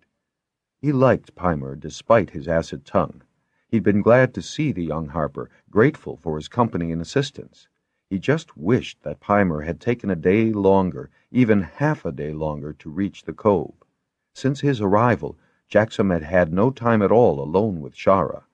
Was she avoiding him, or was it just the circumstances of the building and getting Cove Hold ready for Master Robinson? He must figure out some way to separate Shara from the others, or else visit Korana. 19. Morning at the Cove Hold, stargazing in late evening. Next morning, discovery at the mountain. 15:10:15, 15:10:16. By the time Jaxom and Pimer had reluctantly struggled from their furs the next morning, Shara told them that the harper had risen at the first light of day, taken a bracing swim, made himself a breakfast, and been long in his study, muttering over the charts and making copious notes. He now wished to have a few words with Jaxom and Pimer, if they didn't mind. Master Robinson acknowledged their entry with a sympathetic grin for their deliberate and slow movements, the after-effects of a very convivial evening. He then began asking for explanations of their latest additions to the main chart. When he had satisfied himself on that point, he asked how they had arrived at their conclusions. When they had told him, he leaned back from the desk, fiddling with his drawing stick with such an unreadable expression on his face that Jaxom began to worry about what the harper might be planning. Have either of you happened to notice the trio of stars we have been calling, erroneously, I might add, the Dawn Sisters? Jaxom and Pimer exchanged glances. Do you have a far viewer with you, sir? Jaxom asked. The harper nodded. Master Idarolan has one aboard his ship. I construe that question to mean that you've noticed that they also appear at dusk. And whenever there's enough moonlight, Peimer added, and always in the same place. I see you did profit by your classes, the harper said, beaming at both of them. Now, I've asked Master Fanderel if we could prevail on Master Wanzor to visit here for a few days. Why, might I ask, are you two grinning as if you'd eaten all the bubbly pies at a gather? Peimer's grin deepened at this reference to his apprentice pastime. I don't think anyone on Pern would refuse to come here, given the whisper of an invitation, he said. Does Master Wanzor have his new Farviewer finished? Jaxom asked. I certainly hope that he does. Master Robinson? Brecca stood in the doorway, a curious expression on her face. Brecca, the harper held up a warning hand, if you have come to tell me that I have to rest or drink a potion of your making, I beg you, don't. I have far too much to do. All I have is a message which Kimmy has just brought from Seabell, she said, handing him the small tube. Oh.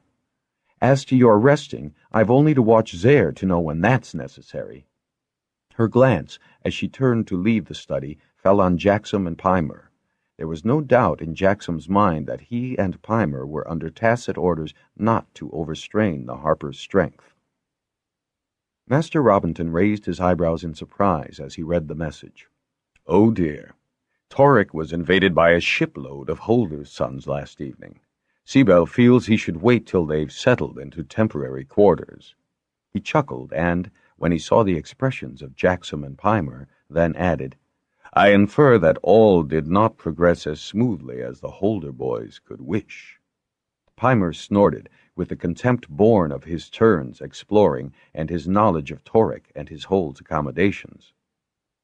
Once you can go between, Jaxom, Robinson continued, our investigation can proceed more rapidly.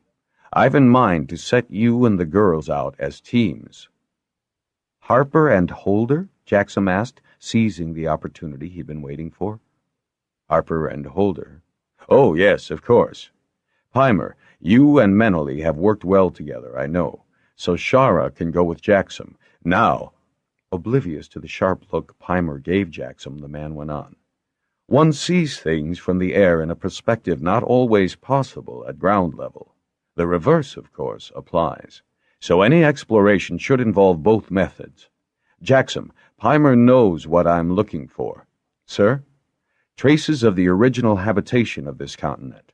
I can't for the life of me imagine why our long-dead ancestors left this fruitful and beautiful continent for the colder, duller north, but I assume that they had good reasons. The oldest of our records states, when man came to Pern, he established a good hold in the south. We used to think, the harper smiled apologetically for that error, that Fort Hold was meant, since it is south in the northern continent. But that particular document goes on to state ambiguously, but found it necessary to move north to Shield. That never made any sense, but so many of the old records have deteriorated past deciphering, much less coherence. Well, then Torrik discovered an iron mine, worked in the open fashion, and Natan and I sighted unnatural formations set in a mountainside which, when we had finally reached the spot on foot, were clearly mine shafts.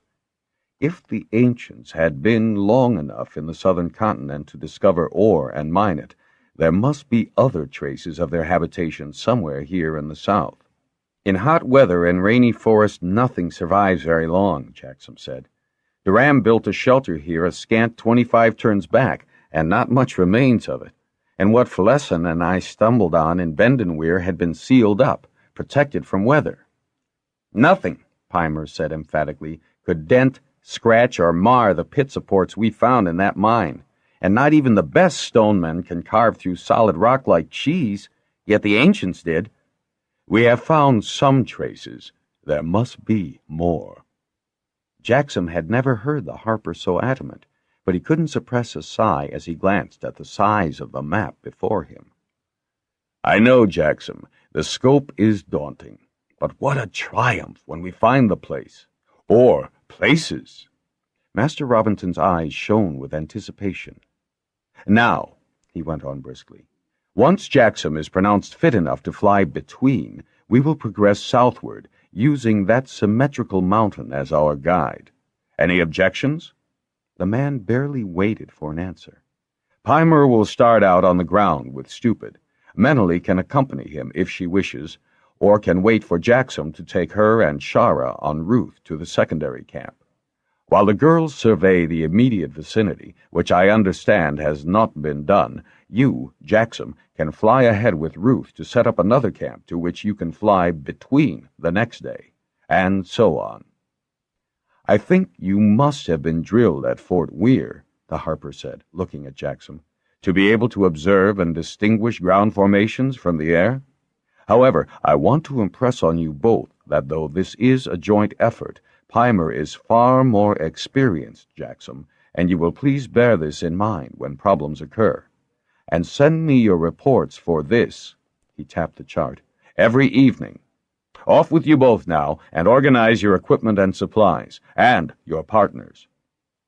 Though explaining the situation to Menely and Shara and organizing their supplies and equipment took very little time, the explorers did not leave Cove Hold that day. Master Oldive arrived on Leoth with Natan and was lavishly welcomed by the Harper, more sedately by Brecca and Shara, and with some reservations by Jaxom. Robinson immediately insisted on showing the healer the beautiful new hold before, as Robinson expressed it, Oldive had to see his old carcass. "He's not fooling anyone, Master Oldive," Shara said, her rich voice for Jaxom's ear alone as they watched the Harper striding vigorously about the holding, Master Oldive murmuring appropriate comments. "Not one fingertip is he fooling the healer." "That's a relief," Jaxom said. "Otherwise the Harper will be coming with us." "Not between, he won't."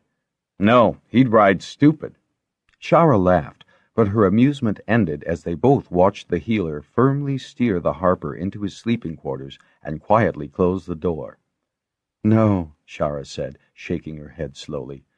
"Master Robinson wasn't fooling Master Oldive." Jaxom was very glad he didn't have to try to fool the master healer when it came his turn to be examined. The ordeal for him was brief. A few questions, Master Oldive's inspection of his eyes, tapping on his chest, listening to his heart, and the pleased smile on the healer's mobile face gave Jaxom the favorable verdict. "Master Robinson will be all right, too, won't he, Master Oldive?" Jaxom couldn't resist asking. When the Harper had emerged from his room, he had been too quiet, rather thoughtful, and the bounce had gone out of his step.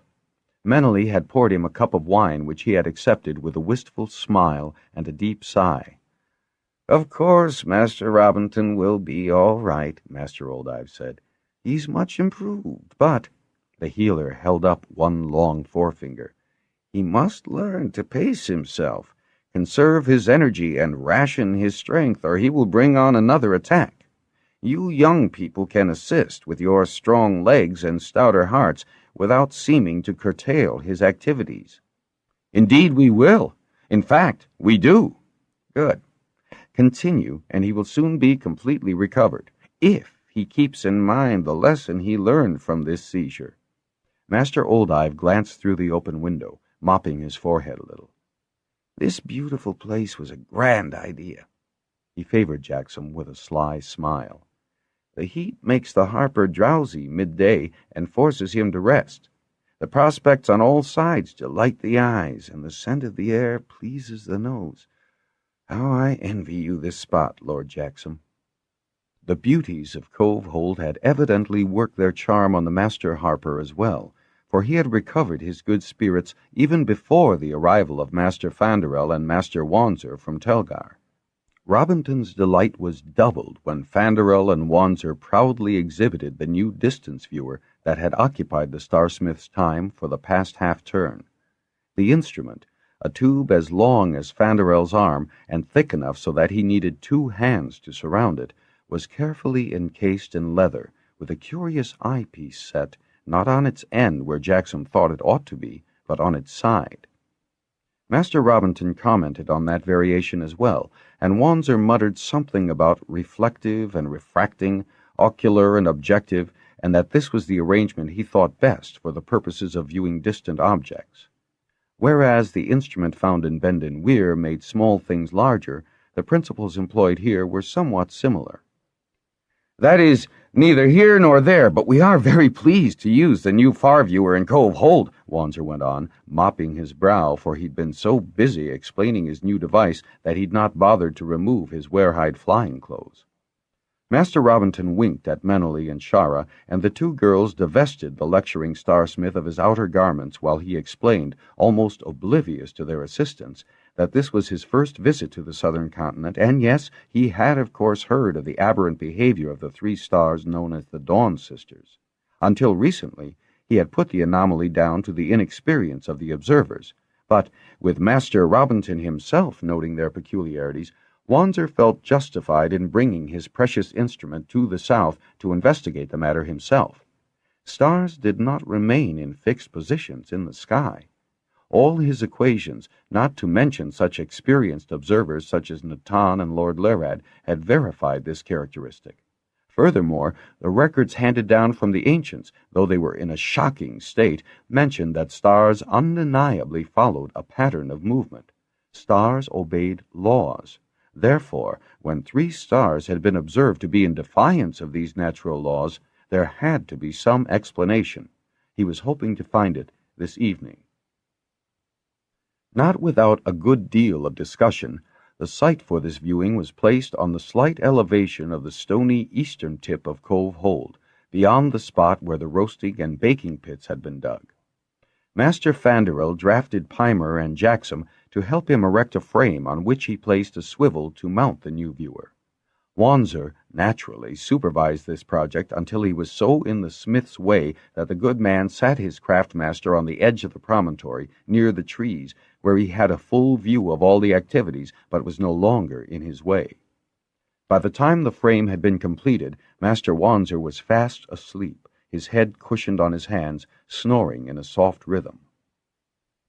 Finger against his lips, to indicate the little man was not to be disturbed, Fanderel led Jaxom and Pimer back to the main beach. They all took a refreshing swim before joining the others in the afternoon rest. Rather than miss a single moment of the dusky display of the sisters, everyone ate on the promontory.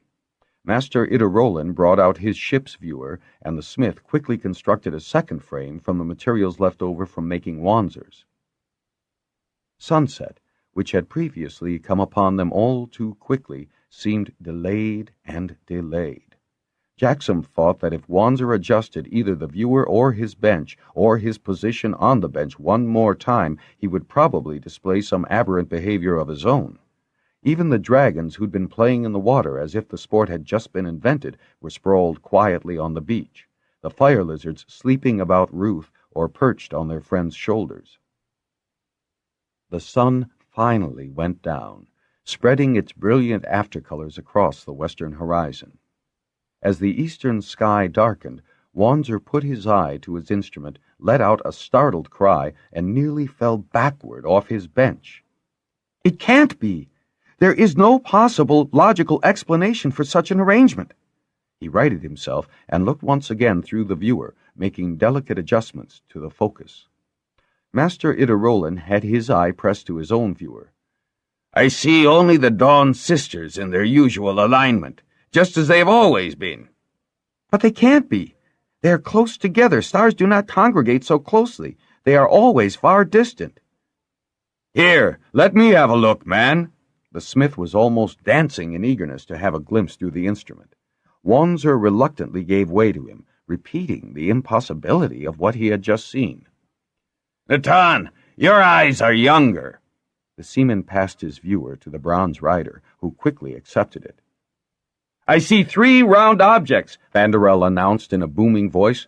"Round metallic objects, man-made objects. Those are not stars, Wanzer," he said, looking at the distressed starsmith. "Those are things." Robinson, almost shoving the smith's bulk to one side, bent his eye to the viewer, gasping. "They are round.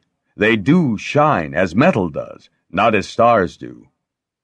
"One thing's sure," Pimer said irreverently in the awed silence. "You have now found traces of our ancestors in the south, Master Robinson." Your observation is eminently correct, the harper said in such a curiously muffled tone Jaxom wasn't certain if the man was suppressing laughter or anger. But not at all what I had in mind, and you know it. Everyone was given a chance to peer through Wanzer's device, since Master Ida Rollins was not powerful enough. Everyone concurred with Fanderel's verdict. The so-called Dawn Sisters were not stars. Equally indisputable was that they were round, metallic objects that apparently hung in a stationary position in the sky. Even the moons had been observed to turn a different side to Pern in the course of their regular cycles. Flar and Lessa, as well as Fënor, were asked to come with all urgency before the nightly appearance of the Dawn Sisters was over. Lessa's irritation at such a summons evaporated when she saw the phenomenon. Flar and Fënor monopolized the instrument for the short space of time that the peculiar objects remained visible in the slowly darkening sky. When Wanzer was seen trying to work equations in the sand, Jaxom and Peimer hurriedly brought out a table and some drawing tools. The starsmith wrote furiously for some minutes, and then studied the result he'd achieved as if this presented a more inscrutable puzzle. Bewildered, he asked Fanderel and Natan to check his figures for error. "If there's no error, what is your conclusion, Master Wanzer?" Flar asked him. Those things are stationary. They stay in the same position over Pern all the time, as if they were following the planet." "That would prove, would it not," Robinson said, unperturbed, "that they are man-made." "My conclusion precisely." But Wanzer did not appear to be reassured. "They were made to stay where they are all the time." "And we can't get from here to there," Fënor said in a regretful murmur. "Don't you dare, Fënor," Brekka said with such fervor that Flar and the harper chuckled. "They were made to stay there," Peimer began, "but they couldn't have been made here, could they, Master Fanderel?" "I doubt it. The records give us hints of many marvelous things made by men, but no mention was ever made of stationary stars." "But the records say that men came to Pern." Peimer looked at the harper for confirmation. "Perhaps they used those things to travel from some other place, some other world, to get here, to Pern." "With all the worlds in the heavens to choose from," Brekka began, breaking the thoughtful silence that followed Peimer's conclusion, "had they no better place to come to than Pern?" "If you'd seen as much of it as I have lately," Peimer said, his spirit undaunted for any appreciable length of time, "you'd know that Pern's not all that bad a world, if you ignore the danger of thread." "Some of us never can," Flar replied in a wry tone. Menely gave Peimer a sharp jab in the ribs, but Flar only laughed when Peimer suddenly realized the tactlessness of his remark. "This is a most amazing development," Robinson said, his eyes sweeping the night sky as if more mysteries were to be revealed. "To see the very vehicles that brought our ancestors to this world." "A good topic for some quiet reflections, eh, Master Robinson?" Old Ive asked, with a sly grin on his face and an emphasis on the quiet. The harper made an impatient dismissal of that suggestion. "Well, sir, you could hardly go there," the healer said. "I cannot," Master Robinson agreed. Then, startling everyone, he suddenly thrust his right arm in the direction of the three sisters. "There, the round objects in the sky. Can you go there?" Jaxom held his breath, felt the rigidity of Menely's body beside him, and knew she wasn't breathing either. He heard Brekka's sharp, quickly muffled cry. Everyone watched Zer. The little bronze stretched his head toward Robinson's lips and made a soft, quizzical noise in his throat. "Zer? The Dawn Sisters?" Robinson repeated his words. "Would you go there?" Now Zer cocked his head at his friend, clearly not understanding what was asked of him. "Zer? The Red Star?" The effect of that question was instantaneous. Zer vanished with a squawk of angry fear, and the fire lizards nestling by Ruth woke and followed his lead. "That does seem to answer both questions," Flar said. "What does Ruth say?" Menely whispered in Jaxom's ear. "About the Dawn Sisters or Zer?" "Either." "He's been asleep," Jaxom replied after consulting his dragon. He would be. So? What did Beauty image before she winked out? Nothing. Despite an evening of earnest debate and discussion, the humans solved nothing either. Robinson and Wanzer would probably have kept the conversation up all night if Master Oldive hadn't slipped something into Robinson's wine.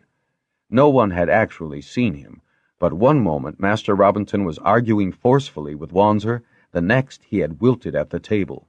No sooner was his head down than he began to snore. "He cannot neglect his health for talking's sake," Master Oldive remarked, signaling to the Dragonriders to help him carry the harper to his bed. That effectively ended the evening. The Dragonriders returned to their weirs, Oldive and Fanderel to their respective halls. Wanzer remained.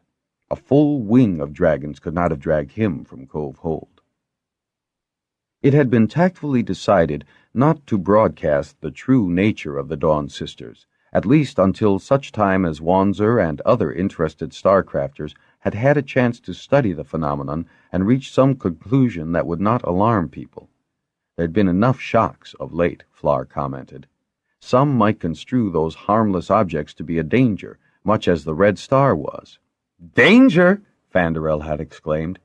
"Were there any danger from those things, we should have known it many turns past."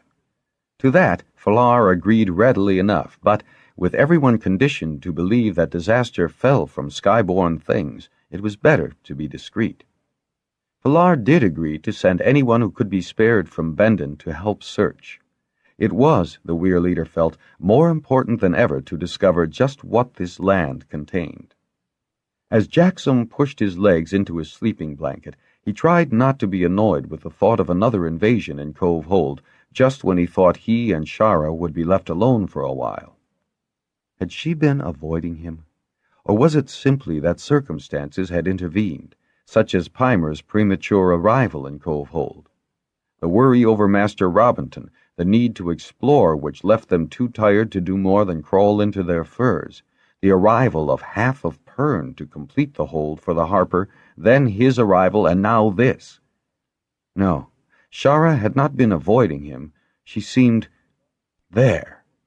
Her beautiful, rich laugh, a tone below Meneley's, her face often hidden by the strands of dark hair which kept escaping thong and clip.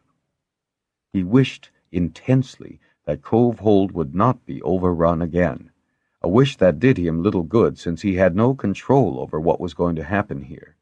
He was Lord of Ruatha, not of the Cove. If the place belonged to anyone, it was Master Robinson's and Meneley's by virtue of their being storm-swept into it. Jaxom sighed, his conscience nagging at him. Master Oldive had rated him fully recovered from the effects of Firehead, so he could go between. He and Ruth could return to Ruatha Hold. He ought to return to Ruatha Hold, but he didn't want to, and not just because of Shara. It wasn't as if he were needed in Ruatha.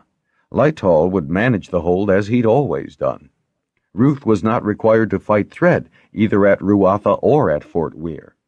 Bendon had been lenient, but Flar had made it plain that the White Dragon and the young Lord of Ruatha were not to be at risk. There had been no prohibition, had there, Jaxom suddenly realized, to his exploring. In fact, no one had suggested that he ought to return to Ruatha now.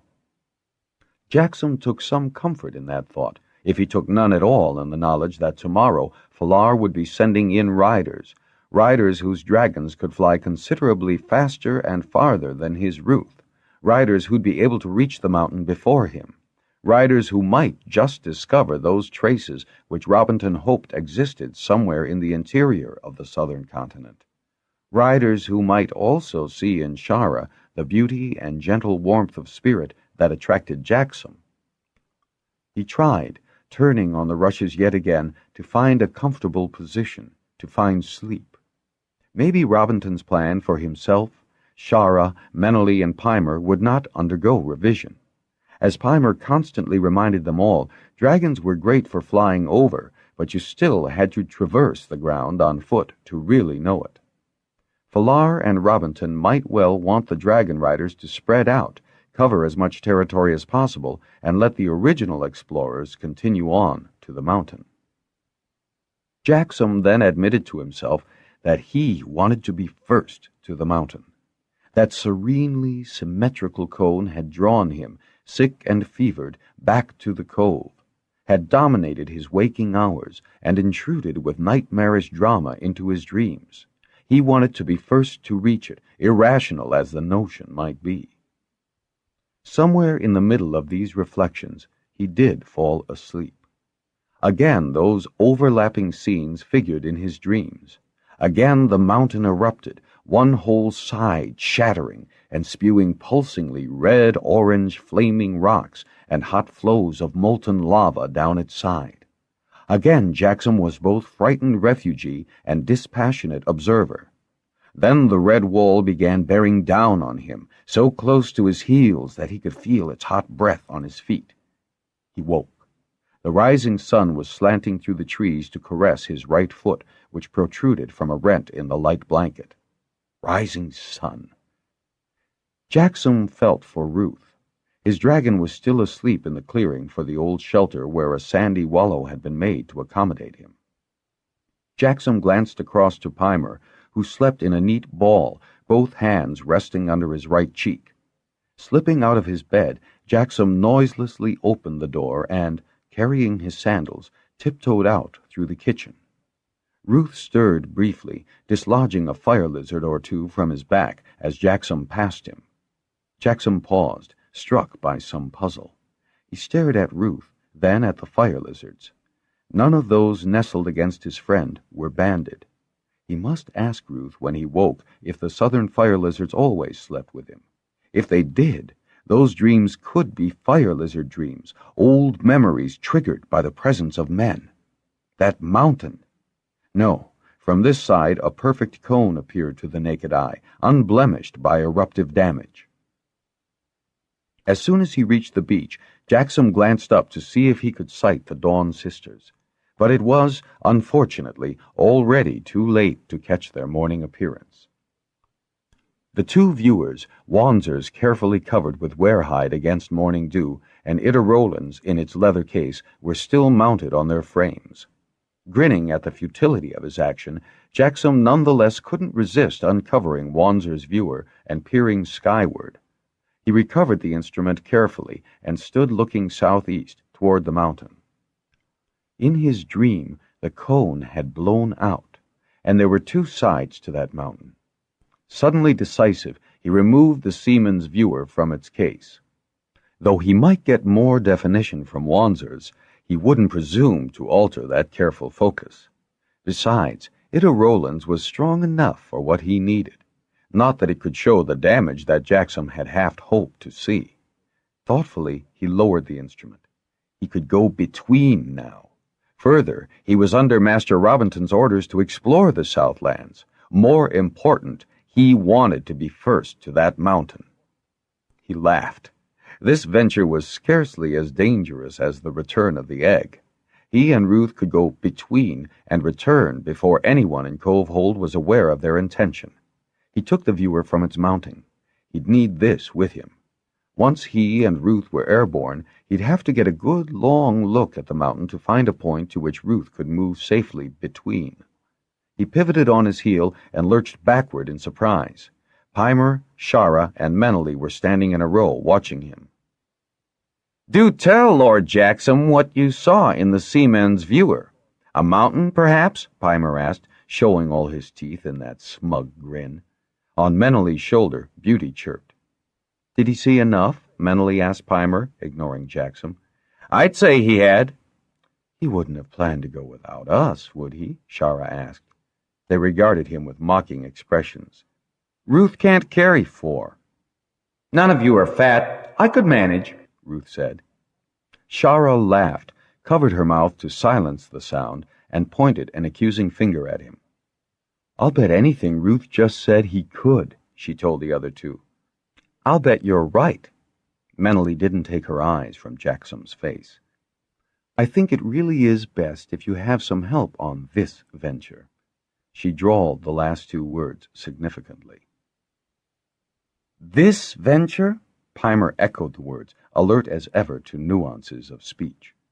Jaxom clenched his teeth, glaring at her. "You're sure you could carry 4?" he asked Ruth.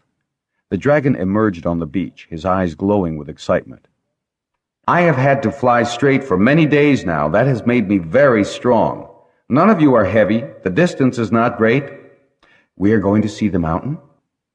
"Ruth is obviously willing," Menely said, "but if we don't make a move soon—" She gestured toward Cove Hold. "Come on, Shara, we'll get the flying gear." "I'll have to rig flying straps for 4. "Then do it." Menely and Shara raced off down the sand. Hunting ropes were handiest, and Jaxom and Peimer had them in position when the girls returned with jackets and helmets. Jaxom hefted the seaman's viewer and mentally promised that they'd be back so quickly that the man wouldn't have had time to notice its disappearance. Ruth did have to strain to get himself off the beach, but once airborne, he assured Jaxom that he was flying easily. He veered southeast as Jaxom focused on the distant peak. Even at this altitude, he could discern no damage in the cone. He lowered the viewer fractionally until, clear and detailed, there was a distinctive ridge in the foreground of the mountain. Jaxom asked Ruth if he visualized the objective. Ruth assured him he could, and took them between before Jaxom could have second thoughts on this venture. Abruptly, they were above the ridge, gasping, breathless because of the incredible shock of cold between after months of baking in tropical suns and because of the spectacular panorama before them. As Peimer had once said, distance was deceptive. The mountain rose on the shoulders of a high plateau already thousands of dragon lengths above the sea. Far below them, a broad, sparkling inlet cut high cliffs, grassy on the mountainside, densely forested on theirs. To the south, a towering range of mountains, snow-capped and misty in the distance, lay as a barrier east and west. The mountain, still a good distance from them, dominated the scene. "Look!" Shara suddenly pointed to their left, seaward. "More volcanoes. Some are smoking." Studding the open sea, a long chain of peak tops bent northeast, some with substantial islands at their feet, others mere cones poking from the water. "Alone of the viewer, Jaxom?" Peimer took the instrument and peered. "Yes," he replied casually after a long look. "A couple of them are active. Far out, though. No danger." Then he swung the viewer toward the barrier range, slowly shaking his head after a moment. "It could be the same barrier range I saw in the west." He sounded dubious. "Take months to get there, and cold." He turned the viewer in a short arc. "Useful thing, this. That water goes deep inland. Roland could likely sail up if he has a mind to." He handed the viewer back to Jaxom and stared ahead at the mountain. "That is the most beautiful sight," Shara said on a long sigh. "Must be the other side that blew out," Jaxom said, more to himself than to the others. "The other side?" Shara and Menely spoke at once, and Jaxom could feel Peimer stiffening behind him. "Did you dream too, last night?" Jaxom asked. "What on earth did you think had awakened us in time to hear you creeping out?" Menely asked, a bit sharply. "Well, let's go see the other," Peimer said, as if he were merely suggesting a swim. "Why not?" Shara replied with the same carelessness.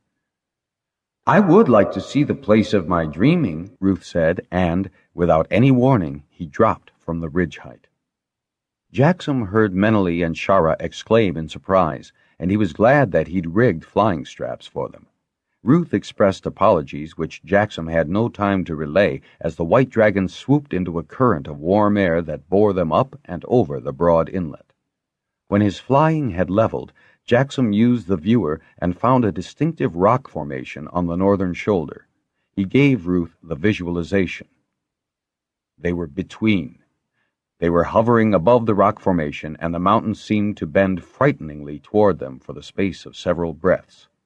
Ruth recovered his flying speed and veered further north, beating strongly in a wide arc toward the eastern face of the mountain. Momentarily, they were all blinded by the full brilliance of the rising sun, which had been occluded by the mountain's bulk. Ruth shifted to a southerly heading. Before them lay the most incredible sweep of land that Jaxom had ever seen, far broader and deeper than Telgar's flatlands or the desert of Igen. His eyes were drawn quickly from that spectacular vista to the mountain. The view was suddenly all too familiar to Jaxom, the product of so many uneasy nights and unfocused dreams. The eastern lip of the mountain was gone. The gaping mouth seemed to snarl, its left-hand corner pulled down. Jaxom's eyes followed that line, and he saw, crouching on the southeastern flank, 3 more volcano mouths, like malevolent offspring of the larger. The lava flowed down, south, toward the rolling plains. Ruth continued to glide instinctively away from the mountain, toward the kinder valley. As much as Jaxom had admired and feasted his eyes on the northern aspect of that volcano, now he turned from the malevolent teeth of the blown side, the side of his nightmares. Jaxom all but anticipated Ruth's words.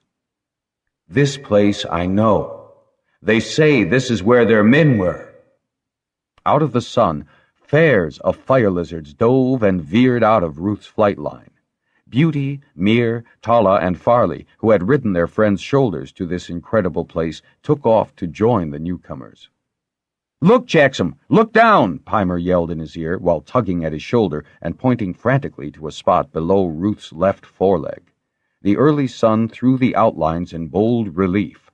Regular outlines, mounds, and then straight lines dissecting, forming curious squares where no such regular formation should be. "That's what Master Robinson is looking for!" He grinned back over his shoulder at Peimer, who had turned to attract the girl's attention to the ground. Then Jaxom gasped, pressuring Ruth with his legs to turn northeast. He felt Peimer clutch at his shoulders as the Harper, too, saw what he'd seen. Where the haze from the distant smoking volcanoes in the sea was joined by a gray haze from the skies, thread. Thread! Thread! Before Jaxom could direct him, Ruth had taken them smartly between. In the next instant, they were hovering above the cove, its beaches accommodating the bulks of 5 dragons. Master Idarolan's fishermen were scurrying from shore to ship, placing slates on a frame rigged to protect the wooden decks from threadfall. Canth asks, "Where have we been? I must chew firestone immediately. The fire lizards are to help protect the ship. Everyone is annoyed with us. Why?" Jaxom asked Ruth to land them near the firestone pile on the beach and to start chewing. "I've got to find Stupid." Peimer dropped to the sand and was off in a run toward the forest. "Give me Master Idarolan's viewer," Meneley said to Jaxom. "I got a look at his face, and though I don't say it's his viewer he's angry about—" "I'll brave the storm in Cove Hold," Shara told Jaxom, grinning at him and gripping his arm in reassurance. "Don't look so depressed. I know I wouldn't have missed this morning's jaunt, not even if I get scolded by Lessa." "We have been exploring south as we were told to do by the Harper," Ruth announced suddenly, lifting his head and staring in the direction of the other dragons. "We are back here in time to fight Thread. We have done nothing wrong." Jaxom flinched, surprised at the determination in Ruth's tone, particularly since Jaxom was certain the white dragon was answering Canth, since the brown dragon was looking in their direction and his eyes were whirling. Jaxom saw Leoth next to Canth, Monarth, and 2 other Bendon Browns whom he did not know on sight. "Yes, I will fly across your pattern," Ruth said, again responding to words Jaxom didn't hear. "As I have done before. I have enough stone to flame. Thread is nearly on the cove." He craned his neck toward Jaxom, and his riders sprang to his neck, truly relieved that the imminence of Thread delayed a confrontation with either Fëanor or Natan. Not, Jaxom realized, that he was in the wrong with either rider. "We have done what the Harper told us to do," Ruth said as he launched himself into the sky. "No one told us not to fly to the mountain today. I am glad we did. I will not be bothered with dreams now that I have seen the place." Then Ruth added with some surprise, "Brekka does not think you're strong enough to fly Thread the first day you are allowed between. You are to tell me if you tire." Nothing would have induced Jaxom to admit fatigue after that had they flown the entire 4-hour fall. As it was, they met Thread 3 coves east. Met and destroyed it, Ruth and Jaxom weaving over, under, through the other 5 who set the triangle pattern east and west. Jaxom hoped that Pimer had got stupid to safety. After a moment, Ruth replied that Farley said the beast was on the porch of Cove Hold. She was ready to flame any thread that attacked the hold. Jaxom noticed, as they wheeled above the cove itself, that the tall masts of the Dawn Sister seemed to have sprouted fire, and then realized that it must be the other fire lizards protecting the ship. There seemed to be rather a lot of them flaming. Had the Southerners joined forces with the banded ones? Had they decided for some reason to help men? He hadn't time for more speculation in the dive, swoop, and flame of Threadfall. He was very tired by the time the silver rain had dwindled to nothing and Canth bugled return. Ruth swept east, and Jaxom saw Fënor give the signal, "Well done." Then they glided back to the cove. Jaxom landed Ruth on the narrower portion of the western beach to allow the bigger dragons more space. He slid from Ruth's back, thumping the sweat-dampened neck, sneezing when the reek of firestone blew in his face. Ruth gave a little cough. "I'm getting better and better at chewing. No flame left." He raised his head then, looking toward Canth, who had landed near them. "Why is Fënor annoyed? We have flown well. No thread escaped us." Ruth craned his neck back at his rider, his eyes beginning to whirl faster, flicks of yellow appearing. "I do not understand." He snorted once, the firestone fumes making Jaxom cough. "Jaxom, I want a word with you."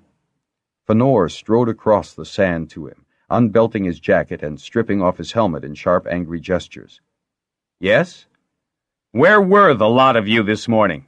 Why did you leave with no word to anyone? What have you to say for yourself arriving so close to Thread? Did you forget Thread was due today?" Jaxom regarded Fënor. The brown rider's face was suffused with anger and fatigue. The same cold rage that had erupted within Jaxom that day so long ago in his own hold began to possess him. He straightened his shoulders and raised his head higher. His eyes were level with Fënor's, a fact he had not previously noted. He could not, he would not, permit himself to lose control of his temper as he had that morning in Ruatha. "We were ready for Thread when it fell, Brown Rider," he responded calmly. "My duty as the rider of a dragon was to protect Cove Hold. I did. My pleasure and privilege was to fly with Bendon." He gave a slight bow and had the satisfaction of seeing the anger in Fënor's face give way to surprise. "I'm sure the others have by now reported to Master Robinson what we discovered this morning. Into the water with you, Ruth. I'll be glad to answer all your questions, Fënor, when I've cleaned Ruth up."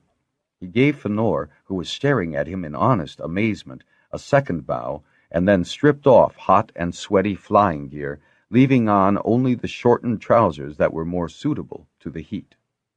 Fënor was still staring at him when he ran and dove neatly into the water, coming up beside his wallowing white friend. Ruth twisted, blowing water in a fountain above his head, his half-lidded eyes gleaming greenly just under the surface. "Canth says that Fënor is confused. What did you say that confuses a brown rider?" What he didn't expect to hear from a white rider. "I can't wash you when you're rolling over all the time." "You are angry. You will tear my hide scrubbing so hard." "I am angry. Not at you." "Should we go to our lake?" Ruth's question was tentative, and he turned his head toward his rider in an anxious manner. "What do we need with a freezing lake when we've an entire warm ocean? I'm just annoyed with Fënor. It isn't as if I were still sick, or a child that needed a guardian. I fought Thread with you and without you. If I'm old enough to do that, I don't need to account for any of my movements to anyone for any reason." "I forgot that Thread would fall today." Jaxom couldn't help but laugh at Ruth's humble admission. "So did I. But don't you ever let on to anyone." Fire lizards descended now to assist, needing a bit of scrub themselves to judge by the reek their wet hides exuded. They scolded Ruth much more unkindly than Jaxom did if he wallowed too deeply in the waves when they wanted to rinse him. Among the fair were Mir, Tala, and Farley. Jaxom bent to his task. He was tired, but he decided that as long as he kept himself going, he'd be able to finish bathing Ruth. Then he'd have all afternoon to rest. He didn't. He also didn't have to bathe Ruth all by himself because Shara joined him. "Would you like me to take the other side again?" she asked as she waded up to him. "I'd appreciate it no end," he said, with a grin and sigh. She tossed him a handled brush. "Brecca brought these with her. Thought they'd help clean dragons and things. Good stiff bristles. You'll like that, won't you, Ruth?" She scooped handsful of sand from the cove floor, dribbling the wet stuff on Ruth's neck and then applying the brush with vigor. Ruth whistled through the water with pleasure. "What happened to you while I was fighting Thread?" he asked her, pausing before attacking Ruth's rump. Mentally still answering questions, Shara regarded him over Ruth's recumbent body, her eyes dancing, her smile full of mischief. She talked so fast he couldn't interrupt, and she was still talking when I left. I didn't realize anyone could out-talk the Master Harper. Anyway, he stopped fuming very early on. "Did you get scorched by Fënor?" "We exchanged opinions." "I'll just bet you did, the way Brecca was carrying on. I told her that you'd got pretty fit while she was away. She acted as if you'd risen from your deathbed to ride Fall." Shara made a scornful sound. Jaxom leaned over Ruth's back, grinning at her, thinking how pretty she was with the mischief in her eyes and beads of water on her face where Ruth had splashed her. She glanced up at him, raising one eye in query. "Did we really see what I thought we saw this morning, Shara?" "We surely did." She pointed her brush at him, her expression severe. "And you're very lucky that we were along to vouch, because I don't think anyone would have believed just you." She paused, the twinkle back in her eyes. "I'm not entirely sure they believe us, anyhow." "Who doesn't believe us?" "Master Robinson, Master Wanzer, and Brecca. Weren't you listening to me?" "No," he said, grinning. "I was looking at you." "Jaxom!" He laughed as the blush deepened the tan on her face and neck. "I have a severe itch where you are leaning against me, Jaxom." "There now, you see," Shara said, slapping his hand with the bristles. "You're neglecting Ruth in a shocking fashion." "How'd you know Ruth was speaking to me?" "Your face always gives you away." "Say, where's the Dawn's sister going?" Jaxom asked, noticing the ship, her sails billowing out in the breeze, standing out to sea. "Fishing, of course. Threadfall always brings out schools, and our escapade this morning is going to bring people down here in droves. We'll need the fish to feed 'em." Jaxom groaned, closing his eyes and shaking his head in dismay. "That," Shara paused for emphasis, "is our punishment for the unauthorized jaunt this morning." They were both dumped into the water as Ruth unexpectedly lunged out. "Ruth! My friends are coming!" The white dragon bugled happily as Jaxom saw, bleary-eyed from the ducking, a half-wing of dragons appearing in the sky. "There is Ramoth and Nementh, Tiroth, Gaiamath, Branth, Orth, all the weir leaders, Shara." She was spitting and choking over the water she'd swallowed. "Great." She didn't sound happy. "My brush." She began searching about her. "And Path, Golanth, Drenth, and he's here on our watch dragon." "There's Lytol. Stand still, Ruth. We've still got your tail to clean." "I must give a proper greeting to my friends," Ruth replied, pulling his tail out of Jaxom's grasp to sit up on his haunches and warble to the second group of Dragonriders appearing over the cove. "He may not be clean," Shara said with some acerbity as she began to wring her long hair dry, "but I am." "I am clean enough. My friends will want to swim, too." "Don't count on another swim, Ruth. It's going to be a busy day." "Jaxom, did you get a chance to eat anything yet?" Shara asked. When he shook his head, she grabbed his hand. "Come on, quickly, the back way, before someone catches us." He paused long enough on the shore to collect his flying gear. Then they both ran up the old path to the kitchen entrance of Cove Hold. Shara breathed an exaggerated sigh of relief to discover the place empty. Ordering him to sit, she poured a cup of claw and served him slices of fruit and warm cereal from the pot on the back of the warming hearth. They both heard the calls and exclamations from the new arrivals, Robinton's deep baritone dominating as he called greetings from the porch. Jaxom half rose from his bench, gulping down another mouthful, but Shara pushed him back. "They'll find you soon enough. Eat." "Ruth is on the beach," Lightoll's voice was audible suddenly. "But I don't see Jaxom anywhere." "I know he's about," Robinton began. A bronze arrow whizzed into the kitchen, chittered, and zipped away. "He's through that door, Lightoll." "In the kitchen," Robinton said with a laugh. "I could almost agree with Lessa," Jaxom said in a mutter of disgust. He scraped a huge spoonful out of his bowl, cramming it into his mouth. He had to rise, catching the overflow at the corners of his mouth as Lightoll came striding in. "Sorry, sir," Jaxom mumbled through his food. "I had no breakfast." Lightoll stood, his eyes so intent that Jaxom grinned in nervous embarrassment. He wondered if Lightoll could already know of his excursion that morning. "You look a great deal better than when I last saw you, lad. Good day to you, Shara." His greeting was absent-minded courtesy as he crossed the remaining distance to clasp Jaxom's arm strongly in his. A smile pulled at his lips before he stepped back. "You're tanned. You look fit. Now, what is this trouble you created today?" "Create it? Me? No, sir." Jaxom couldn't help grinning now. Lightoll was delighted, not annoyed. "That mountain's been there a long time. I didn't create it, but I did want to see it, close up, first." "Jaxom!" The Harper's bellow was impossible to ignore. "Sir?" "Come here, Jaxom." In the hours that followed, Jaxom was grateful that Shara had thought to feed him breakfast. He didn't get much time for more food. The moment he entered the main hall, questions were thrown at him by the weir leaders and craftmasters assembled. Pimer had been very busy during fall because Master Robinton had already completed a sketch of the southeastern face of the mountain to show the incredulous visitors, and a rough, small-scale map of this section of southern. From the almost rhythmic way mentally described their jaunt, Jaxom decided she had already repeated the account many times. What Jaxom remembered most of that session was feeling sorry that the Master Harper was unable to see the mountain firsthand.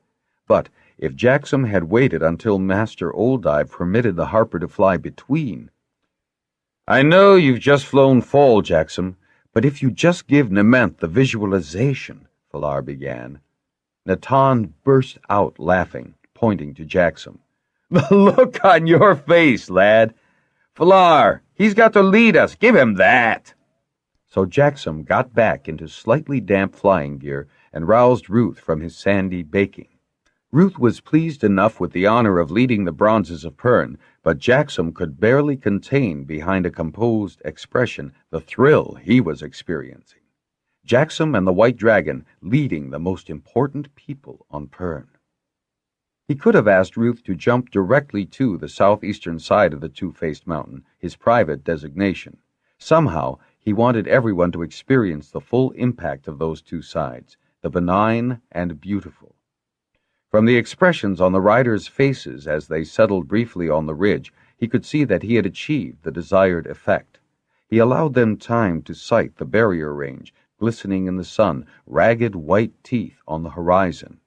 He gestured seaward, where neither morning mists nor thread now obscured the tail of volcanoes snaking northeasterly out into the sea, smoke just curling from the curve of the world in that direction.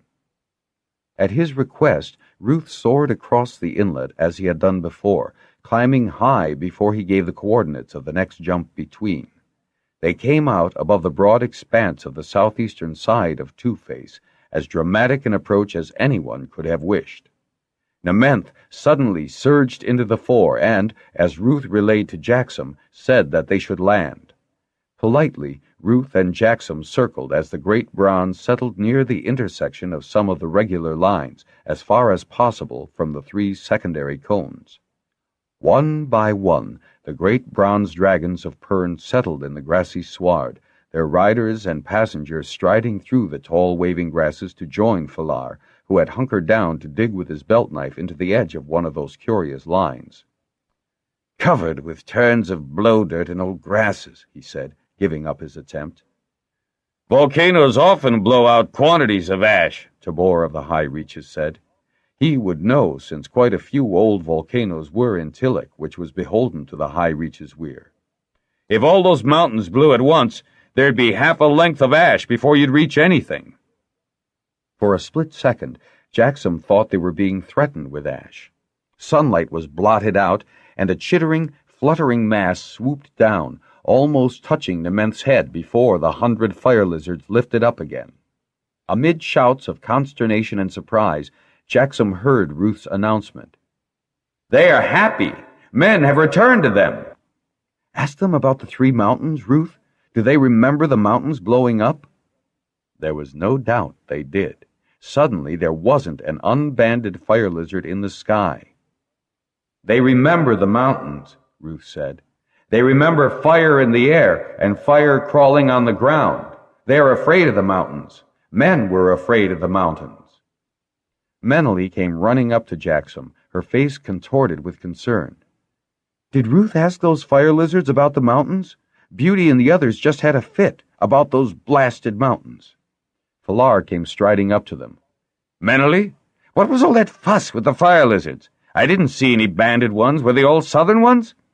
"Of course, men were here. They're not telling us anything we didn't know. But for them to say they remembered?" Falar was scornful.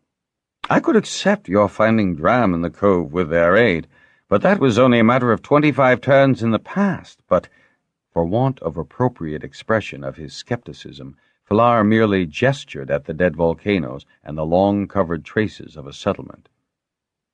"2 points, Falar," Menelly said, boldly contradicting the Bend and Weir leader. "No fire lizard in this time knew the red star, but they were, nonetheless, all afraid of it. They also—" Menelly paused, and Jaxom was certain she had been about to bring up the fire lizard dreams about Ramoth's egg. He hastily interrupted. "Fire lizards must be able to remember, Falar. Ever since I've been in the cove, I've been troubled with dreams. At first I thought it was leftovers from firehead fever. The other night I found out that Shara and Pimer have had similar nightmares, about the mountain. This side of it, not the one facing the cove." "Ruth always sleeps with fire lizards at night, Falar," Menelly said, pressing their case. "He could be relaying those dreams to Jaxom, and our fire lizards to us." Falar nodded as if granting them this possibility. "And last night your dreams were more vivid than ever?" "Yes, sir." Falar began to chuckle, looking from Menelly to Jaxom. "So, this morning you decided to see if there was any substance to the dreams?" "Yes, sir." "All right, Jaxom." Falar thumped him good-naturedly on the back. "I suppose I can't blame you. I'd have done the same thing given the opportunity. Now, what do you and those precious fire lizards of yours suggest we do now?" "I am no fire lizard, Falar, but I would dig," the master-smith said, striding up to them. His face was aglow with perspiration, his hands grass and dirt-stained. "We must dig beneath the grass and soil. We must find out how they managed to make lines straight as rules that last turn after turn. Why did they build in mounds, if that's what those things are? Dig, that's what we must do." He pivoted slowly, staring about him at the desultory digging efforts of some of the Dragonriders. "Fascinating, utterly fascinating." The smith beamed. "With your permission, I will ask Master Miner Nycat for some of his craftmasters. We will need skilled diggers. Also, I promised Robinson that I would return immediately and tell him what I have seen with my own eyes." "I'd like to go back too, Falar," Menelly said. "Master Robinson is in a swivet. Zare's been here twice. He must be impatient." "I'll take them back, Falar," Jaxom said. Suddenly he was as possessed by an irrational desire to leave as he had been eager to come that morning. Falar would not permit Ruth to carry weight again, not after the morning's excursion and threadfall. He sent Master Fanderel and Menelly back to Covehold with Flesson and Golanth, with instructions to the young bronze rider to take the master smith wherever he wished to go. If he was surprised at Jaxom's wish to return, he gave no sign.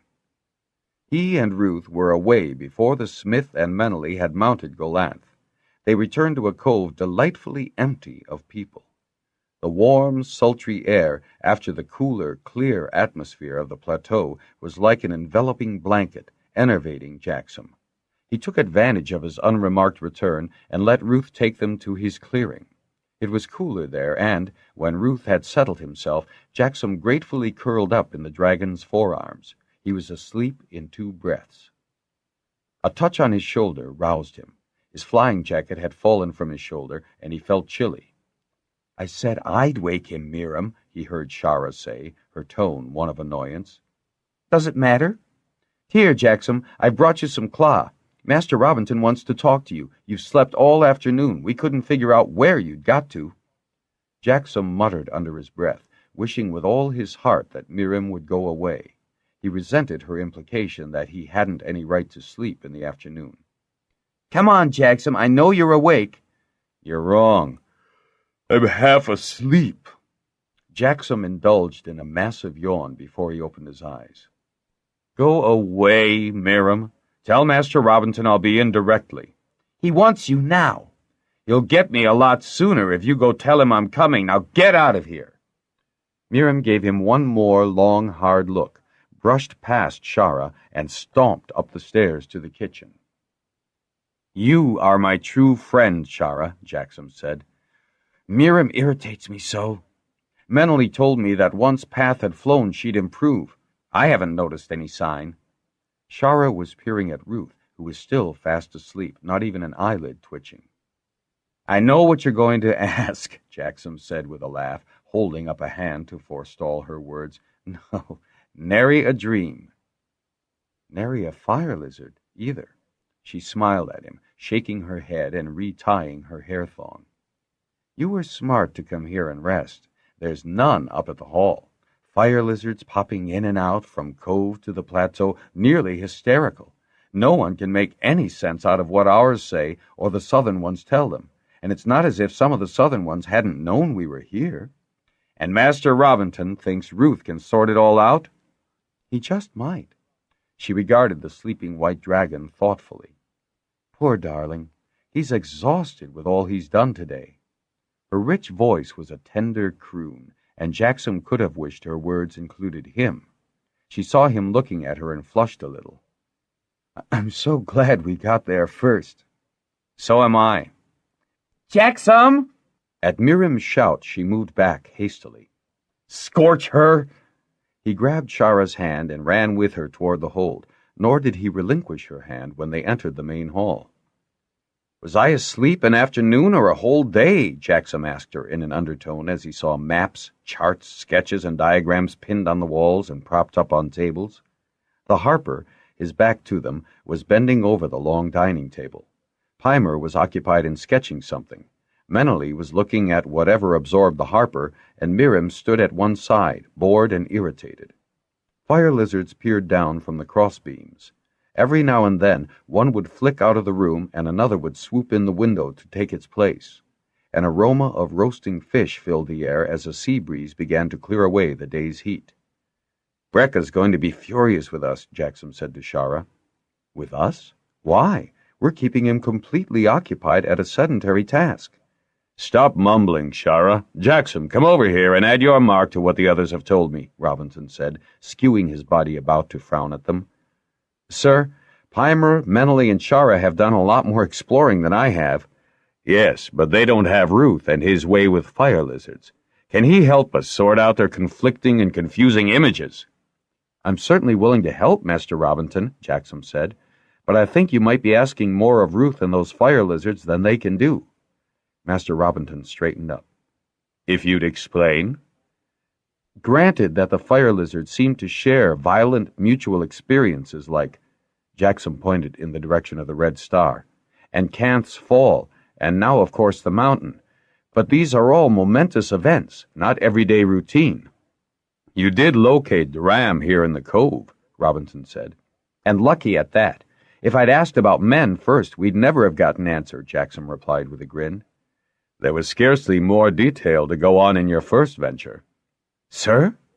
Jaxom stared in stunned amazement because the Harper's drawl had been so deceptively mild, with just a slight emphasis on first, yet the implication had been unmistakable. Somehow the Harper knew Jaxom had rescued the egg. Jaxom shot an accusing glance at Menely, whose expression was slightly perplexed, as if the Harper's subtle reference surprised her too. Come to think of it, I had much the same information from Zare, Master Robinson continued smoothly, but not the wit to interpret it as cleverly as you did. My compliments, however belated. He inclined his head and went on as swiftly as if this were just some passing matter, on the way you handled the feat. Now, if you and Ruth can turn your fine perceptions to today's problem, we can save ourselves endless hours of vain effort. As before, Jaxom, time is against us.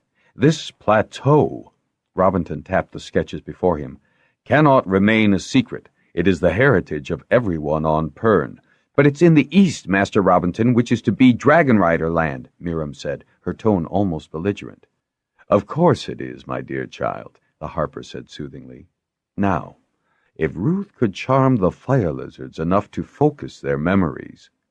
I'll certainly try, Master Robinson, Jaxom said, when the Harper regarded him expectantly. But you know how they are about, and he pointed skyward. They're nearly as incoherent about the eruption. As Shara put it, the dream eye is unfocused, Menely said, grinning at her friend. My point exactly, the Harper said, bringing the flat of his hand down hard on the table. If Jaxom, through Ruth, can sharpen the focus, maybe those of us with fire lizards can get distinct and helpful images from their minds, instead of this confusion of perspective. Why? Jaxom asked. We know the mountain erupted. We know the settlement had to be abandoned, that the survivors came north. There's a lot we don't know, and we might find some answers, perhaps even some equipment left behind, just as the enlarging viewer was left in those deserted rooms at Bendon Weir. Look how that instrument has improved our understanding of our world and the heavens above us. Maybe even some models of those fascinating machines the old records mention. He pulled the sketches over the map. There are a lot of mounds, great and small, long and short. Some would have been for sleeping, storage, general living. Some, quite likely, work halls. How do we even know that the ancients did things the way we do? Miriam demanded. Storage and work halls and such. Because, my dear child, neither human nature nor human needs have changed since the earliest records we have. That doesn't mean they left anything in the mounds when they left the plateau, Miriam said, frankly dubious. The dreams have been consistent in some details, Robinson said, with more patience for Miriam's obstructionism than Jaxom would have accorded him. The fiery mountain, the molten rock and lava raining down, people running. He paused, looking expectantly at the others. People in a panic, Shara said. They wouldn't have had time to take anything with them, or very little. They could have come back after the worst of the eruption was over, Menely said. Remember that time in western Tillich? That's precisely what I had in mind, the Harper said, nodding approval. But, Master, Menely went on, confused, the ash spewed out of that volcano for weeks. The valley was eventually level with ash. She made a flat gesture with her hand. And you could see nothing of what had been there for the debris. The prevailing wind on that plateau is southeast and strong, Pimer said, and his gesture was one of sweeping clear. Didn't you notice how strong it is? That's precisely why something was left for us to see from the air, the Harper said. I know it's just an off chance, Jaxom, but my feeling is that the eruption caught the ancients completely unaware. Why?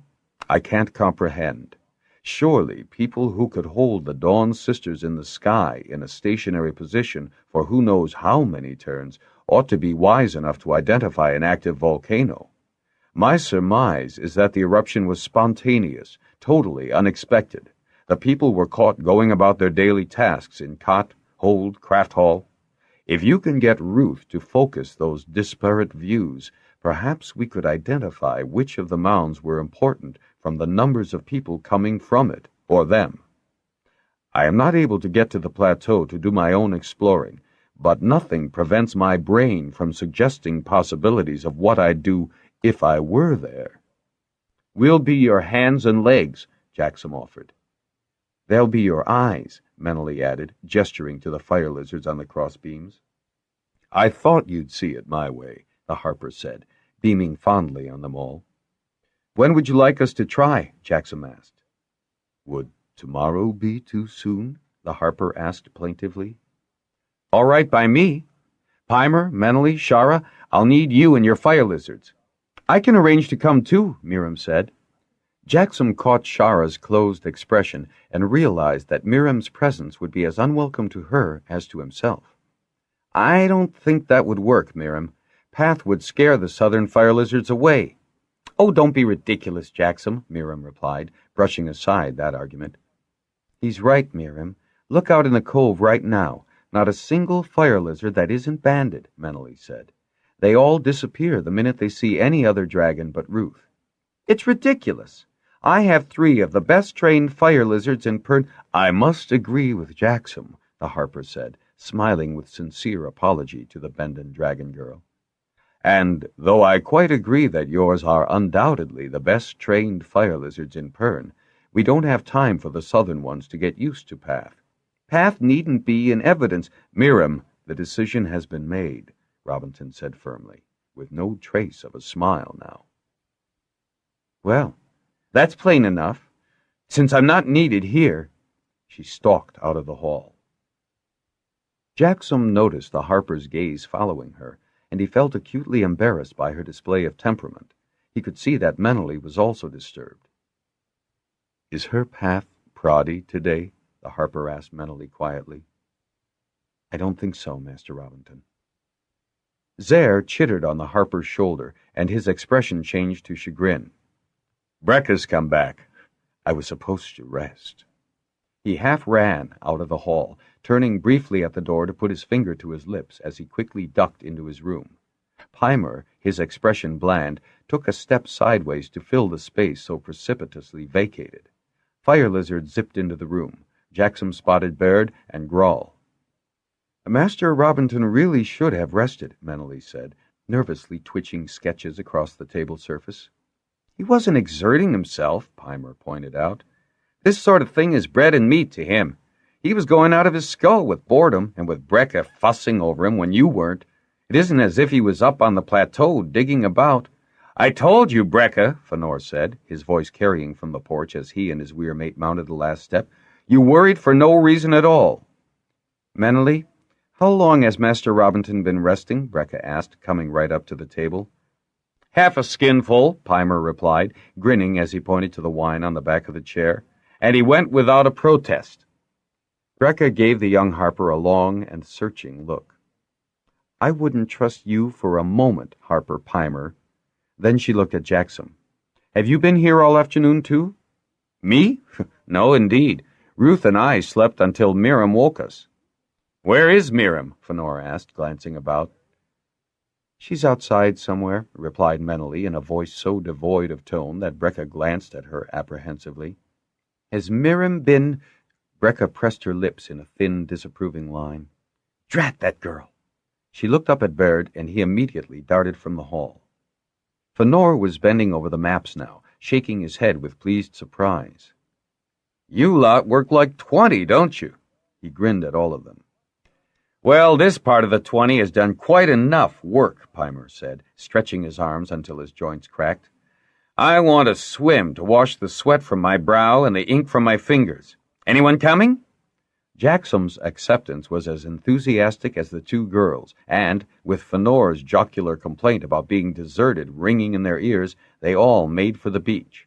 Jaxom managed to grab Menely by the hand as Shara and Pimer pelted around the bend. Menely, how did Master Robinson know? She'd been laughing as they raced down the beach, but now her eyes darkened. I didn't tell him, Jaxom. I didn't have to. I don't know when he figured it out, but the facts all point to you. How? She ticked off reasons on her fingers. To start with, a dragon had to return the egg. Only way. Preferably a dragon who was totally familiar with Bendon hatching ground. The dragon had to be ridden by someone who wanted earnestly to return that egg and who could find it. The last qualification seemed to be the most important. More people will figure out it was you now. Why now? No one in the southern weir returned Ramoth's egg. Menelly smiled up at Jaxom and put her hand to his cheek, giving him an affectionate slap. I was so proud of you, Jaxom, when I realized what you and Ruth had managed to do. Prouder even because you didn't noise it about. And it was so critical just then for Bendon to believe that a southern rider had relented and restored Ramoth's egg. Hey, Jaxom, Menelly, come on! Pimer's roar distracted them. Race you? Menelly said, turning and dashing for the beach. They weren't to have much time for their swim. Master Itarolan's ship reappeared, the blue full-catch pennant flying from its foremast. Brecca called them to help gut enough fish for the evening's meal. She wasn't certain how many of those now at the plateau would return to Cove Hold for dinner, but cooked fish could be served in rolls the next day, she said, cheerfully ignoring the protests. She sent Miriam off with supplies for Master Wanzer and Natan, who planned to make an evening of star-watching, or, as Pimer said irreverently, the Dusk Dawn and Midnight Sisters. And what do you bet Miriam tries to stay there the night, too, to see if Path does keep away the southern fire lizards? Pimer asked, a slightly malicious grin on his face. Miriam does have well-trained fire lizards, Menelly said. And they sound just like her when they scold everyone else's friends, Pimer added. Now that's not fair, Menelly said. Miriam's a good friend of mine, and as her best friend you ought to explain to her that she can't manage everyone on Pern. As Menelly prepared to take umbrage, dragons began popping into the air over the cove, and with their bugling, no one could hear anything else. The dragons were not the only ones in good moods. An atmosphere of intense excitement and expectation pervaded the evening. Jaxom was grateful for his afternoon's nap, for he wouldn't have missed that evening. All 7 weir leaders were there, Duram with some private news for Falar's ears about the affairs in the southern weir, and Natan, who stayed only part of the evening since he was skywatching with Wanzer. There were also Master Craftsman Nycat, Fanderel, Itarolan, Robinton, and Lord Lytall. To Jaxom's surprise, the 3 old-timer weir leaders, Ganarish of Igan, Remart of Telgar, and Duram, now of Southern, were less interested in what might lie hidden in the settlement than Natan, Tabor, Gedenid, and Falar. The old-timers were far more eager to explore the broad lands and the distant range than dig to unearth their past. That is past, Remart of Telgar said. Past, dead, and very much buried. We have to live in the present, a trick, mind you, Falar, that you taught us. He grinned to remove any sting from what he said. Besides, wasn't it you, Falar, who suggested that it's useless to muddle our brains thinking how the ancients did things? That it's better to build for ourselves what is useful for our times and turn? Falar grinned, amused to have his words returned. I suppose I'm hoping that we'll find undamaged records somewhere, filling in the holes in what came down to us. Maybe even another useful item like the enlarger viewer we discovered in Bendon Weir. Look where that got us, Remart exclaimed, whooping with laughter. Undamaged instruments would be invaluable, Fanderel said, very solemn. We might just find you some, Master Robinton, Nycat said thoughtfully, because only one section of that settlement sustained much damage. He had everyone's attention. Look! He drew out a sketch of the general site. The flow of lava is to the south. Here, and here, the cones of the mountains broke, and the flow followed the slope of the land, away from much of the settlement. The prevailing wind also carried the ash away from the place. From the little digging I did today, I found only a thin layer of volcanic debris. Is there only this one settlement? When they had a whole world to occupy? Asked Remart. We'll find the others tomorrow, the harper assured them. Won't you, Jaxom? Sir? Jaxom rose, half startled by his unexpected inclusion in the main discussion. No, to be serious, Remart, you may be quite correct, Falar said, leaning forward across the table. And we really don't know if the eruption made the ancients leave the plateau immediately afterward. We won't know anything until we've entered one of those mounds and discovered what they left behind, if anything, Natan said. Go carefully, Weir Leader, Master Nycat told Natan, but his glance took in everyone. Better still, I'll send a craftmaster and a few steady journeymen to direct the excavations. Show the tricks of your craft, eh, Master Nycat? Ramart said. We'd better learn a thing or two about mining, right, Master Miner? Jaxom stifled a chuckle at the expression of puzzlement and then indignation on the Master Miner's face. Dragonriders? Mining? Why not? Falar asked. Thread will pass. There'll be another interval on us all too soon. I promise you one thing. With the southern lands open, never again will the Weirs be beholden to anyone during an interval. Ah, yes. A very sound idea, Weir Leader. Very sound, Master Nycat prudently agreed, though he would plainly need time to assimilate such a revolutionary idea. The dragons, lounging on the shore, crooned a welcome to someone. Natan suddenly rose. I must join Wanzer in our Star Watch. That must be Path and Miram returning. My duty to you all. I'll light your way, Natan, Jaxom said, grabbing a glow basket and unshielding it. They were well out of hearing range of the others when Natan turned to Jaxom. This is more to your fancy, isn't it, Jaxom, than flying tamely in the Queen's wing? I didn't do it on purpose, Natan, Jaxom said with a laugh. I just wanted to see the mountain before anyone else did. No hunch this time? Hunch? Natan threw a companionable arm about his shoulders, chuckling. No, I suppose it was inspired by the fire lizard's images. The mountain? Natan gave him a bit of a shake. Good man. They saw the dark bulk of a dragon settling to the beach, and then two gleaming circles as Leof turned his head toward them. A white dragon has an advantage at night, Natan said, as he pointed to the visible hide of Ruth a little to one side of his bronze. I'm glad you've come. I've an itch I cannot reach, said Ruth. He's in need of attention, Natan. Leave the glows with me, then. I'll pass them on to Miram so she can find her way to the point. They separated as Jaxom moved aside to attend to Ruth. He heard Natan greet Miram, their voices carrying on the quiet night air. Of course, Wanzer's all right, Miram said, sounding peevish. He's got his eyes glued to that tube of his. He never knew I came, never ate the food I brought, never knew I left. And further, she paused, taking a deep breath, Path did not scare away the southern fire lizards. Why would she? I'm not allowed to be in the plateau when Jaxom and the others try to coax some sense out of the southerners. Sense? Oh, yes, seeing if Ruth can focus the fire lizard's images. Well, I shouldn't worry about it, Miram. There are so many other things you can do. At least my dragon is not an unsexed runt, good for nothing but consorting with fire lizards. Miram! Jaxom heard the coldness in Natan's voice. It matched the sudden freezing in his own guts. Miram's petulant comment resounded over and over in his ears. You know what I mean, Natan. Just like Miram, Jaxom thought, not to heed the warning in Natan's voice. You ought to, she went on with the impetus of grievance. Wasn't it you who told Fëanor and Brecca that you doubted if Ruth would ever mate?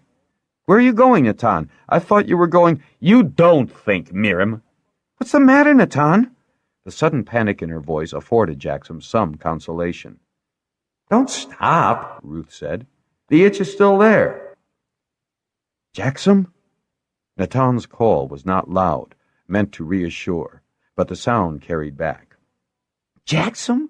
Miram cried. Oh, no! Then Jaxom heard her running away, saw the glow basket jolting, heard her weeping. Just like the girl, speak first, think later, and weep for days. She'd be repentant and hanging on about him, driving him between with her need to be forgiven, her thoughtlessness. Jaxom! Natan was anxious. Yes, Natan? Jaxom dutifully continued to scratch Ruth's backbone, wondering why Miram's cruel remark did not rankle as it ought. Sexless runt. As he saw Natan striding toward him, he was aware of a curious sense of relief, of relaxation deep inside him. The memory of those riders waiting for the Fort Green to mate flashed through his mind. Yes, He'd been relieved then that Ruth had proved disinterested. He could somewhat regret that Ruth would be deprived of that experience, but he was relieved that he would never be called upon to endure it. "You must have heard her." There was a tinge of hope in Natan's voice that Jaxom hadn't. "I heard. Sound carries near water. Blast the girl.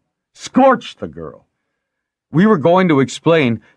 Then you took the firehead, and now this. The opportunity hasn't presented itself." Natan's explanations came out in a rush. "I can live with it. Like Miriam's path, there are other things we can do." Natan's groan came from his guts. "Jaxom." His fingers closed tightly on Jaxom's shoulder, trying in the contact to express his inarticulate regret. "It's not your fault, Natan." "Does Ruth comprehend what was said?" "Ruth comprehends that his back itches." Even as Jaxom said it, he found it curious that Ruth was not the least bit upset. "There. You have the exact spot. Harder now." Jaxom could feel the slightly flaky dryness in the otherwise loose and soft hide.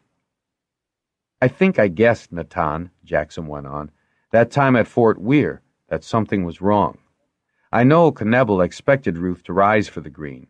I thought that Ruth, being born small, maybe would mature later than other dragons do." "He's as mature as he'll ever be, Jaxom."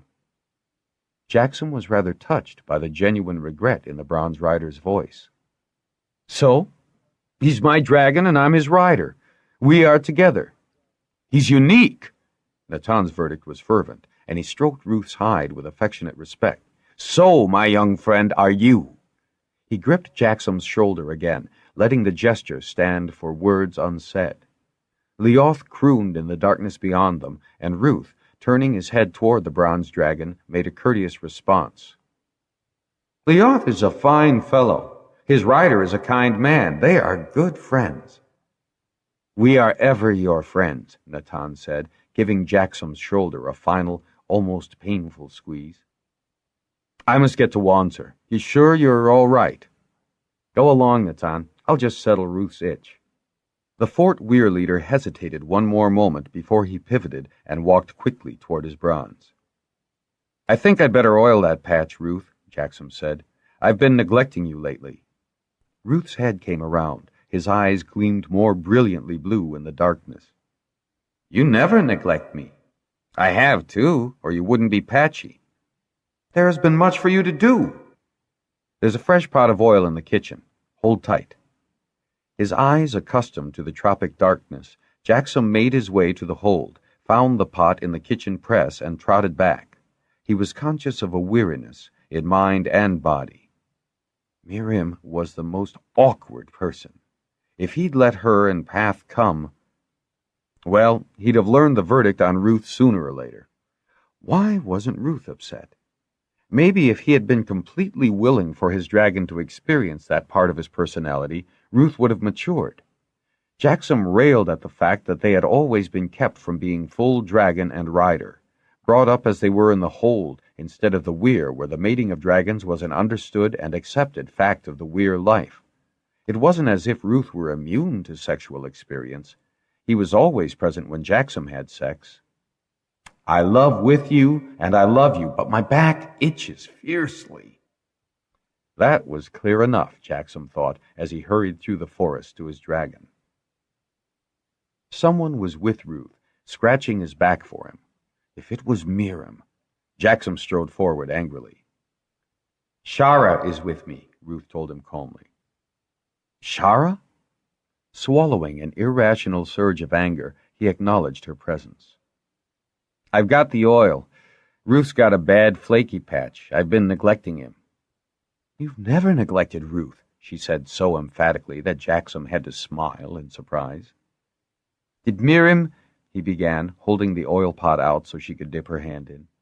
"Yes, and no sympathy from any of us, let me assure you." Her anger translated itself to an overly hard rub on Ruth's back that made him complain. "Sorry, Ruth. They sent Miriam back to Bendon." Jaxom glanced up the beach to where Path had landed, and, indeed, the green dragon was gone. "And you were sent to me?" He found he didn't mind Shara. Her presence was, in fact, a boon. "Not sent," Shara faltered. I was called." She finished her sentence in a rush. "Called?" Jaxom left off rubbing oil into Ruth's back and looked at her. Her face was a pale blur with dark spots for her eyes and mouth. "Yes, called. Ruth called me. He said Miriam—" "He said?" Jaxom interrupted her as her words finally sank in. "You can hear Ruth?" "She needed to hear me when you were sick, Jaxom," Ruth said at the same moment Shara was saying out loud. "I've been able to hear him ever since you were so ill." "Ruth, why did you call Shara?" "She's good for you. You need her. What Miriam said, even what Natan said, but he was kinder, has made you close up. I do not like it when I cannot hear your mind. Shara will open it for us." "Will you do that for us, Shara?" This time, Jaxom didn't hesitate. He took Shara's hands, oily as they were, and drew her to him, inordinately pleased that she was so nearly his height and her mouth so close to his. All he had to do was tilt his head slightly. "I would do anything for you, Jaxom. Anything for you and Ruth." Her lips moved delightedly against his until he made more speech impossible. A warmth began in his belly, dispelling the cold closeness that distressed his dragon and himself, a warmth that had to do with Shara's lithe body against his, the scent of her long, heavy hair in his nostrils as he kissed her, the pressure of her arms on the skin of his back, and her hands, flat against his waist, were not the hands of a healer, but the hands of a lover. They made love in the soft, warm darkness, delighting in each other and fully responsive to the moment of ecstasy that came, totally aware that Ruth loved with them. 20. At the mountain and at Ruatha Hold. 15, 10, 18, 15, 10, 20. Jaxom could not feel easy looking at the eastern face of the mountain. He arranged himself, Shara, and Ruth so that they did not have to see it. The other 5 made themselves comfortable in a loose semicircle about Ruth. The 17 banded fire lizards, for at the last moment Seabel and Brecca asked to be included in the group, settled on Ruth's back. The more trained fire lizards, the better, reasoned Master Robinson, which, he went on to say, gave him the chance to include Zer. Word of the ancients' settlement at the high plateau had spread throughout Pern with a swiftness that had amazed even the harper. Everyone clamored to see the place. Falar sent the message that if Jaxom and Ruth were to prod the fire lizards' memories, they'd better do so quickly or not at all. Once Ruth had settled, the southern fire lizards began arriving in fairs, led by their queens, dipping toward Ruth, who crooned a greeting as Jaxom had suggested he do. "They are pleased to see me," Ruth told Jaxom, "and happy that men come to this place again." Ask them about the first time they saw men. Jaxom caught an instant image from Ruth of many dragons arriving over the shoulder of the mountain. "That's not what I meant." "I know," Ruth acknowledged with regret. "I will ask again. Not the time with the dragons, but a long time ago, before the mountain blew up." The reaction of the fire lizards was predictable and discouraging. They flew up from their perches on and about Ruth and did wild sky dances, chittering and bugling in dismay. Disappointed, Jaxom turned to see Brecca's hand raised, a look of intense concentration on her face. He relaxed against Ruth, wondering what arrested her attention. Menelly also held up her hand. She was sitting near enough to Jaxom so that he saw her eyes were totally unfocused. On her shoulder, Beauty had assumed a rigid position, her eyes wheeling violently red. Above their circle, the fire lizards chattered and continued their wild gyrations. "They are seeing the mountain on fire," said Ruth. "They see people running, the fire following them. They are afraid, as they were afraid so long ago. This is the very dream we used to have." "Can you see the mounds, before they were covered?" In his excitement, Jaxom forgot and spoke aloud. "I see only people running, this way and that. No, they are running toward—" Toward us? Ruth looked about him as if he half expected to be overrun, so vivid were the fire lizard images. Toward us, and then where? Down to the water? Ruth wasn't sure himself, and turned to look toward the distant invisible sea. They're afraid again. They don't like remembering the mountain. Any more than they like remembering the red star, Jaxom said imprudently. Every fire lizard disappeared, including the banded ones.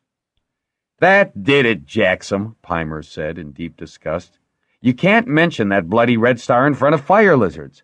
Flaming mountains, but not red stars.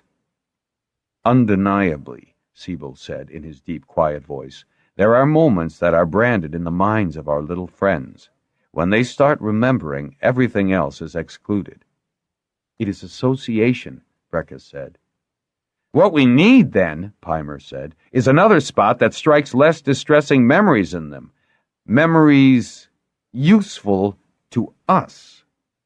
Not so much that, mentally considered her words carefully, as interpretation. I saw something. I think I'm right. It wasn't the big mountain that erupted, it was... She turned and pointed to the smallest of the three. That's the one that blew in our dreams. No, it was the big one, Peimer contradicted, pointing higher. You're wrong, Peimer, Brecka said with quiet certainty. It was the smallest one. Everything is to the left in my images. The big mountain is too much higher than the one I'm sure I saw. Yes, mentally said, excited. The angle is important. The fire lizards couldn't see that high. Remember, they're much, much smaller. And see, the angle. It's right. She was on her feet, gesturing to illustrate her points. People came from there, running this way, away from the smallest volcano. They came from those mounds, the largest ones. That's the way I saw it, Brecka agreed. Those mounds there. So, do we start with these? Falar asked the next morning, sighing at the task of unearthing a small hill. Lessa stood beside him, surveying the silent mounds with the master smith, master miner Nycat, Fënor, and Natan. Jaxom, Peimer, Shara, and Menely remained discreetly to one side. This large one? He asked, but his eyes swept down the parallel ranks, squinting with resignation. We could be digging until the pass is done, Lessa said, slapping her riding gloves against her thigh as she, too, did a slow, thoughtful survey of the sprawl of anonymous earthen lumps. A vast area, Fanderel said. Vast. A larger settlement than the combined holds at Fort and Telgar. He glanced up in the direction of the Dawn sisters. They all came from those? He shook his head, staggered by the concept. Where to start to best effect? Is everyone on Pern coming here today? Lessa asked as a bronze dragon burst into the air over their heads. Duram's Tiroth. With Torek? I doubt we could exclude him if we wished, and it would be unwise to try, Falar remarked in a droll tone. True, she replied, and then smiled at her weirmate. I rather like him, she added, surprised at her own verdict. My brother makes himself likable, Shara said quietly to Jaxom, a curious smile on her lips. But to trust him? She shook her head slowly, watching Jaxom's face. He is a very ambitious man. He's taking a good look, isn't he? Natan remarked, watching the circling dragon's lazy downward glide. It's worth looking at, Fënor replied, scanning the broad mounded expanse. Is that Torek aloft? Master Nycat asked, digging his boot toe into the large mound. Glad he's here. He sent for me when he found those mine shafts in the western range. I'd forgot he'd already had some experience with the ancients' handiwork, Falar said. He's also got experienced men to help us without having to go back to the Lord Holders, Natan said with a knowing grin. Whom I don't want too interested in these eastern lands, Lessa said firmly. When Dram and Torek had dismounted, Tiroth glided down the grassy plain to where the other dragons were lounging on an outcropping of sun-warmed rock. As Torek and the bronze rider walked toward them, Jaxom regarded the southerner with Shara's remarks in his mind. Torek was a big man, as big as Master Fanderel in build and height. His hair was sun-streaked, his skin a deep brown, and, while his smile was broad, There was a certain arrogant self-possession in the very way he strode that suggested he felt himself the equal of any awaiting him. Jaxom wondered just how that attitude would strike the Bendon Weir leaders. "You certainly have discovered the southern continent, haven't you, Bendon?" he said, gripping Falar's arm in greeting and bowing as he smiled at Lessa. He nodded and murmured the name of the other leaders and masters present, glancing beyond them with a raking look at the younger people.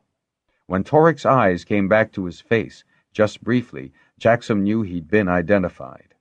Resenting the way Torik's glance slid from him as if he were negligible, he stiffened. Then he felt Shara's hand lightly on his arm. "He does that to irritate," she said in a very soft voice, with a ripple of her rich laughter in it. "Most of the time, it's effective." "It puts me in mind of the way my milk brother used to tease me in front of Lytall when he knew I couldn't retaliate," Jaxom said, surprising himself with such an unexpected comparison. He saw her approval in her dancing eyes. "Trouble is," Torik was saying, his voice carrying to them, "that the ancients didn't leave much behind. Not if they could move it elsewhere and use it. Saving people they were." "Oh?" Falar's exclamation invited Torik to explain. The Southerner shrugged. "We've been through the mine shafts they left. They'd even pulled up the rails for their ore carts and the brackets where they must have hung lights. One place had a largish shelter at the mouth," he gestured toward the smallest nearby mound, "about that size, carefully shut against the weather and totally bare inside. Again, you could see where things had been bolted to the floor. They'd prized the bolts out, too." "If this thriftiness applies here," Fanderel said, "then if anything is likely to be found, it will be in those mounds." He pointed to a smaller cluster on the edge of the settlement nearest the lava flow. "They would have been too hot or too dangerous to approach for a long time." "And if too hot to approach, what makes you think anything survived the heat?" Torik demanded. "Because the mound has survived to this time," Fanderel replied, as if he were only being logical. Torik regarded him for a moment, and then clouted the smith on the shoulder. He was oblivious to the startled look awarded him by Fanderel, whom men tended to treat with distant respect. "Point in your favor, Master Smith," Torik said. "I'll dig gladly with you and hope you're right." "I'd like to see what's in the smaller humps," Lessa said, wheeling and indicating one. "There are such a lot of them. Maybe they were used as small holes. Surely something would be left behind in the rush to leave." "What would they have had in such big places?" Falar asked, kicking at the grassy roundness of the large one nearest him. "There are hands enough, and—" Torik took 3 long strides to the pile of digging implements. "Plenty of shovels and picks for everyone to take a dig at the mound of his choice." He picked up a long-handled shovel and tossed it to the mastersmith, who caught it in a reflex action as he stared, bemused, at the big Southerner. Torik shouldered another shovel, selected 2 picks, and with no more discussion strode toward the cluster of mounds that were the smith's choice. "Presuming Torik's theory is correct, is it worth digging here?" Falar asked his weirmate. What we found in that long-forgotten room at Bendon Weir was obviously a discard of the ancients. And after all, mining equipment they could have used elsewhere. Besides, I want to see what's inside. Lessa said that with such determination that Falar laughed. "I guess I do too. And I do wonder what they do in this size place. It's big enough to wear a dragon or two." "We'll help you, Lessa," Shara said, urging Jaxom to pick a tool. "Mentally, shall we assist Falar?" Fënor directed the Harper girl toward the tools. Natan shook his head as he hefted spade and pick. "Master Nycat, what's your preference?" The master miner looked about him dubiously, but his eyes kept returning to the mounds nearest the mountain toward which Torik and Fanderel moved purposefully. "I think our good Master Smith might have the right of it, but we'll spread the effort and try those." He pointed with sudden decision toward the seaside of the plateau, where 6 smallish mounds made a loose circle.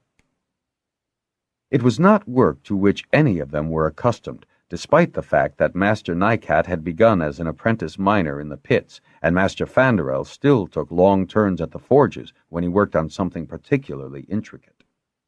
Jaxom, sweat pouring from his face and body, had the distinct feeling that he was under surveillance, but when he leaned on the pick for an occasional breather, or lifted colonies of grubs safely to one side, he could see no one looking in his direction. The sensation bothered him. "The big one watches you," Ruth said suddenly. Jaxom shot a glance under his arm at the mound where Torek and Master Fanderel were working, and, sure enough, Torek was looking in his direction. Beside him, Lessa groaned suddenly, jamming her shovel blade into the rough-rooted grass of the mound. She examined her hands, reddened and beginning to blister. "It's a long time since these have worked so hard," she said. "Use your flying gloves?" Shara suggested. "A few moments in them and my hands would swim in sweat," Lessa replied, grimacing. She glanced at the other work parties and, chuckling to herself, sank gracefully to the mound. "Much as I dislike revealing this sight to more people than necessary, I think we shall have to recruit strong hands and backs." She deftly captured a tangle of grubs and deposited them to one side, watching them tunnel back into the rich, gray-black soil. She rubbed particles between her thumbs and forefinger. "Like ash. Gritty. Never thought I'd be dealing in ashes again. Did I ever tell you, Jaxom, that I was cleaning the fireplace in Ruatha Hold the day your mother arrived?" "No," Jaxom said, surprised at this unexpected confidence. "But then, few people ever mention my parents to me." Lessa's expression became severe. "Now I wonder why I called facts to mind," she said, glancing in Torek's direction and adding, more to herself than to Jaxom and Shara, "except he was ambitious too.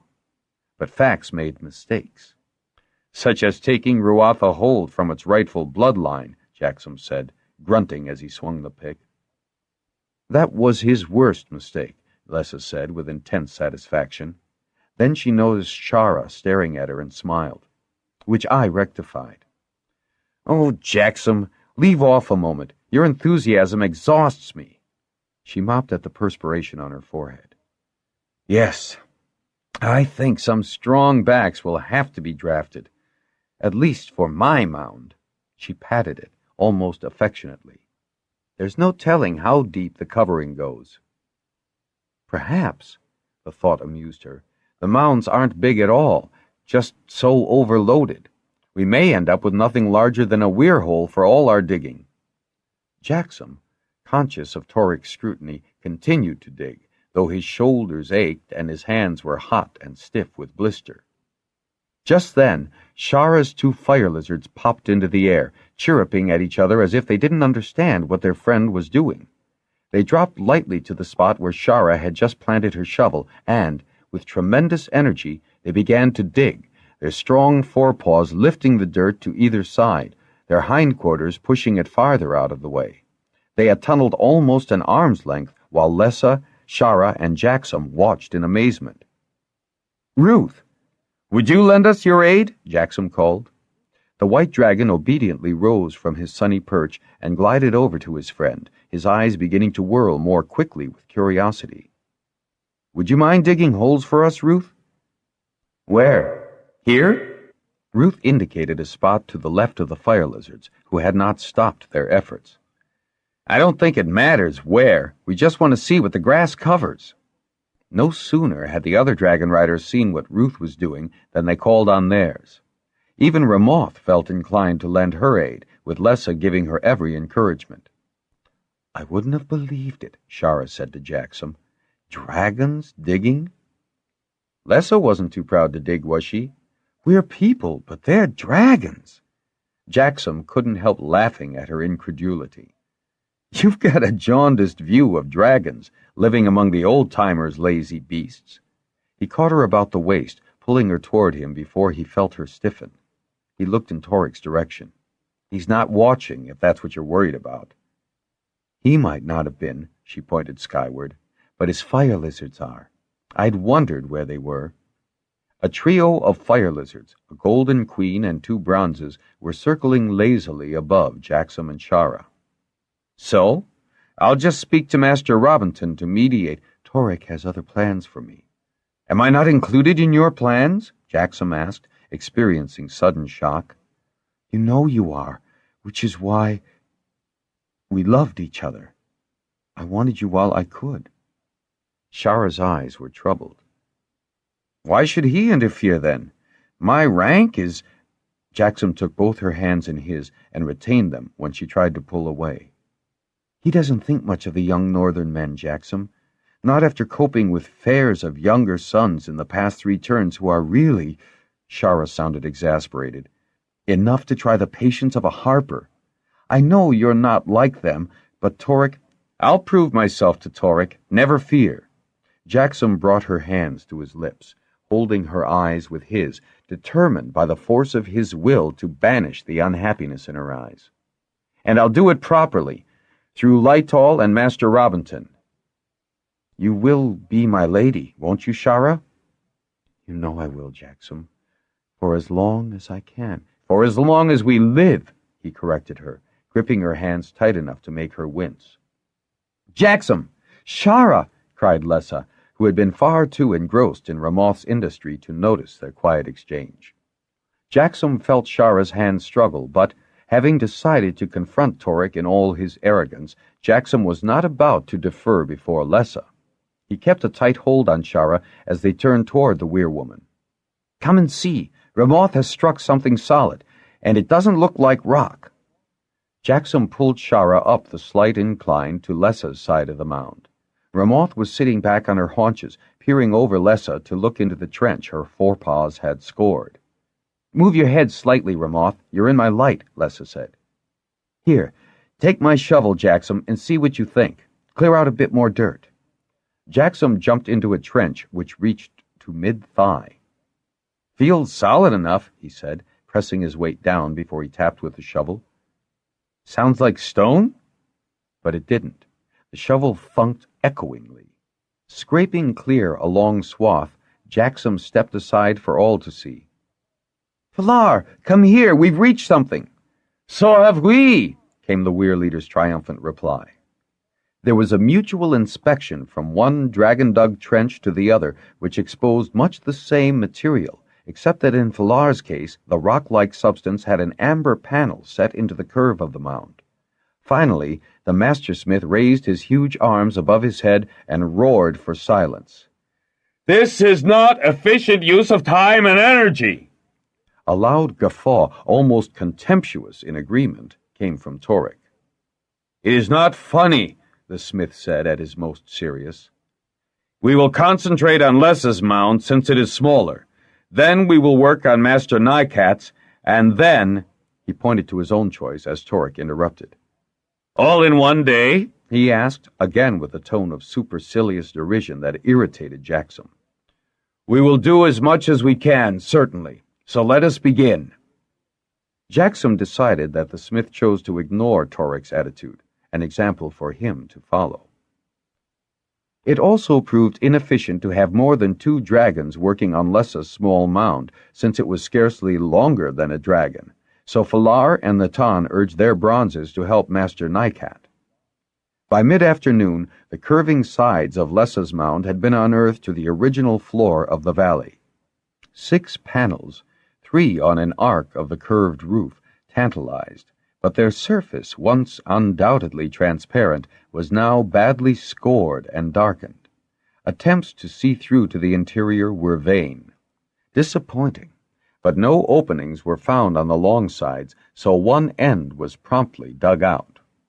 The dragons, despite the gray-black dust that now dulled their hides, showed no sign of fatigue and considerable interest in this unlikely task, and shortly the access was unearthed. A door, made of an opaque form of the material used in the roof panels, slid across the opening on rails. The dirt-clogged tracks had to be cleared, and dragonhide oil applied to the runners before the door could be forced wide enough to permit entry. Lessa, all set to enter first, was restrained by the smith's hand. Wait, the air inside is sick with age. Smell? Let fresh air in first. The place has been shut who knows how many turns. The smith, Torrik, and Natan set their shoulders to the door and forced it fully open. The air that flooded out was fetid, and Lessa stepped back, sneezing and coughing. Dim rectangles of tan light fell on a dusty floor, touched cracked and water-stained walls. As Lessa and Falar, followed by the others, made their way into the small building, dust swirled under their boots. "What was it for?" Lessa asked in a hushed voice. Torek, unnecessarily ducking his head, for the top of the doorway cleared even his height by another hand's breadth, pointed to a far corner, to the now visible remnants of a wide wooden frame. "Someone could have slept on that." He turned to the other corner, and then with a sudden movement that made Lessa gasp, he stooped and came up with an object which he then made a show of presenting to her. "A treasure from the past." "It's a spoon." Lessa held it up for all to see, then ran her fingers over its shape. "But what's it made of? It's no metal I've ever seen. Certainly it's not wood. It's more like the panels in the door, only transparent. But it's strong," and she tried to bend it. The smith asked to examine the spoon. "It does seem to be a similar material. Spoons and windows, huh?" Overcoming a sense of awe at being inside such an ancient place, everyone began to examine the interior. Shelves and cabinets had once hung on the walls, for marks of paint left outlines. The structure had once been partitioned into sections, and there were distinct gouges in the tough material of the floor to indicate that large permanent objects had rested here and there. In one corner, Fanderel discovered circular outlets leading down. When he checked the exterior, he had to assume that the piping went through the wall and underground. One, he maintained, was undoubtedly for water, but the other floor puzzled him. "Surely they can't all be empty," Lessa said in a wistful tone, trying to hide a disappointment that everyone, Jaxom thought, was experiencing. "One can assume," Fanderel said in a brisk voice when they had all left Lessa's building, "that many of these of the same shape were also living quarters for the ancients. They would, I feel, take all their personal things with them. I think we ought then to devote more effort to the larger or the much smaller places." Then, without waiting to see if anyone concurred with his opinion, the smith marched straight to the interrupted excavation of Nycat's mound. This building was square, and once they had uncovered enough of the top to notice the same roof panels, they concentrated their efforts on the inner end. The tropical night was quickly descending when they finally unearthed the entrance, but they couldn't quite clear the door tracks to open it more than a crack. They were barely able to make out some sort of decorations on the walls. No one had thought to bring glow baskets with them, and this second disappointment drained the last of their energy so that no one even suggested sending fire lizards for glows. Leaning against the half-open panel, Lessa gave a tired laugh and looked down at her muddied condition. "Ramoth says she's tired and dirty and wants a bath." "She's not the only one," Falar promptly agreed. He made a vain effort to close the door, then laughed. "I don't suppose anything will happen overnight.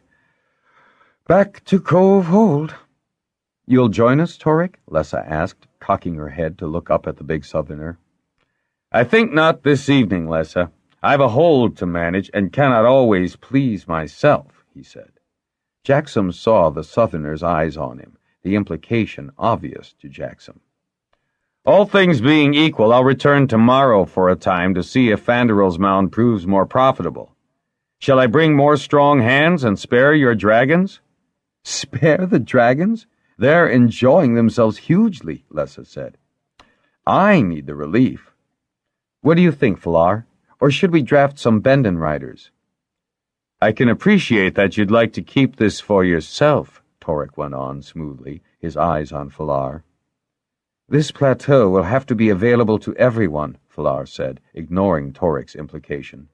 "And since dragons enjoy earth-moving—" "I'd like to bring Benelek with me tomorrow, Falar," said the master smith, rubbing his gray, mudded hands together and flicking the dried pellets off his clothes.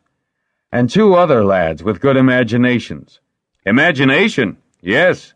You'll need a lot of that here to make sense out of what the ancients have left for you," Torek said, the faintest hint of scorn in his tone. "When you're ready, Dram?" For some reason, Torek's manner toward the old weir leader was more respectful than to anyone else, at least to Jaxom's sensitive ears.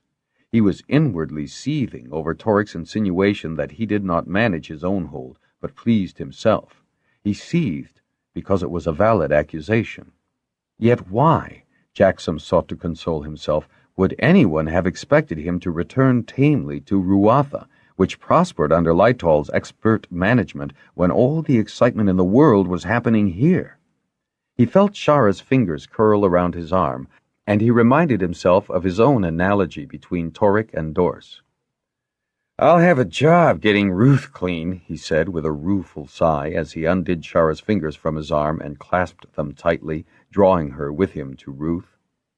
As the dragons broke from between over the cove, the harper's tall figure was visible on the beach, his impatience to hear of their explorations echoed by the fire lizards, who did dizzy spirals about him. When he saw the state the group was in, and how impatient they were to swim clean, he simply divested himself of his clothes and swam from one to another, hearing their reports. It was an altogether deflated group that sat about the fire that evening. "There's no guarantee, is there," the harper said, "that even if we had the energy to excavate all those hundreds of mounds, we'd find anything of value left behind?" Lessa held up her spoon with a laugh. "No intrinsic value, but it does give me a tremendous thrill to hold something my 100 times ancestors might have used." "Efficiently made, too," Fanderel said, politely taking the small object and examining it again. "The substance fascinates me." He bent toward the flames to scrutinize it. "If I could just—" and he reached for his belt knife. "Oh, no, you don't, Fanderel," Lessa said in alarm, and retrieved her artifact. "There were other bits and pieces of the same stuff discarded in my building. Experiment on them." "Is that all we are to have of the ancients? Their bits and pieces?" "I remind you, Falar," Fanderel said, "their discards have already proved invaluable." The smith then indicated the spot where Wanzer's distance viewer had been sighted. "What men have once learned to do can be relearned.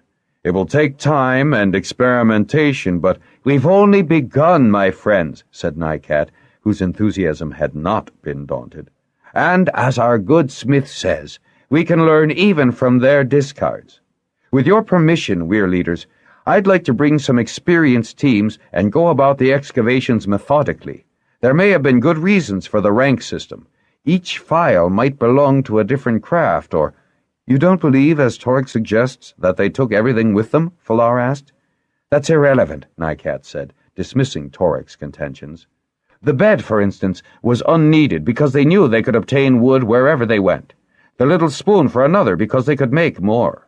There may be other pieces, useless to them, which might very well form the missing elements of the records which did come down to us in whatever mutilated fashion. Just think, my friends." Nycat held up one finger along his nose, closing an eye conspiratorially. "The sheer quantity they had to take from those buildings after the eruption. Oh, we'll find things, never fear." "Yes, they had to take great loads from those buildings after the eruption," Fanderel murmured, frowning as he lowered his chin to his chest in deep thought. "Where did they take their possessions? Certainly not immediately to establish Fort Hold. Yes, where did they go?" Falar asked, puzzled. "As far as we could tell from the fire lizard images, they headed toward the sea," Jaxom said. "And the sea wouldn't have been safe," Menelly said.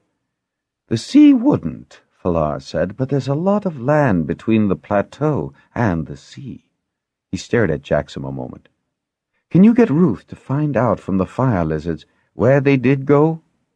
"Does that mean I can't excavate more thoroughly?" Nycat asked, sounding irritable. "By all means, if you've the men to spare." "I do," Nycat replied a bit grimly, "with 3 mines worked out." "I thought you'd started to reopen the shafts Torek found in the western range." "We've been examining them, to be sure, but my haul hasn't reached a miner's agreement with Torek yet." "With Torek? Does he hold those lands?" "They're far to the southwest, well beyond Southern Hold," Falar said, abruptly intent. "It was an exploring party of Torek's which located the shafts," Nycat said, his eyes shifting from the Bendon Weir leaders to the harpers and then to the smiths. "I told you my brother was ambitious," Shara said softly to Jaxom. An exploring party. Falar seemed to relax again. That doesn't make it a holding, then. At all events, mines come under your jurisdiction, Master Nycat. Bendon supports your decision. I'll just have a word with Torek tomorrow. I think we should, Lessa said, holding her hand out to Falar to assist her from the sands. I was hopeful you'd support my haul, the miner said with a bow of gratitude, his shrewd eyes glinting in the firelight. I'd say a talk was long overdue, the harper remarked. The Dragonriders took their leave quickly.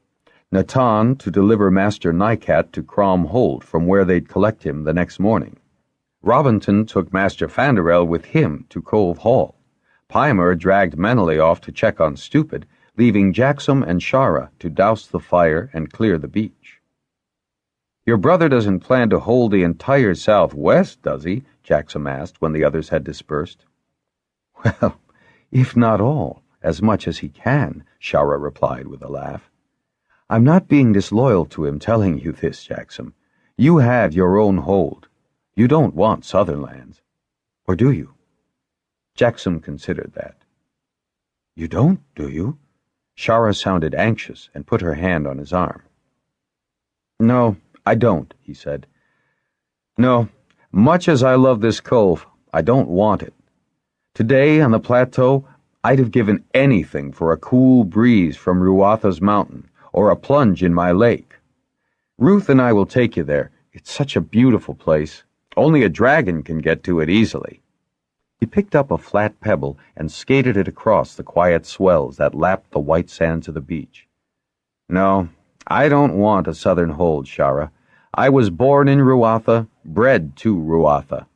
Lessa obliquely reminded me of that this afternoon. She reminded me, too, of the price of my holding and of all she's done to ensure that I remain Lord of Ruatha. You do realize, don't you, that her son, Falessen, is a Ruathan half-blood. That's more than I am. But he's a dragon rider. Yes, and we're bred by Lessa's choice so that I would remain the uncontested Lord of Ruatha. I'd better start acting like one. He rose and drew Shara up. Jaxom? And her tone was suspicious. What are you going to do?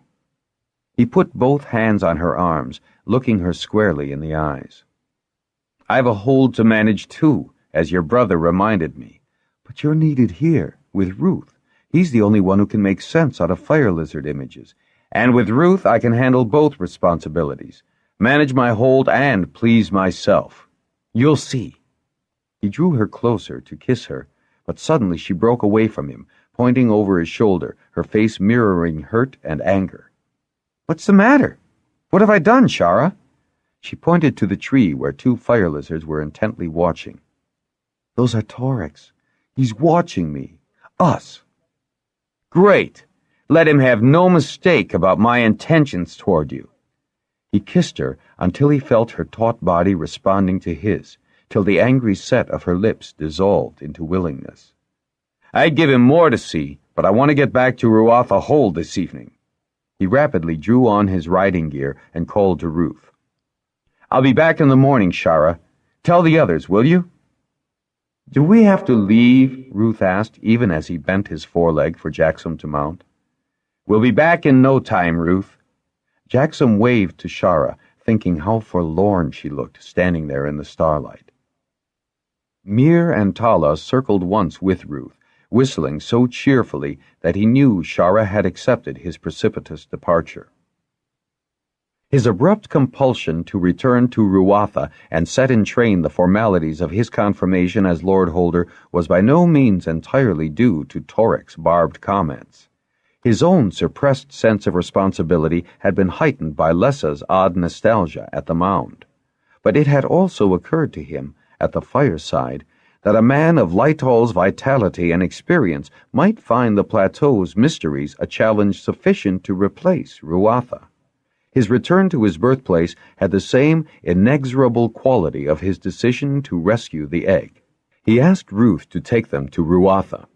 The sharp, bitter cold between was instantly replaced by a damp, moist cold as they entered Ruatha's skies, leaden and showering a fine light snow that must have been in progress for some time to have piled drifts in the southeast corners of the courts.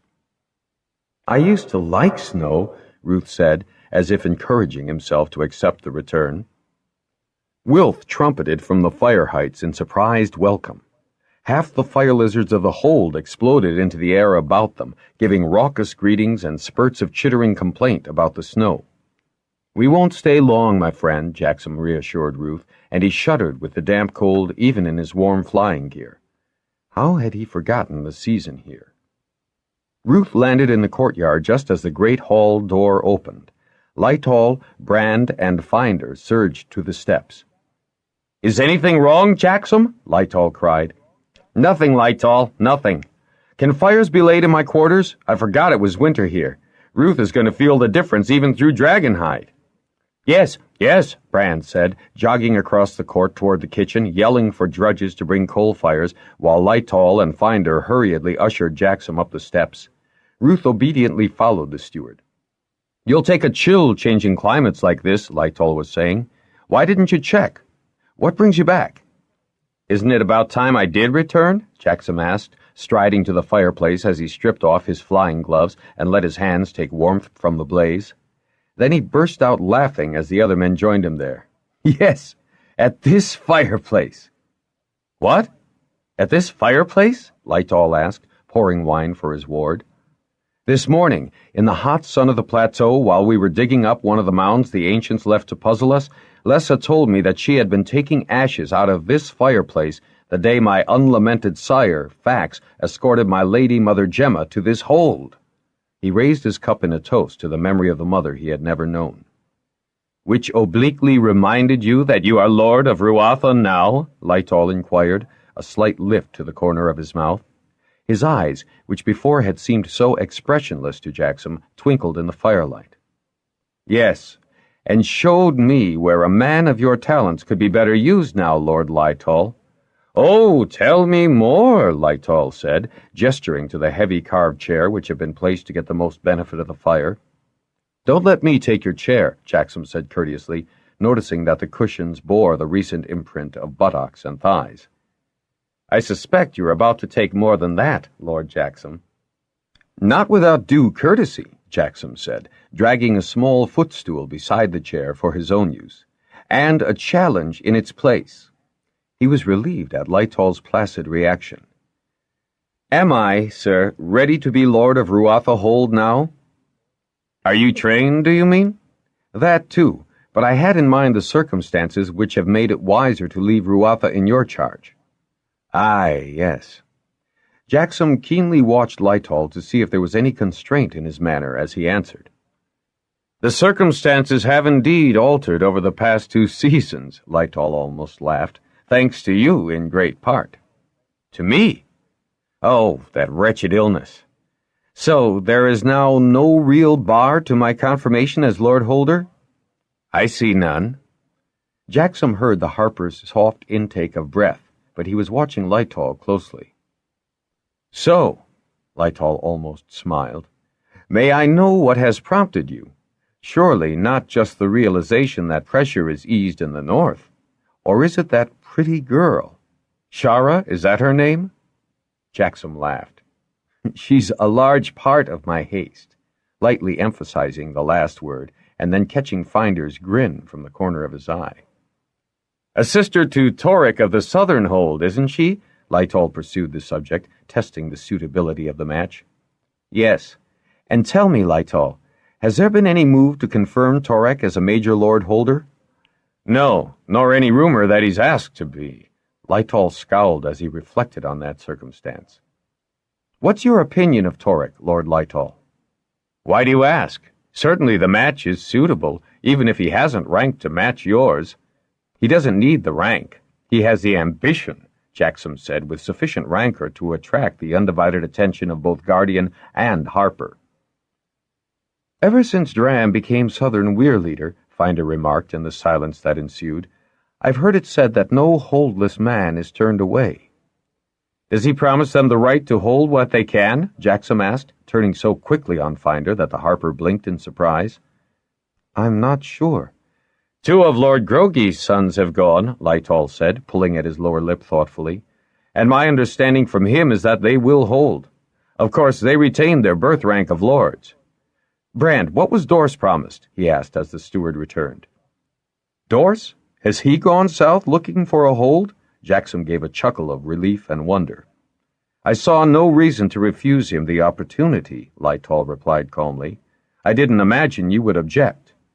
"Brand? What was promised him?"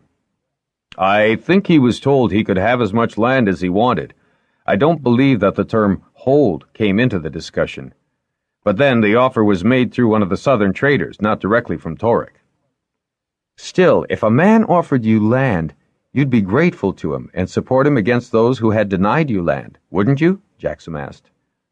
"Yes, gratitude would be reasonably expressed in loyalty." Lytall moved restlessly, considering another aspect of the situation. However, it was clearly stated that the best land was too far from the protection of the weir. "I gave Dorse one of our oldest flamethrowers, in good repair, of course, with spare nozzles and hose," Lytall added. "I'd give anything to watch Dorse in the open in Threadfall without a Dragonrider in sight," Jaxom said. "If Torek is as shrewd as he appears to be," Lytall said, "that may be the final consideration as to who may hold." "Sir," Jaxom rose, finishing the rest of his wine, "I'll return tonight. Our blood's not yet thick enough for a snowstorm in Ruatha Hold, and there's a task set for Ruth and myself tomorrow. Would you be free to come south again, if Brand can hold matters in our absence?" "At this time of year I would welcome the sun," said Lytall. Brand murmured that he could cope. When Jaxom and Ruth returned to Cove Hold, grateful for the balmy warmth of the starlight night, Jaxom was more certain than ever that Lytall would not find the change hard to make. Even as Ruth circled to land, Jaxom felt himself relaxing in the warm air. He'd been very tense at Ruatha, tense not to rush Lytall and still achieve his own ends, and worried by the report of Torek's clever machinations. He slid down Ruth's shoulder to the soft sand, at just the spot where he had so recently kissed Shara. Thoughts of her were comforting. He waited until Ruth had curled into the still warm sand, and then he made for the hall, tiptoeing in, surprised to see even the Harper's room dark. It must be later than he thought in this part of the world. He crept into his bed, heard Pimer mutter in his sleep. Farley, curled beside her friend, opened one lid to peer at him before going back to sound sleep. Jaxom pulled the light blanket over him, thinking of the snows in Ruatha, and went gratefully to sleep. He woke, abruptly, thinking that someone had called his name. Pimer and Farley were motionless in the crepuscular light that briefly heralded the dawn. Jaxom lay taut, expecting a repetition of that call, and heard none. The Harper? He doubted that, for mentally was attuned to wake at his call. He touched Ruth's sleepy mind and knew that the dragon was only just rousing. Jaxom was stiff. Maybe that was what had awakened him, for his shoulders were cramped. The long muscles in his arms and across his midriff ached from yesterday's digging. His back was uncomfortably warm from the sun on that plateau. It was too early to be up. He tried to court sleep, but the discomforts of his muscles and skin were sufficient to keep him wakeful. He rose quietly so as not to disturb Pimer or be heard by Shara. A swim would ease his muscles and soothe his burn. He paused by Ruth and found the white dragon waking, eager to join him, for Ruth felt certain that all the mud had not been washed from his hide the evening before. The Dawn sisters were clearly sparkling in a sun which was not yet visible over the far horizon. Could his ancestors have gone back to them for refuge after the eruption? And how? Wading out to his waist in the quiet cove, Jaxom dove and swam underwater, mysteriously dark without the sun to lighten its depths. Then he shot himself to the surface. No, there must have been some other sanctuary between the settlement and the sea. The flight had been channeled in one direction. He called Ruth, reminding the grumbling white dragon that the sun would be much warmer on the plateau. He collected his flying gear and grabbed some cold meat rolls from the larder, listening for a long moment to see if he had roused anyone else. He'd rather test his theory now and surprise everyone with good news on waking, he hoped. They were airborne just as the sun became visible on the horizon, touching the clear, cloudless sky with yellow and gilding the benign face of the distant Cone Mountain. Ruth took them between, and then, at Jaxom's suggestion, circled wide and lazily above the plateau. They'd made new mounds of their own, Jaxom noticed with amusement, from the debris which the dragons had clawed from the two ancient buildings. He lined Ruth up in the direction of the sea. That goal would have been a long day's march for terrified people. He decided against calling the fire lizards at this point. They'd only overexcite themselves, repeating memories of the eruption. He had to get them to a spot where their associative memories tapped a less frantic moment. Surely they would have something to recall of their men in whatever refuge the fleeing people had set out to reach. Had there, perhaps, been stables for beasts and wherries built at some distance from the settlement? Considering the scale on which the ancients operated, such a stable would have been large enough to shelter hundreds from the burning rain of a volcano. He asked Ruth to glide toward the sea in the general direction of the panic-driven ancients. Once past the grassland, shrubs began to hold root in the ashen soil, giving way to larger trees and thicker vegetation. They'd be lucky if they could spot anything unusual in that thick green mass. He was just about to ask Ruth to turn back and fly another swath when he noticed a break in the jungle. They glided out over a long scar of grassland, several dragon lengths wide and several hundred long. Trees and bushes were sparse on either side, as if struggling to find soil for their roots. Ribbons of water glinted at the far end of the curious scar, like shallow, interconnected pools. Just then, the sun rose above the rim of the plateau, and turning his head to the left to escape that brilliance, Jaxom saw the three shadows lengthening across the top end of the grassy scar. Excitedly, he urged Ruth to the spot, circling until he was certain that these hills couldn't be hills, and certainly were unlike the shape of the ancients' other buildings. For one thing, their placement was as unnatural as their shape. One was 7 dragon lengths or more in advance of the other two, and there'd be 10 or more dragon lengths between them. He had Ruth fly past and noticed the curious conformation. A larger mass was discernible at one end, while the other tapered slightly downward, a difference visible despite grass, earth, and the small bushes that covered these so-called hills. As excited as he was, Ruth came to rest between the leading two. The hills were not as obviously unnatural on the ground, but they would have appeared odd even to someone arriving on foot. No sooner had he asked Ruth to land than fire lizards erupted about them, chittering with wild excitement and unbelievable pleasure. "What are they saying, Ruth? Let's try to keep them calm enough to make sense. Do they have any images about these hills?" "Too many." Ruth raised his head, crooning softly to the fire lizards. They were dipping and darting about so erratically that Jaxom gave up trying to see if any were banded. "They are happy. They are glad you are come back. It has been so long." "When was I first here?" Jaxom asked Ruth, having learned not to confuse the fire lizards with generations. "Can they remember?" "When you came out of the sky in long gray things?" Ruth sounded bewildered even as he relayed the answer. Jaxom leaned against Ruth, scarcely crediting the reply. "Show me." Brilliant and conflicting images stunned him as he saw vistas, unfocused at first, then resolving into a clear picture as Ruth sorted out the myriad impressions into one single coherent view. The cylinders were grayish, with stubby wings that were poor imitations of the graceful pinions of the dragons. The cylinders bore rings of smaller tubes at one end, while the other was blunt-nosed.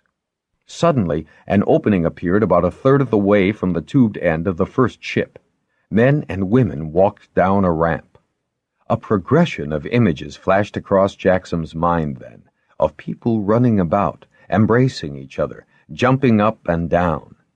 Then the images Ruth obtained from the chittering, bugling fire lizards dissolved into chaos, as if each separate fire lizard had followed one person, and each was trying to give Ruth his individual image rather than a group view of the landing and ensuing events. There was no doubt in Jaxom's mind that here was where the ancients had taken refuge from the volcano's havoc, the ships that had brought them from the Dawn Sisters to Pern, and the ships were still here because for some reason they couldn't go back to the trio of stars. The opening into the vessel had been a third of the way from the tube end? With ecstatic fire lizards doing acrobatics about his head, Jaxom paced the grass covering the cylinder until he thought he'd reached the appropriate spot. "They say that you have found it," Ruth advised him, nudging Jaxom forward. His great eyes were spinning with yellow fire. To support their verdict, scores of fire lizards settled on the bush-covered place and began to tug at the vegetation. "I should go back to the hold and tell them," Jaxom muttered to himself. "They are asleep. Bendon is asleep. We are the only ones awake in the world." That was, Jaxom had to admit, rather likely. "I dug yesterday. I can dig today. We can dig until they wake, when they can come help us." "You have claws, I don't. Let's get some of the tools from the plateau." They were accompanied in both directions by excited, happy fire lizards. With a shovel, Jaxom marked out the approximate area he wanted them to unearth to reach the door to the vessel. Then it was only a question of supervising Ruth and the sometimes obstructive assistance of the fire lizards. They stripped the tough grass from the earth first, the fire lizards depositing it in the bushes beyond the scar. Fortunately, the covering was firmly packed dirt blown over the landing site in the course of thousands of turns.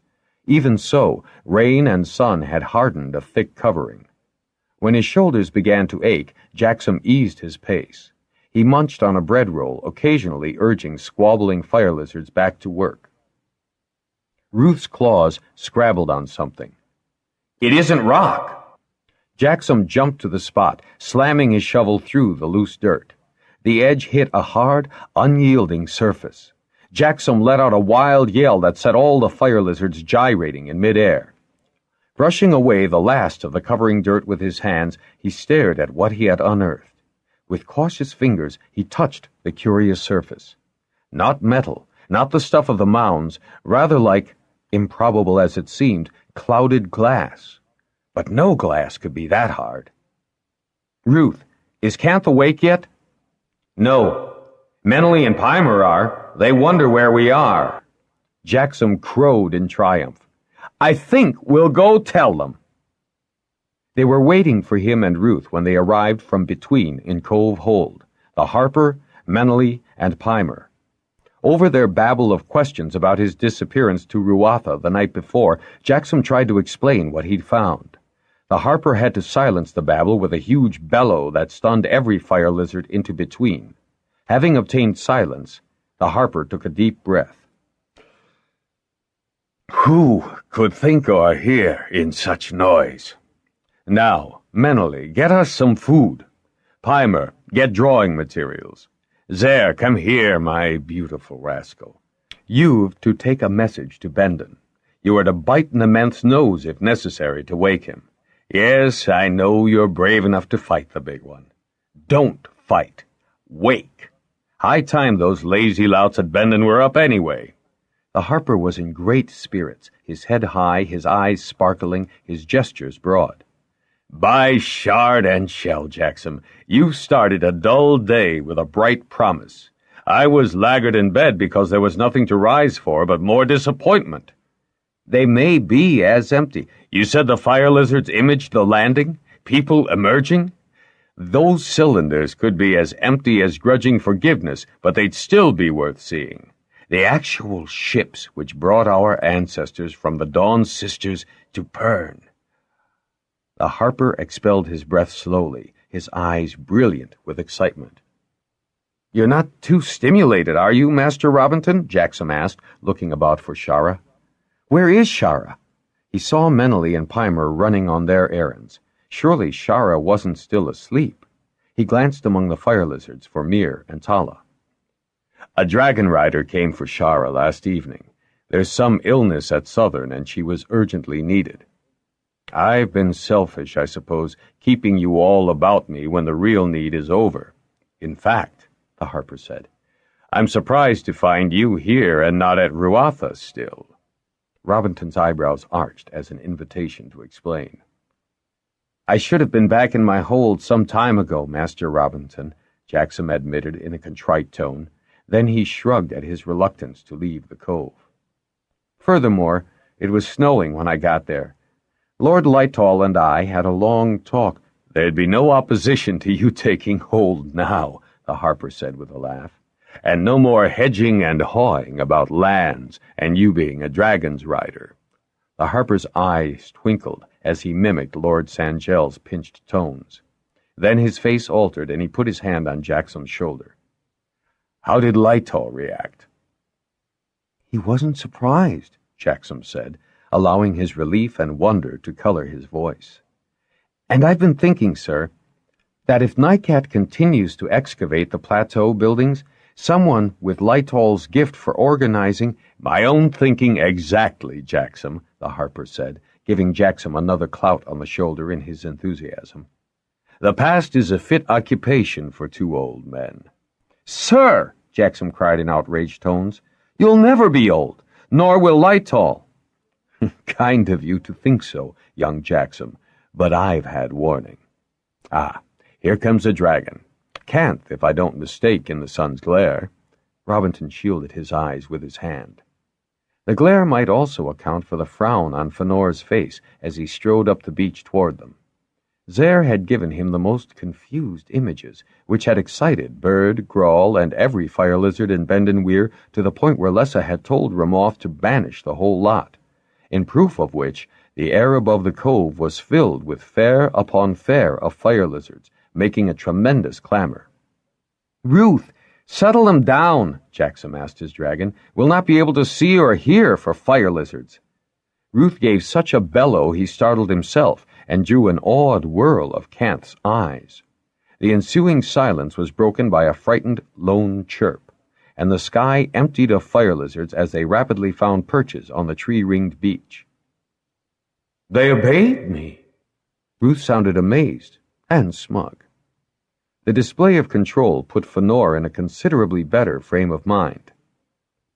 Now, tell me what you've been up to so early in the morning, Jaxom, Fenor asked, loosening his flying belt and helmet. It's getting so Bendon can't turn around without Ruatha's assistance. Jaxom peered intently at Fenor in surprise, but the brown rider gave him such a look that Jaxom realized Fenor was being exceptionally cryptic. Could he be referring to that damned egg? Had Brecca mentioned something to him? Why not, he said in answer. Bendon and Ruatha have the strongest ties, Fenor. Blood, as well as mutual interest. Fenor's expression turned from daunting to amused. He clipped Jaxom hard enough on the shoulder to make him lose balance. Well said, Ruatha, well said. So, what did you discover today? With no little satisfaction, Jaxom recounted his morning's labor, and Fenor's eyes widened with excitement. The ships they landed in? Let's go! He tightened his belt, fastened his helmet, and gestured for Jaxom to speed up his dressing. We've thread tomorrow at Bendon, but if this is as you say— I'm coming too, the harper announced. Not even the boldest fire lizard chirped in the silence that followed that remark. I'm coming too, Master Robinton repeated in a firm, reasonable tone to override the protest he saw in every face. I've missed too much. The suspense is very bad for me. He placed his hand dramatically on his chest. My heart pounds harder and harder with every passing moment that I'm forced to wait until you decide to send me dribbles and drabbles of tantalizing details. He held up his hand as Menelly recovered her wits and opened her mouth to speak. I will do no digging. I will merely watch. But I assure you that the vexation, not to mention the loneliness and suspense while you are off making records, will put a totally unnecessary and dangerous strain on my poor heart. What if I collapsed from the tension, with no one here? Master Robinton, if Brecca knew— Menelly's protest was very weak. Fenor covered his eyes with one hand and shook his head at the harper's base tactics. Give the man a finger and he'll take a length. Then he looked up and shook his finger at Robinton. If you move a muscle, pick up a pinch of dirt, I'll sit on him, mentally finished, giving her master such a fierce glare that he pretended to ward off her glance. Get my flying gear, mentally. There's a dear child. The harper, with a cajoling expression, gave her a gentle push toward the hold.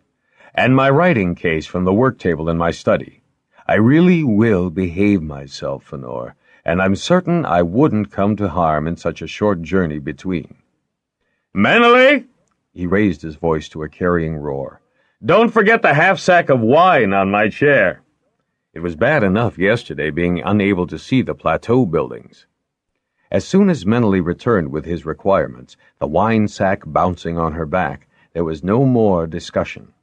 Fenor mounted the harper and Pimer on Canth, leaving Jaxom to settle Menely behind him on Ruth. Fleetingly, he wished that Shara were still here. He wondered if Ruth could bespeak her all the way to Southern and then restrain the impulse. Day had not yet dawned that far west. The two dragons ascended with a dense escort of fire lizards. Ruth gave Canth the direction, and, even as Jaxom worried that the harper's action was very rash, they had gone between and were gliding toward the three peculiar hills. Jaxom grinned with delight at the response to his discovery. Menely's arms gripped him more tightly, and she cried out an intricate arpeggio in her excitement. He could see the harper gesticulating wildly and hoped he had a good grip on Fenor's belt. Canth, never taking his eyes from the hole in the hill, veered to land as close to it as possible. They settled the harper in the nearest spot of shade and had Jaxom ask Ruth to get the local fire lizards to image things for himself and Zer while he admired their labors. To the chirping conversation of fire lizards, the others began to dig. Ruth standing to one side, since Canth could move far more earth than he, and there was only room for one dragon. Jaxom was keenly aware of an internal excitement that had been utterly lacking at the plateau. They dug perpendicularly now, for Jaxom had unearthed the top of the vehicle. Canth's enthusiasm often showered the harper with clods of dirt as they worked down to the door area, but they'd been digging only a short time before the seam of the doorway, a fine crack in the otherwise smooth surface, came to light. Fenor had Canth shift the angle of excavation slightly to the right, and very shortly the entire upper edge of the opening was uncovered. Much encouraged, fire lizards joined Canth and the riders, and dirt flew everywhere. When the opening was all but clear, they had also uncovered the rounded, leading edge of one of the stubby wings as well, proving, as the harper was quick to point out, that the fire lizards did recall accurately what their ancestors had seen. Once you could get them to remember, of course. When the whole doorway had been cleared, the workers stood aside for the harper to approach and examine it. I think we really had better contact Lessa and Falar now, and it would be unkind in the extreme to exclude Master Fanderel. He might even be able to tell us what they constructed this ship of. That's enough people to know of this, Fenor said, before the harper could include any other names. I'll go for the master smith myself. It'll spare time and prevent gossip. Canth will tell Ramoth. He rubbed sweat from his face and neck, and the worst of the mud stains from his hands, before he shrugged into his flying gear. Don't any of you do anything while I'm gone, he added, glaring at each one in turn, and most fiercely at the harper. I wouldn't know what to do, the harper said in a reproving tone.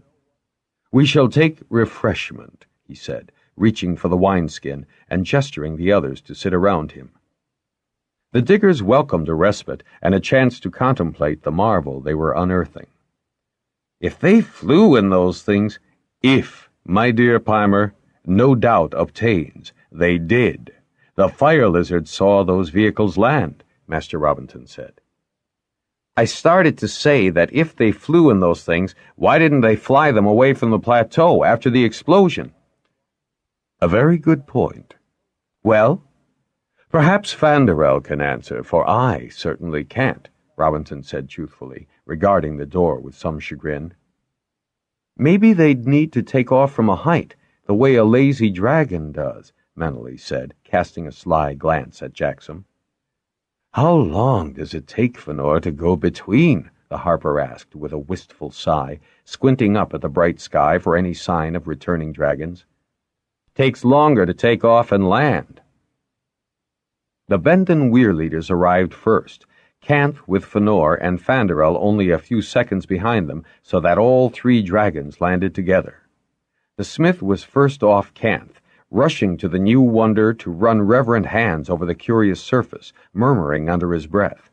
Fëlar and Lessa came striding through the long grasses, picking their way past dragon-strewn dirt. Neither took their eyes from the softly shining doorway.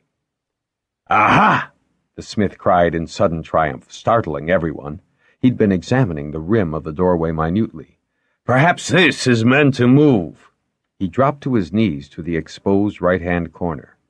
"Yes, if one excavated the entire vessel, this would probably be man-height. I think I ought to press." He put action to words, and a small panel slid open to one side of the main door. It displayed a depression occupied by several colored circles. Everyone crowded about him as his big fingers wiggled preparatorily and then hovered first over the upper rank of green circles. The bottom ones were red. "Red has always meant danger, a convention we undoubtedly learned from the ancients," he said. "Green we will therefore try first." His thick forefinger hesitated a moment longer and then stabbed at the green button. At first nothing happened. Jaxom felt a clenching, like a cold hand on his guts, the prelude to intense disappointment. "No! Look, it's opening!" Pymer's keen eyes caught the first barely perceptible widening of the crack. "It's old," the smith said reverently. "A very old mechanism," he added, as they all heard the faint protest of movement. Slowly, the door moved inward, and then, astonishingly, it moved sideways into the hull of the ship. A whoosh of rank air sent them reeling and gasping backward. When they looked again, the door was fully retracted, sunlight streaming onto flooring, darker than the ship's hull, but, when the smith rapped it with his knuckles, apparently made of the same peculiar material. "Wait!" Fanderel restrained the others from entering. "Give fresh air a chance to circulate. Did anyone think to bring glows?"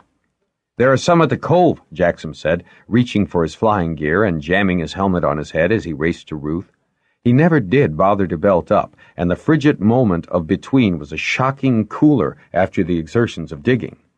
He got as many glow baskets as he could carry. On his return, he realized no one seemed to have moved in his brief absence. Awe of the unknown beyond that great entrance had restrained them. Awe and perhaps, Jaxom decided, a reluctance to repeat the disappointment of the plateau. "Well, we will never know anything standing out here like numbwits," Robinson said, taking a glow basket from Jaxom and unshielding it as he strode forward into the ship. It was meet, Jaxom thought, as he passed out the other baskets, that the master harper should have the honor of entering first. Fanderel, Fëlar, Fëanor, and Lessa walked abreast through the opening. Jaxom grinned at Pymer and Meneley as they fell in behind. Another great door, with circular wheel for locking thick bars, ceiling and floor, lay open and inviting. Master Fanderel was making inarticulate noises of praise and awe as he touched the walls and peered at what looked to be control levers and more colored circles. As they penetrated further, they came upon 2 more doors, an open one on the left and one closed on their right, which would lead, Fanderel was certain, to the rear, tube-encircled end of the vehicle. How could tubes make a cumbersome, snub-winged thing like this fly? He simply had to bring Benelek here, if no one else was to see it. They all turned to the left and entered a long, narrow corridor, their boots making muffled noises on the non-metallic floor. "More of the substance they used for pit supports, I think," Fanderel said, kneeling and pressing his fingers against the floor. "Huh! What was in these?" he asked, fingering brackets which were empty now. "Fascinating. And no dust. No air or wind to carry it in here for who knows how long," Fëlar remarked in a quiet tone, "as in those rooms we discovered in Bendon Weir." They moved along a corridor of doors, some open, some closed. None locked, for Peimer and Jaxom were able to peer into the emptied cubicles. Holes in the flooring and on the inside walls proved that there had been fittings. "All of you, come here," came the excited voice of the harper who had prowled ahead. "No, here," Fënor called from further beyond the harper. "Here's where they must have controlled the ship. No, Fënor, this is important to us." And Fëlar seconded the harper's vibrant claim. As everyone gathered about the two, their glow baskets adding to the illumination, it was clear what had arrested their attention. The walls were covered with maps. In great detail, the familiar contours of northern Pern and the not-so-familiar southern continent, all of it, in its immensity, had been drawn ineradicably on the wall. With a sound, half moan, half shout, Peimer touched the map, tracing with his forefinger the coast which he had so arduously tramped, but which was only a small portion of the total shoreline. "Look, Master Iter can sail almost to the eastern barrier range, and it's not the same range I saw in the west, and—" "Now what would this map represent?" Fënor asked, interrupting Peimer's excited comments. He was standing to one side, his glow basket lighting another chart of Pern. The outlines were the same, but the bands of different colors covered the familiar contours and puzzling configurations. The seas were depicted with varying shades of blue. "That would indicate the depth of the water," Menelly said, running her fingers along what she knew was the Nerat Deep, here colored a deep blue. "Look, here are arrows to indicate the great south current, and here's the western stream." "If that is so," the harper said slowly, "then this ought to indicate the height of the land? No, for here, where there should be mountains in Crom, Fort, Bendon, and Telgar, the color is the same as this part of the Telgar plains. Most puzzling. Whatever could this have meant to the ancients?" He glanced from northern to southern spheres. "And none of that shade except this little bit here on the underside of the world. Perplexing. I shall have to study this." He felt along the edges of the map, but it was evidently drawn on the wall itself. "Here's one for Master Wanzer's eyes," Fanderel said, apparently so engrossed in the section he was studying that he hadn't attended Robinton's words. Peimer and Jaxom turned their glows toward the smith. "A star map!" the young harper cried. "Not quite," the smith said. "Is it a map of our stars?" Jaxom asked. The smith's big finger touched the largest circle, a brilliant orange with licking flames jagging out from its circumference. "This is our sun. This must be the red star." His finger described the orbit about the sun which had been designated for the wanderer. He now touched the third, very small, round world. "This is our Pern." He grinned at the others for the humble size of their world. "What's this, then?" Peimer asked, putting his finger on a dark-colored world on the other side of the sun, away from the other planets and their described lines of orbit. "I don't know. It ought to be on this side of the sun, as the other planets are." "And what do these lines mean?" Jaxom asked, having traced the arrowed lines from the bottom of the chart to the red star and then off the edge of the chart on the far right. "Fascinating," was all the master smith would allow, rubbing his chin as he stared at the enigmatic drawings. "I prefer this map," Lessa said, smiling with a great deal of satisfaction at the two continents. "You do?" Fëlar asked, turning from his examination of the star map. "Ah, yes, I take your point," he said, as he watched her hand cover the western section. Then he laughed. "Yes, I quite agree, Lessa. Very instructive." "How can that be?" Peimer asked with some scorn. "It's not accurate. Look," he pointed. "There's no sea volcanoes beyond the plateau cliffs, and there's far too much shore in this section of the south, and no Great Bay. It doesn't go like that. I know, I've walked it." "No, the map isn't accurate anymore," the harper said before Lessa could level a criticism at Peimer. "Notice Tillich. There's a good deal more of the northern peninsula than there should be, and no mark for the volcano on the south shore." Then he added with a deep smile, "But I suspect the map was accurate when it was drawn." "Of course," Lessa said in a cry of triumph. "All the passes, each one stressing our poor world, caused upheaval and destruction." "See this spur of land where the Dragonstones are now?" Meneley cried. "My great-grandsire remembers the land falling into the sea." "No matter that there have been minor changes," Fanderel said, dismissing these casually. "The maps are superb discoveries." He frowned again at the one with the anomalous shadings. "That shade of brown designates our first settlements in the north. See? Fort Hold, then Ruatha, Bendon, Telgar." He looked at Falar and Lessa. "And the Weirs. They all are placed in this same coloration. Is that what it means, perhaps? Places where people could settle?" "But they settled the plateau, first of all, and it's not that same brown," Pymer said, disgruntled. "We must seek Master Wanzer's opinion, and Master Nycat's." "I'd like to see Benelek look over the controls by the doors, and perhaps investigate the rear of the ship," Fënor said.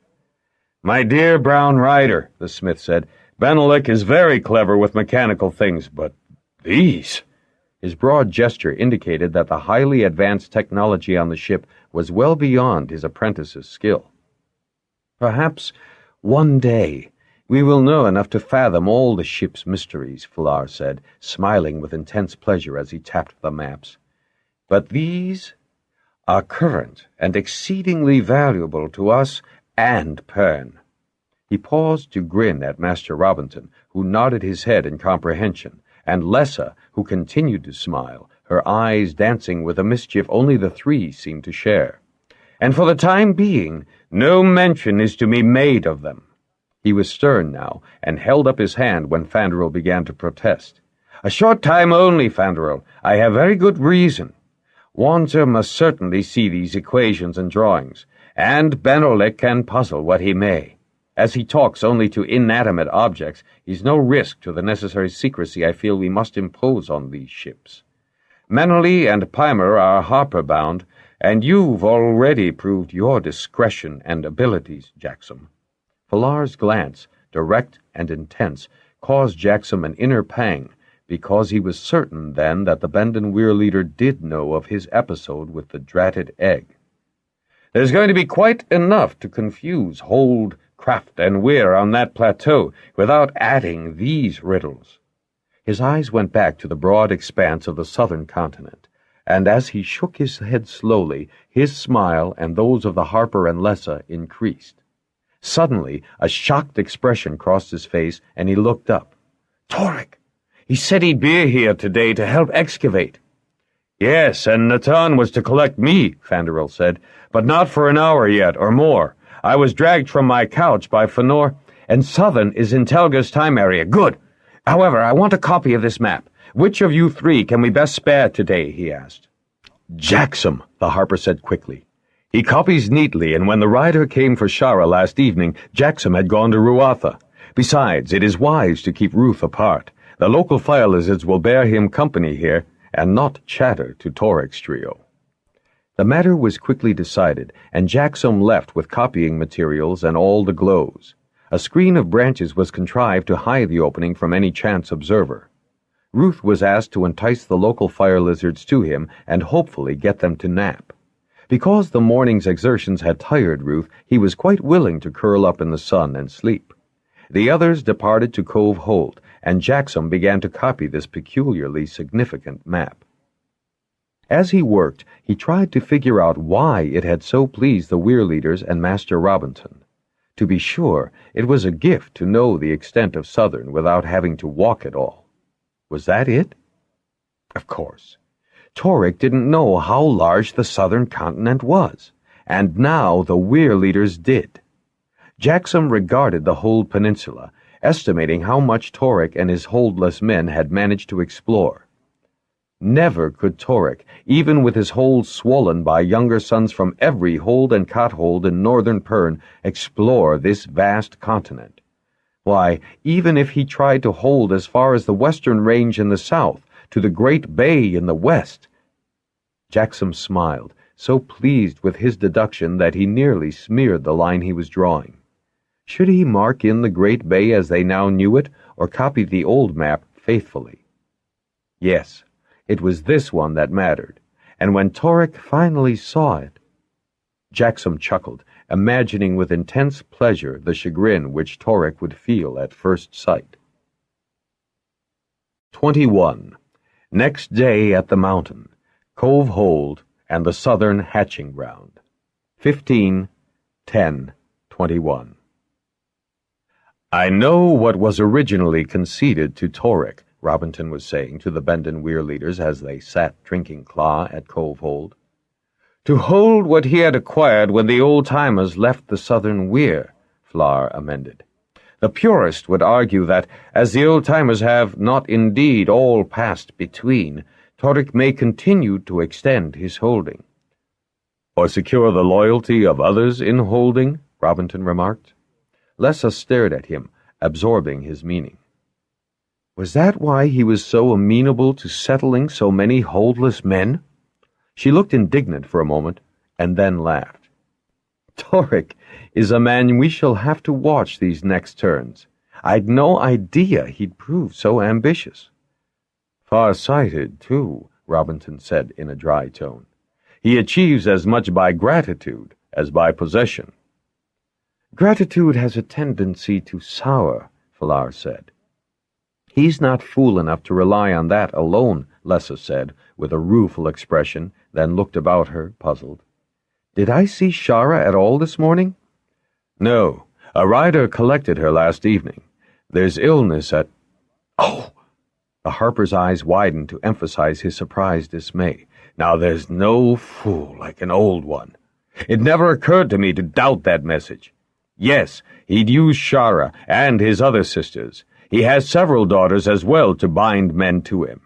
Jaxom will react to this situation, I think. I hope so, Lessa said with some asperity. I rather approve of Shara as a match. If this is not a simple case of his being grateful for her nursing... She clucked her tongue at the mention of gratitude. Robinson laughed. Breca feels, and so does Meneley, that the attachment is sincere on both sides. I'm delighted you agree. I've been daily hoping he would ask me to officiate, especially in view of today's reflections. By the way, only it isn't exactly by the way, but to our point, Jaxom went back to Ruatha Hold last evening. He approached Lytald on the subject of his confirmation as Lord Holder. Did he? Flar was as pleased as his weirmate. Prompted by Shara? Or by Torek's not-too-subtle jibing yesterday? I missed far too much not being permitted to go to the plateau yesterday, a Harper said irritably. What jibing? The bugling of Ramoth and Nementh outside effectively prevented further discussion. Naton's here, with Master Nycat and Wanzer, Flar said. He turned to Robinson and Lessa as he rose. Shall we just let matters proceed naturally? That's usually best, Robinson said. Lessa smiled cryptically as she strode toward the door. Naton had brought 3 journeyman miners as well as their master. Fënor arrived immediately thereafter with Wanzer, Benelek, and 2 young apprentices apparently chosen for their generous size. Without waiting for Torek to appear with Dram, they all went between to the plateau, landing as close to Nycat's little mound as possible. Daylight provided the answer to its function. Numerals and letters paraded as design across the far end, and rather fascinating animals, large and small and bearing no resemblance to anything walking Pern's surface, marched across the 2 long walls. A harper's room for the very young learning first teaching songs and ballads, the Harper said, not nearly as disappointed as the others, since the building applied to his craft. Well, then, Benelek added, and turning on his heel, pointed to the mound immediately on the left. This is where the advanced students would be. If, of course, he sounded dubious, the ancients followed a logical sequence and progressed to the right in any circular formation. He executed a curt bow to the weir leaders and the 3 craftmasters and, gesturing to one of the apprentices, marched decisively out picked a shovel from the pile, and proceeded to cut the grass from the inner end of the chosen mound. Lessa, waiting until Benelek was out of hearing, gave way to laughter. "And if the ancients disappoint him, will he bother with any more mysteries?" "It's time to unearth my large mound today," Falar said, trying to imitate Benelek's decisiveness as he gestured the others to pick up tools and join him. Bearing in mind that the entrances tended to be on the short ends, they abandoned Falar's original trench on the roof. Ramoth and Nementh obligingly shifted enormous mounds of the curious gray-black soil from the center of the end. The entrance was shortly revealed as a door, large enough to admit a green dragon sliding on rails. A smaller opening pierced one corner. "Man-size," Falar said. It opened on hinges that were not of metal, a fact which delighted and puzzled Masters Nycat and Fanderel.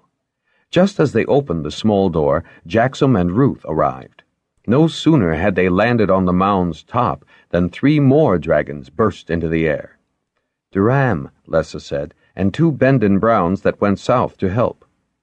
"Sorry to take so long, Master Robinson," Jaxom said, handing the harper a neat roll as if it were of no moment. "Good morning, Lessa. What was in Nycat's building?" The harper tucked the roll carefully into his belt pouch, pleased with Jaxom's dissembling. "A children's hall. Go take a look." "Could I have a word with you, Master Robinson? Unless—" Jaxom waved his hands toward the mound and the little door hanging so invitingly open. "I can wait until the air is cleared out," Robinson said, having noticed the tense look in Jaxom's eyes and his air of polite entreaty. He moved with the young man to one side of the others. "Yes?" "Shara is being restrained at Southern by her brother," Jaxom said in a low voice that did not reveal his agitation. "However did you find that out?" Robinson asked, glancing up at the circling bronze that bore the Southerner. She told Ruth. "Torek has plans for her to marry one of his new holders.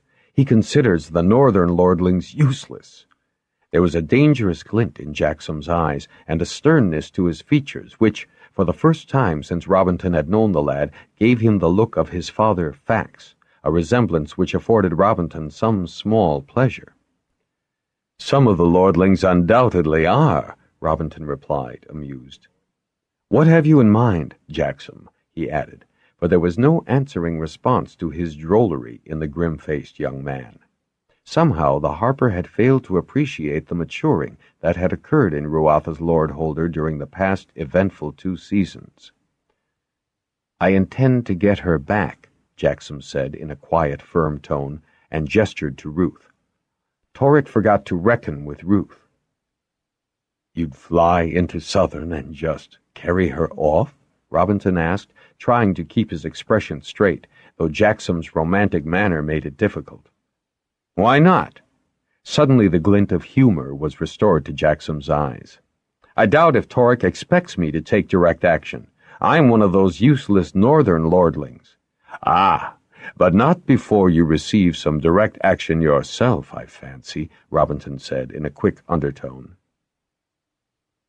Torek and his group had dismounted in the clear space between 2 of the mound ranks. He had left his people to sort themselves out and, stripping off his flying gear, was striding toward Lessa and those clustered about the mound door. But, after giving her a greeting, he changed directions, and there was no doubt his goal was Jaxom. "Harper," he said, coming to a halt with a courteous nod for Robinson before he looked at Jaxom. To Robinson's pleasure, Ruatha's lord did not so much as straighten his shoulders or turn to face Torek. "Holder Torek," Jaxom said over his shoulder in a cool, indifferent greeting. The title, which was certainly proper as Torek had never been invited to take full rank by the other lord-holders of Pern, brought the Southerner up short. His eyes narrowed as he looked keenly at Jaxom. "Lord Jaxom." Torek's drawl made an insult of that title, implying that it was not fully Jaxom's as yet. Jaxom turned slowly toward him. "Shara tells me," he said, noting as Robinson did the surprised twitch of Torek's eye muscles and a quick darting glance at the fire lizards about Ruth, "that you do not favor an alliance with Ruatha." "No, lordling, I do not." Torek flicked a glance at the harper, a broad smile on his face. "She can do better than a table-sized hold in the north." The last word held contemptuous emphasis. "What did I hear? Torek?" Lessa asked, her voice light but with a hint of steel in her eyes as she squarely ranged herself beside Jaxom. "Holder Torek has other plans for Shara," Jaxom said, his tone more amused than aggrieved. "She can do better, it seems, than a table-sized hold like Ruatha." "I mean no offense to Ruatha," Torek said quickly when he caught the flicker of anger in Lessa's face, though the weir woman continued to smile. "That would be most unwise, considering my pride in my bloodline and in the present holder of that title," she said in the most casual tone. "Surely you might reconsider the matter, Torek," Robinson said, as affable as ever despite the palpable warning he conveyed that the Southerner was on very dangerous ground. "Such an alliance, so much desired by the two young people, would have considerable advantages for you, I think, aligning yourself with one of the most prestigious holds on Pern." "And be in favor with Bendon," Lessa said, smiling so sweetly that Robinson almost chuckled at the man's predicament. Torek stood there, absently rubbing the back of his neck, his smile slightly diminished. "We should discuss the matter. At some length, I think." Lessa tucked her arm in Torek's and turned him about. "Master Robinson, will you join us? I think that little cot of mine would be an admirable spot in which to talk undisturbed." "I thought we were here to dig up Pern's glorious past," Torek said with a good-natured laugh, but he did not disengage his arm from Lessa's. "There's surely no time like the present," Lessa continued at her sweetest, "to discuss the future. Your future." Falar had joined them, falling in step at Lessa's left, apparently aware through the link between Nementh and Lessa of what had just occurred. The harper shot a reassuring look over his shoulder to Jaxom, but the young man was looking at his dragon. "Yes, with so many ambitious, holdless men pouring into Southern," Falar said smoothly, "we've been remiss in making certain you'll have the lands you want, Torek. I don't fancy blood feuds in the South. Unnecessary, too, when there's space enough for this generation and several more." Torek's answer was a full-bodied laugh, and although he had adjusted his stride to match Lessa's, he still gave Robinson the impression of invulnerable self-assurance. "And since there's so much space, why should I not be ambitious for my sister?" "You've more than one, and we're not talking of Jaxom and Shara just now," Lessa added with a hint of irritability as she dismissed the irrelevant. "Falar and I had intended to arrange a more formal occasion to set your holding," she went on, gesturing to the ancient empty structure in which they now stood. "But there's Master Nycat wanting to formalize Minecraft Hall affairs, and Lord Grogi is anxious that his two sons do not hold adjacent lands, and other questions have come up recently which require answers." "Answers?" Torek asked politely as he leaned against one wall and crossed his arms on his chest. Robinson began to wonder just how much of that pose of indolence was assumed. Was Torek's ambition going to overpower good sense? "One answer required is how much land any one man should hold in the South," Falar said, idly digging dirt from under his thumbnail with his knife point. He had lightly emphasized the one. "And? Our original agreement was that I could hold all the lands I had acquired by the time the old-timers had passed on." "Which, in truth, they haven't," Robinson said. Torek agreed to that. "I shan't insist on waiting," he admitted with a slight inclination of his head, "since the original circumstances have altered, and since my hold is thoroughly disorganized by the indigent and hopeful lordlings and holdless men and boys, I am reliably informed that others have eschewed our help and landed wherever their ships can be beached." "All the more reason to be sure you are not deprived of one length of your just hold," Falar said. "I know that you have sent out exploring teams. How far have they actually penetrated?" "With the help of Dram's Dragonriders," Torek said as Robinson noticed how keenly he watched Falar's face to see if this unexpected assistance was known to Bendon, "we have extended our knowledge of the terrain to the foot of the western range." "That far?" The bronze rider appeared surprised and perhaps a trifle alarmed. Robinson knew from that auspiciously discovered map that, while the area from the sea to the western range was immense, it was but a small segment of the total area of the vast southern continent. And, of course, Pymer reached the great desert bay to the west, Torek was saying. My dear Torek, how can you possibly hold all that? Falar seemed politely concerned.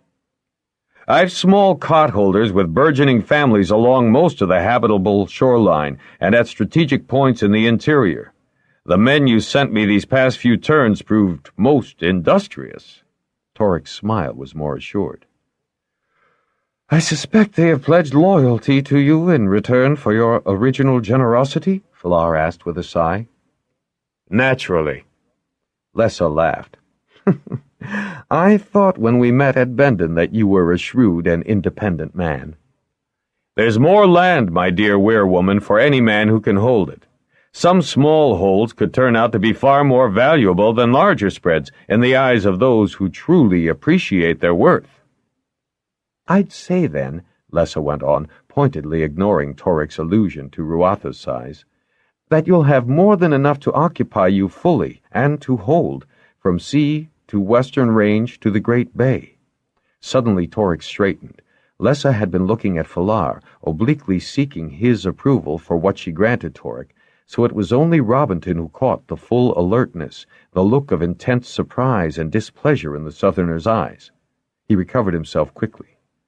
To the Great Bay in the west, yes, that is my hope. I do have maps in my hold, but if I've your leave— He had taken one stride to the door when Ramoth's bugle halted him, and as Nementh chimed in, Falar moved swiftly to block his way. It's already too late, Torek. As Jaxom watched the Bendon weir leaders and the Harper walk toward the excavated house with Torek, he expelled with a deep breath the anger he had contained for Torek's belittling manner. Ruatha, a table-sized hold?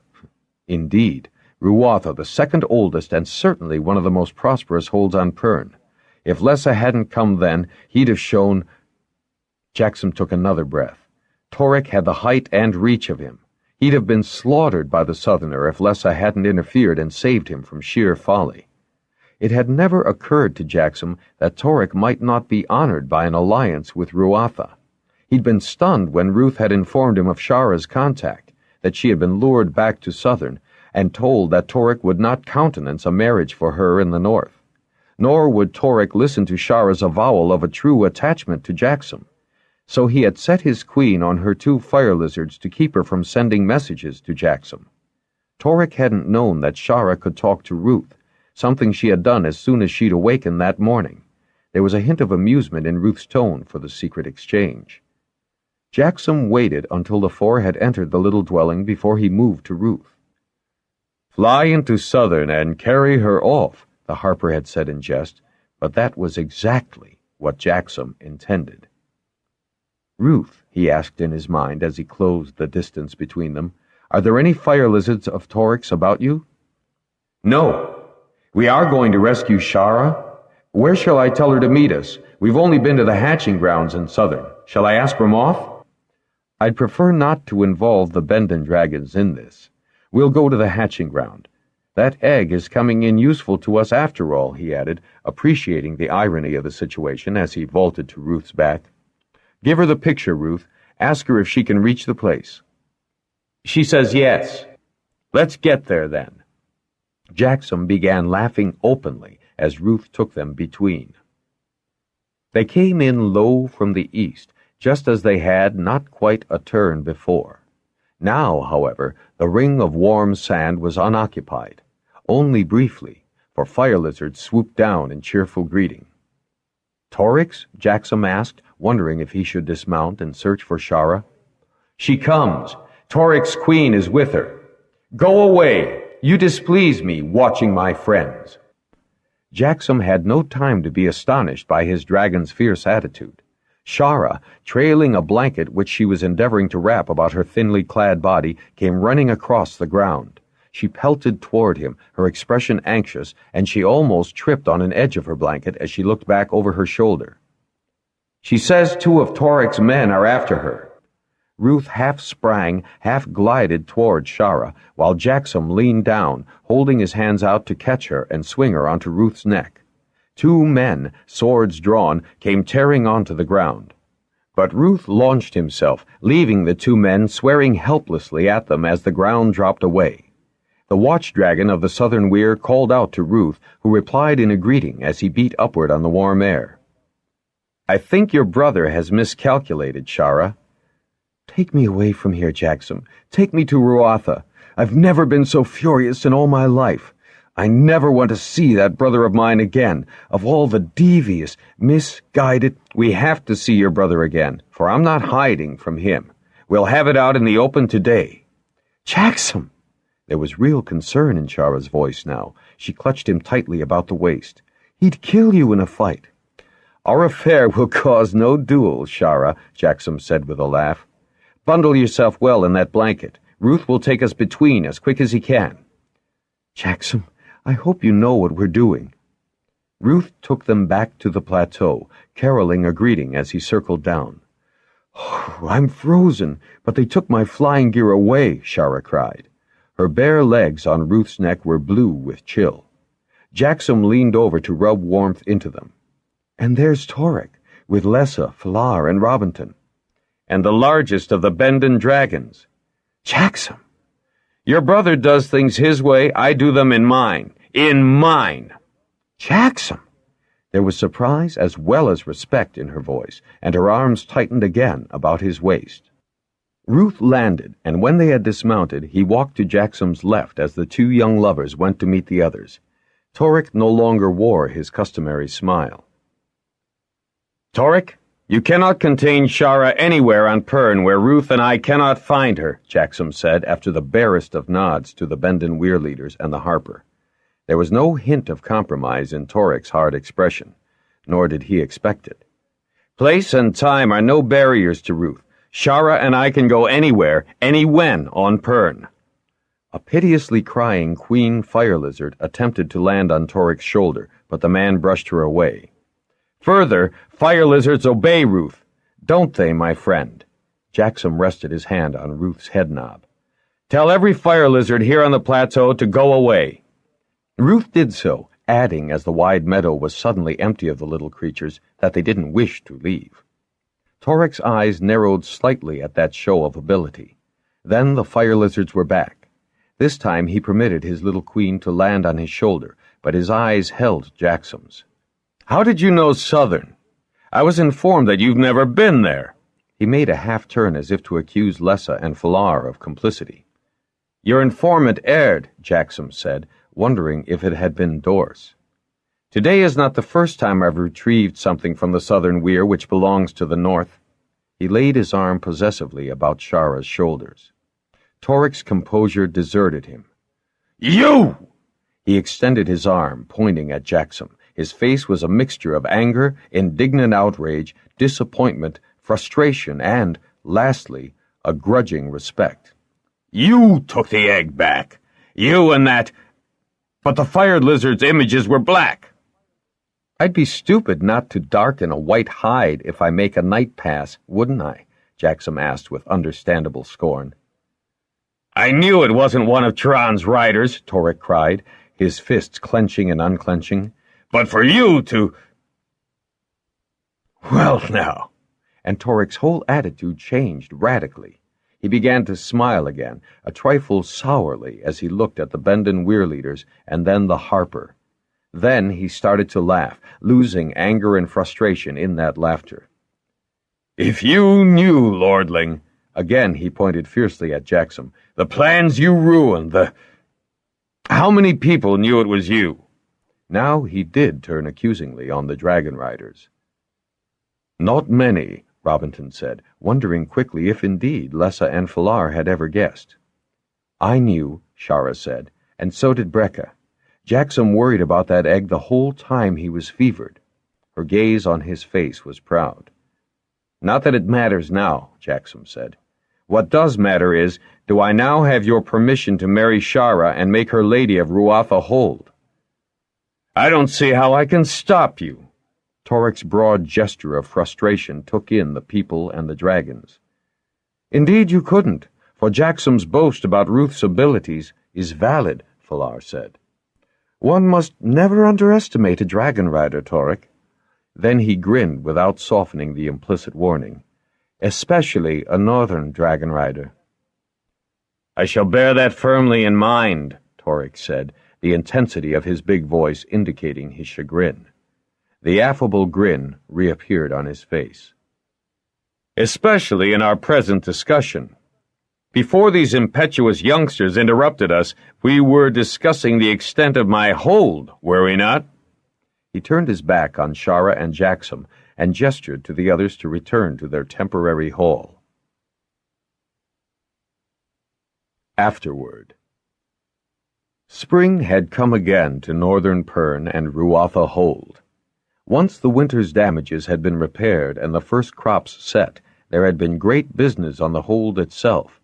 All aimed to have the old place look its best on the one spring morning when Wanzer's equations said no thread would fall anywhere but harmlessly far to the west, at sea. Ruatha's walls were scrubbed, its paving brightly sealed, and this day banners hung from every unshuttered window, while flowers decked every corner of the courts and the hall. Southern vines had been flown in the night before to garland the fire heights. The broad meadows below the hold proper were covered with tents and divided into fields for the runner beasts of the guests. Dragons began to arrive, greeted by the old brown watch-dragon Wilf, who would surely be hoarse from bugling welcome before the ceremonies began. Fire lizards were everywhere and had to be constantly called to order by dragon and friend. But the atmosphere was so relaxed, so jubilant, that pranks and antics, human or creature, were amicably tolerated. To cater to so many guests, half Pern north and south, it seemed, Fort Hold and Weir, as well as Bendon, had joined kitchen staffs with Ruatha. Torik had obligingly sent from southern meadows dragon loads of fresh fruit, fish, wild bucks, and wherries whose flesh was prized for its tender gamey taste, so distinct from northern meats.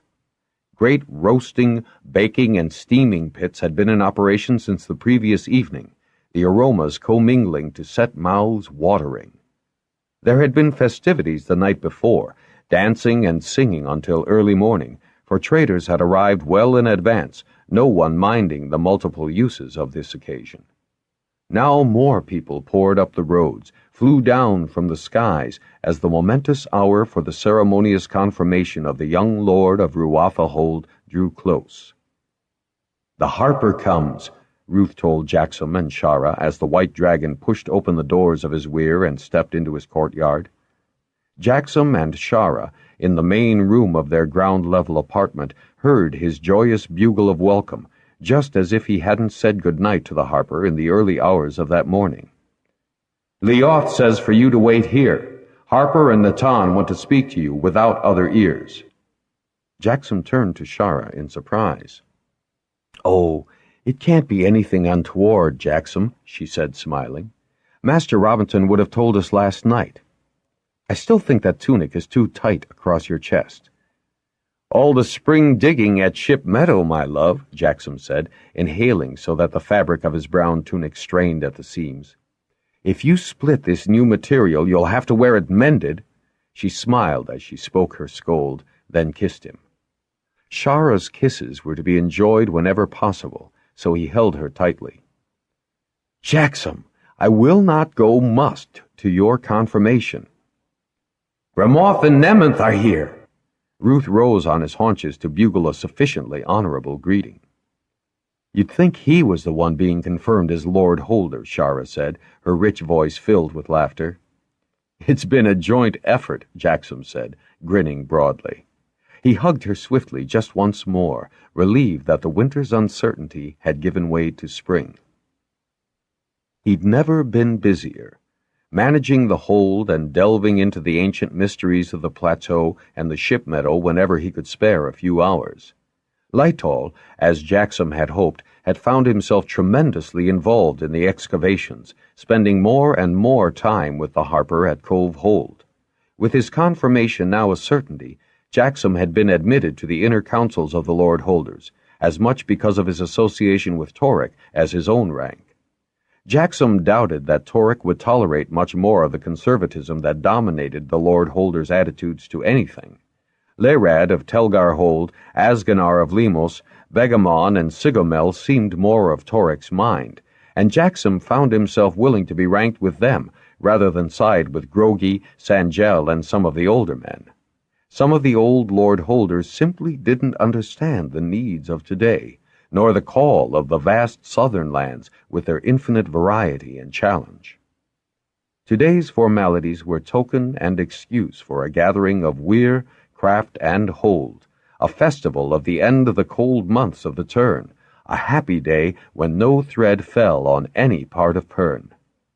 Leoth landed in the small kitchen courtyard, Ruth backing into his quarters to give the great bronze dragon sufficient space. The harper slid from his shoulder, waving a thick roll, and Natan's crack-faced grin indicated they had news of great import. "Lessa and Falar must hear our news too," Natan said, as he and the harper joined the young holders. "They're just coming now." He signaled Leoth to the fire heights. The two men removed their flying jackets, Robinton never relinquishing hold on the roll as he did so. They watched with growing impatience as first Golden Ramoth and then BronzeNement discharged their passengers and ascended to the fire heights to join Leoth. "Well, Harper,Nement says you're bursting with news," Falar said, handing Jaxom his flying gear as Shara assisted Lessa. "Indeed I am, Bandon," and the harper exaggerated each syllable, brandishing his roll in emphasis. "So, what have you here?" Lessa asked. "Nothing but the key to that colored map in the ship," the harper said, grinning at their response. "Pimer figured it out, working with Nycat, because we had the feeling it had something to do with the lay of the land. It does. The rock underneath the land, to be precise." He was unrolling the map with Lessa and Falar holding corners. "These dark brown patches indicate very old rock, in places that have never known earthquake or volcanic action, never changed from this map to our present ones. The plateau, shaded here as yellow, obviously had to be abandoned because of the eruption. See, here and here on the south and in Tilak we have the same coloration. My dear friends, the ancients came to the north, to Fort, Ruatha, Bandon, Telgar, because that land was safer from natural disasters." "Thread being an unnatural disaster?" Lessa asked in a droll voice. "I prefer to cope with my disasters one at a time," Falar said. "Being attacked from the ground and the air would be a bit much." Then Nycat and Pimer have also deduced where the ancients discovered metals, black water, and black stone. The deposits are clearly marked both north and south. We've already worked many of the northern mines." "More in the south?" Falar asked, deeply interested. "Show me." Robinton pointed to half a dozen small markings. "How rich the deposits are is not yet known, but I'm sure Nycat will tell us soon enough. He and Pimer make a potent team." "How many mines are in Torek's hold?" Falar asked. Natan chuckled. "No more than he's already discovered and produced. There are far more to be worked in Dragonrider country," he said, tapping the southeast. "When this pass is over, I think I'll turn miner." "When this pass is over," Falar echoed the words, his eyes catching the harpers, suddenly aware that neither of them were likely to see that moment. "When this pass is over," Jaxom said eagerly, his eyes scanning the map, "people can begin to concentrate on what we found at the plateau, too, and in those ships. We can rediscover the South, maybe even solve the mystery of the ships, and how we can get dragons to cross that airless void to the Dawn Sisters." Jaxom's gaze went to the southeast, to beacons now hidden from his sight. "And how to wipe out forever the threat of thread from the Red Star itself," Shara said in a whisper. Falar gave a rueful laugh, brushing from his forehead the lock of hair, now gray-streaked, that fell across his eyes. "I once thought to reach the Red Star. Maybe you young people won't find it so daunting a task once we've caught up on what man used to know. Don't belittle your accomplishments, Falar, Robinson said sternly. You've kept Pern thread-free and united, in spite of itself. Why, if it hadn't been for you, Lessa said, looking about her, eyes flashing angrily for Flar's self-denigration, none of this would have happened. Her gesture meant Ruatha bannered for a happy day and secure in the knowledge that no thread would mar the occasion anywhere. Lord Jaxom! Lytol's bellow rang clearly from an upper window of Ruatha Hold. Sir? Bandon? Fort? The other weir leaders and all the lord holders of Pern, north and south, have gathered. Jaxom waved his hand in acknowledgement of the summons. Falar rolled up the map and handed it back to Robinson with a bow. I'll examine it more closely later, Robinson. Jaxom offered his arm to his lady Shara, and would have gestured for the Master Harper and the Dragonriders to precede them.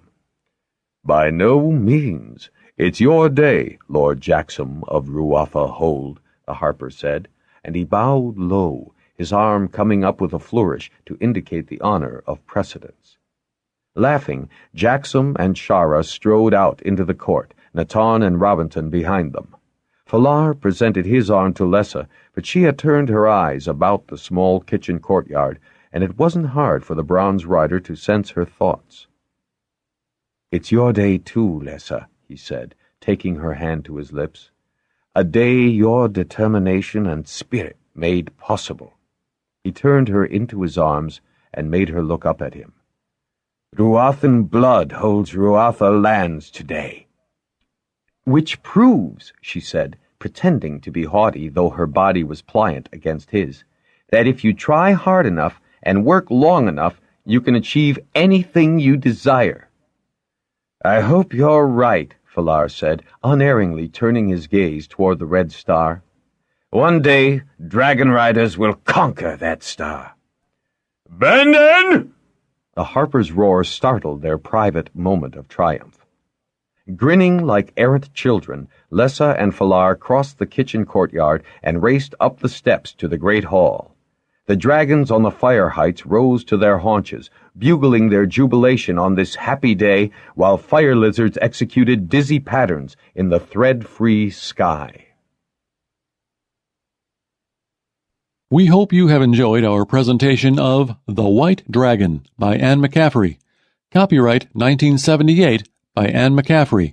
Read by Dick Hill. Directed by Ruth Bloomquist. Engineered by Lee Drees. Performance copyright 1993 by Brilliance Audio. All rights reserved. For further information concerning this program or other Brilliance Audio titles, please call the following toll-free number, 1-800-222-3225, or visit our website at www.brillianceaudio.com. No part of this recording may be played for an audience or reproduced in any form. It may not be streamed, downloaded, broadcast, or copied without written permission. Address all inquiries to Brilliance Audio, Post Office Box 887, Grand Haven, Michigan 49417.